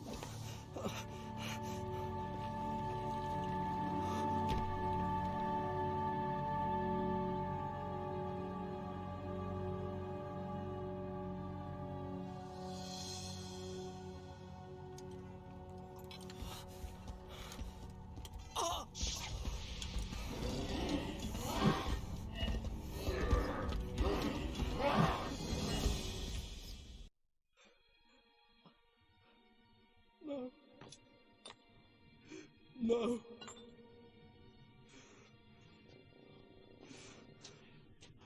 The girl is unimportant. Give me the dagger, and I will give you power. Eternal life will be yours. Live forever, and those I loved are dead and I to blame. I choose death.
Do not be afraid. This belongs to you. The dagger of time. But it is locked away within my father's treasure vault. How? Most people think time is like a river that flows swift and sure in one direction. But I have seen the face of time, and I can tell you, they are wrong. Time is an ocean in a storm. You may wonder who I am and why I say this. Sit down, and I will tell you a tale like none that you have ever heard. No further. I am the sun, I could have been immortal.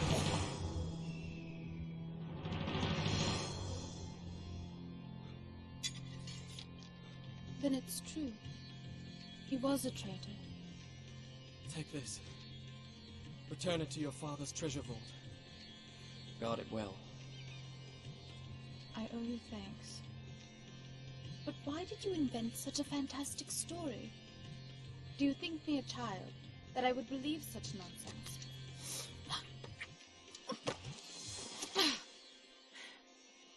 I said I owe you thanks. You presume too much. Such a fantastic story. Do you think me a child, that I would believe such nonsense? You're right. It was just a story.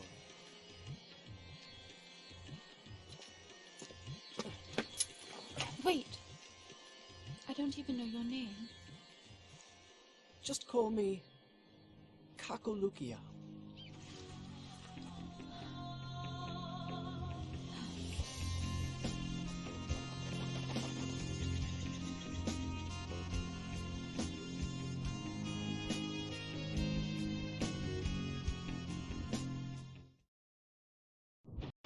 Will be yours.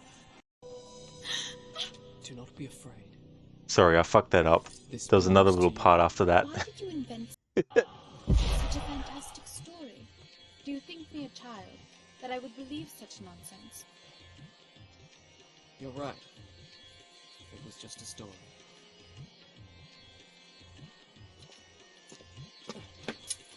Wait! I don't even know your name. Just call me Kakulukia.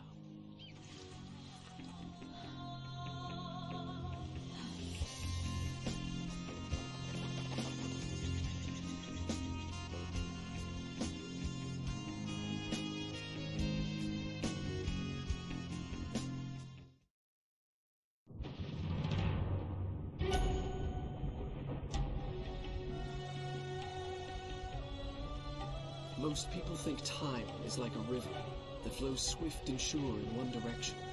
But I have seen the face of time, and I can tell you, they are wrong. Time is an ocean in a storm. You may wonder who I am and why I say this. Sit down, and I will tell you a tale like none that you have ever heard. There we go. That's the actual end of the video. I friggin' forgot that I had that little, like, thing at the end there. Re-showing the idea of, time being more like an ocean in a storm, not necessarily one thing follows another in chronology kind of thing. Cons, thank you so very much for the Tier 1 subscription for 6 months in advance. Thank you so very much for that, Cons. Definitely wasn't expecting that, but thank you so very much. I really, really appreciate that. That's awesome of you.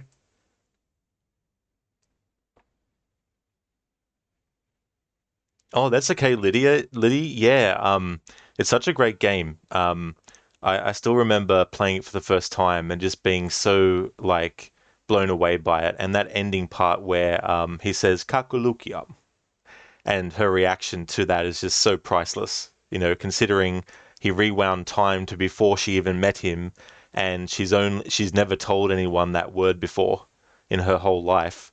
So I like the fact that because he says that word, she realizes, oh shit, how does he know that if we've never met before?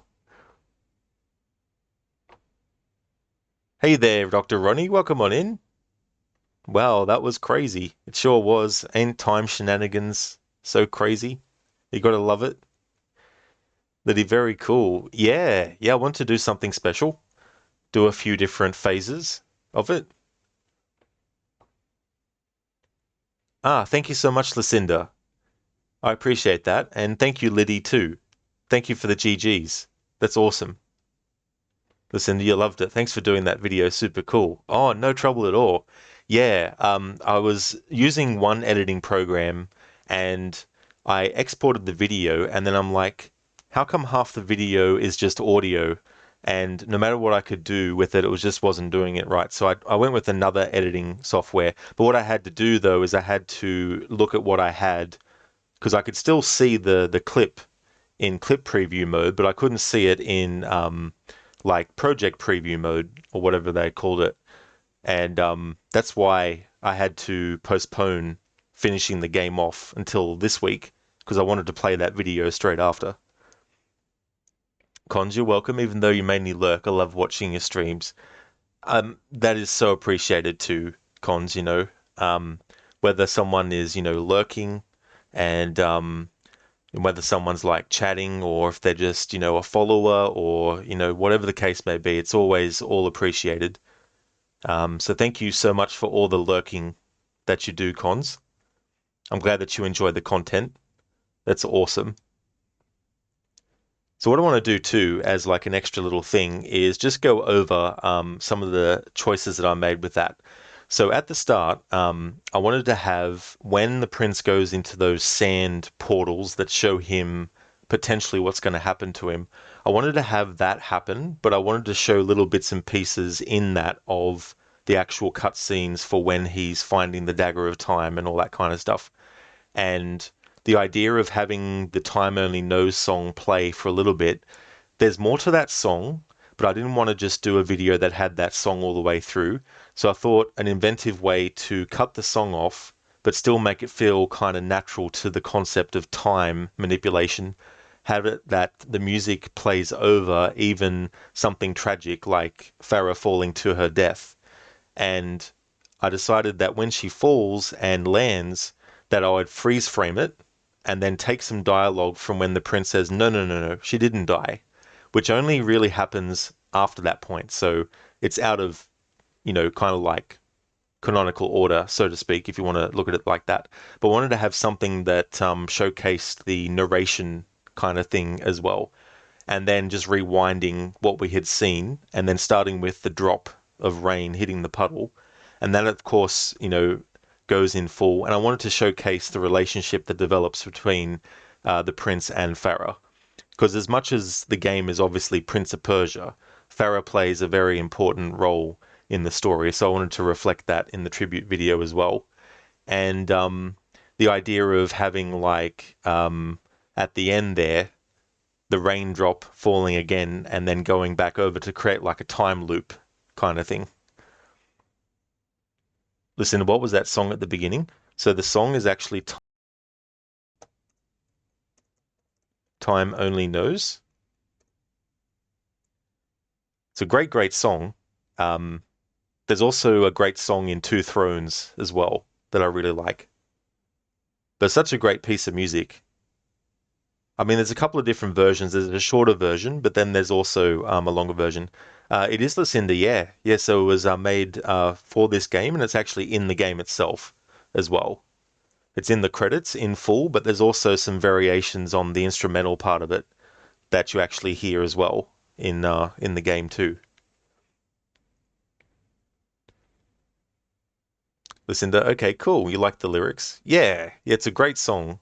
The singing's really awesome in it too, as well. So there we have it. That video as well will be separate on its own on my YouTube channel. But I just want to leave it for a few days because I kind of wanted to make it a special thing where the people watching the stream as it was being broadcast would actually get to see it first.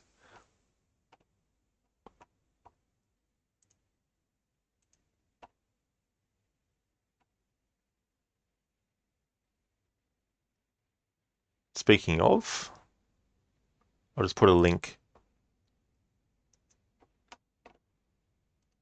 to chat in that as well.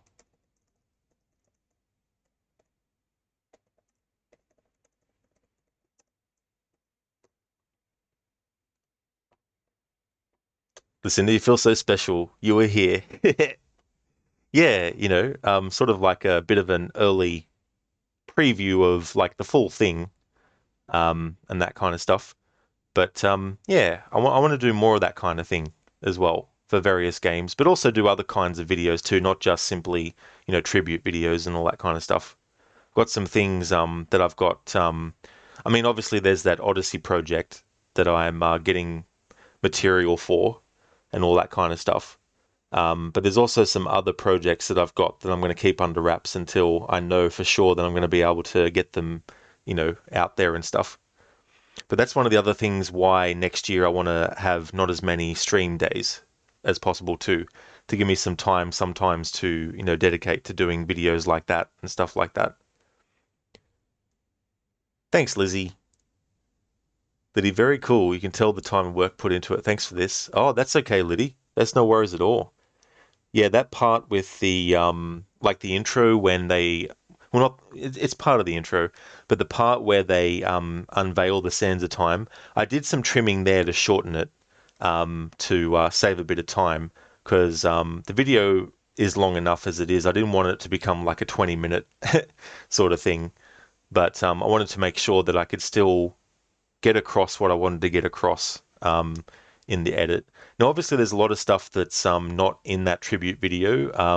I mean, but it would have to be like it would be a too long video in one, and then there'd be multiple things. Like if you were to do a video that focused on the parkouring of it, you know, you could probably do a tribute video solely focused on that with gameplay footage of it and that. But I mean, I might cobble something like that together out of my own gameplay from the past broadcasts of this playthrough and the different things, because I do have that vanilla playthrough that I can do, and I can, you know, do audio replacement and all that kind of stuff if there's any points where I'm talking over it and all that kind of stuff.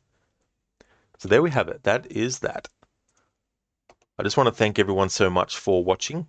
I really do appreciate it. Going to give some shout outs. Oh, nice. I'm in a bear suit. Thank you so much for that. That's awesome. Hopefully your Syndicate Restart grappling hook highlight makes it over. Yeah, I mean, I already started to do some like clips, like transfer some clips from Twitch over there as well. And I've also got a little video I put together where I took footage from the original RoboCop and had my Arnie impression done over the top of his dialogue. Just as something fun to do. But thank you so much for subbing I'm in a bear suit to the YouTube. I appreciate it. Oh, that's okay, Lucinda. Absolutely no trouble at all for the stream.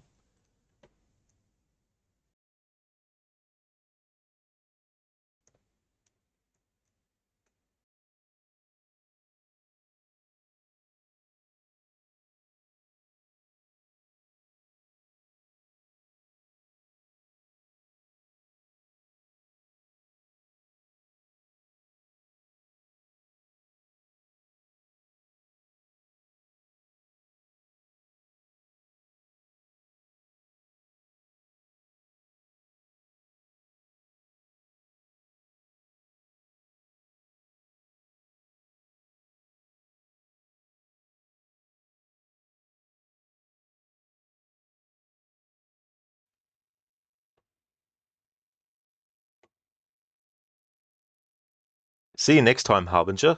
Hope you have a good one.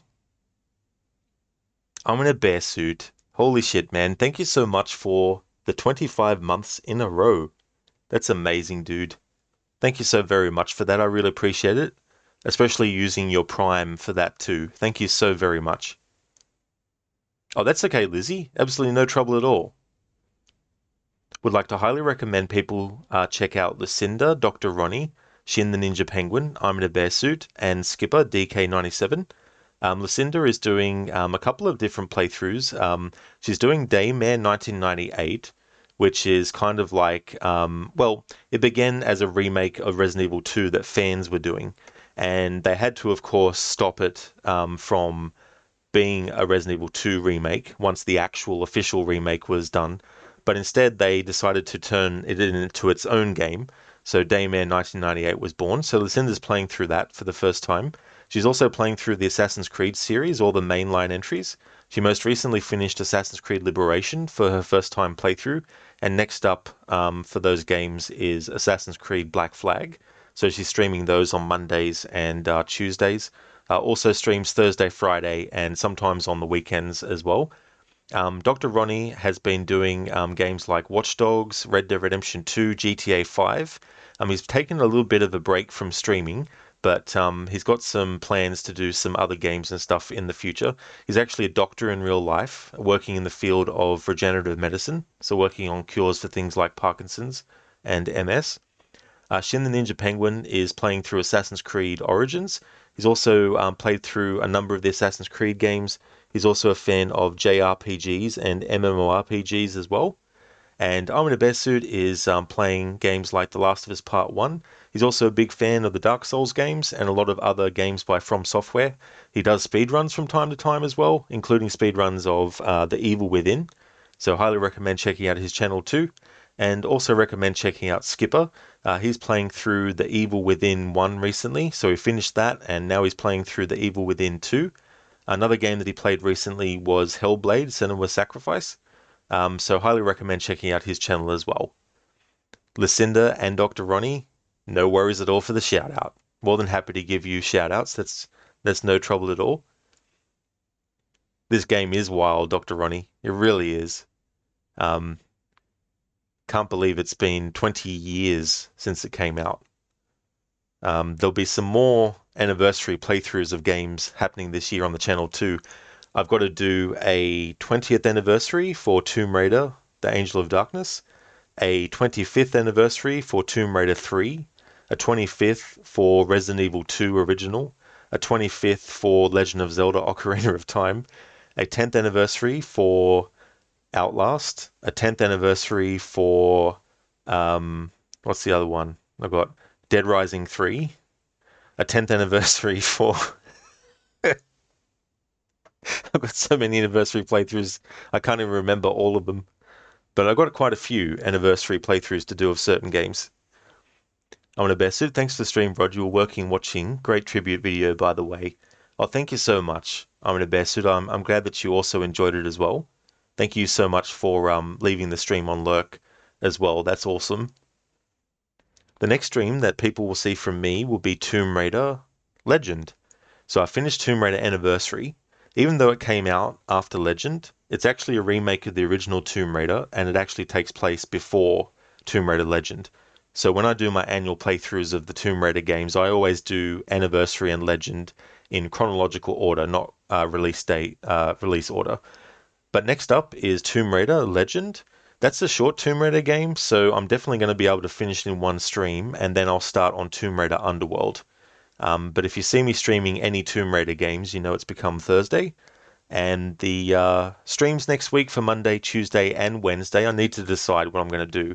Haven't actually decided that yet. But I just want to thank everyone so much for watching this anniversary playthrough. I really do appreciate it. And we're going to go and raid out. We're going to go and raid out to Crocodiles, who's playing some of Hogwarts Legacy. But thanks everyone for watching. Here's some raid messages that people can feel free to use.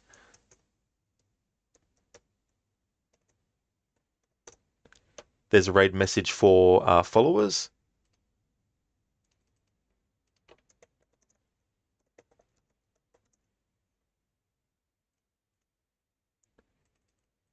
And I've also got a raid for subscribers as well.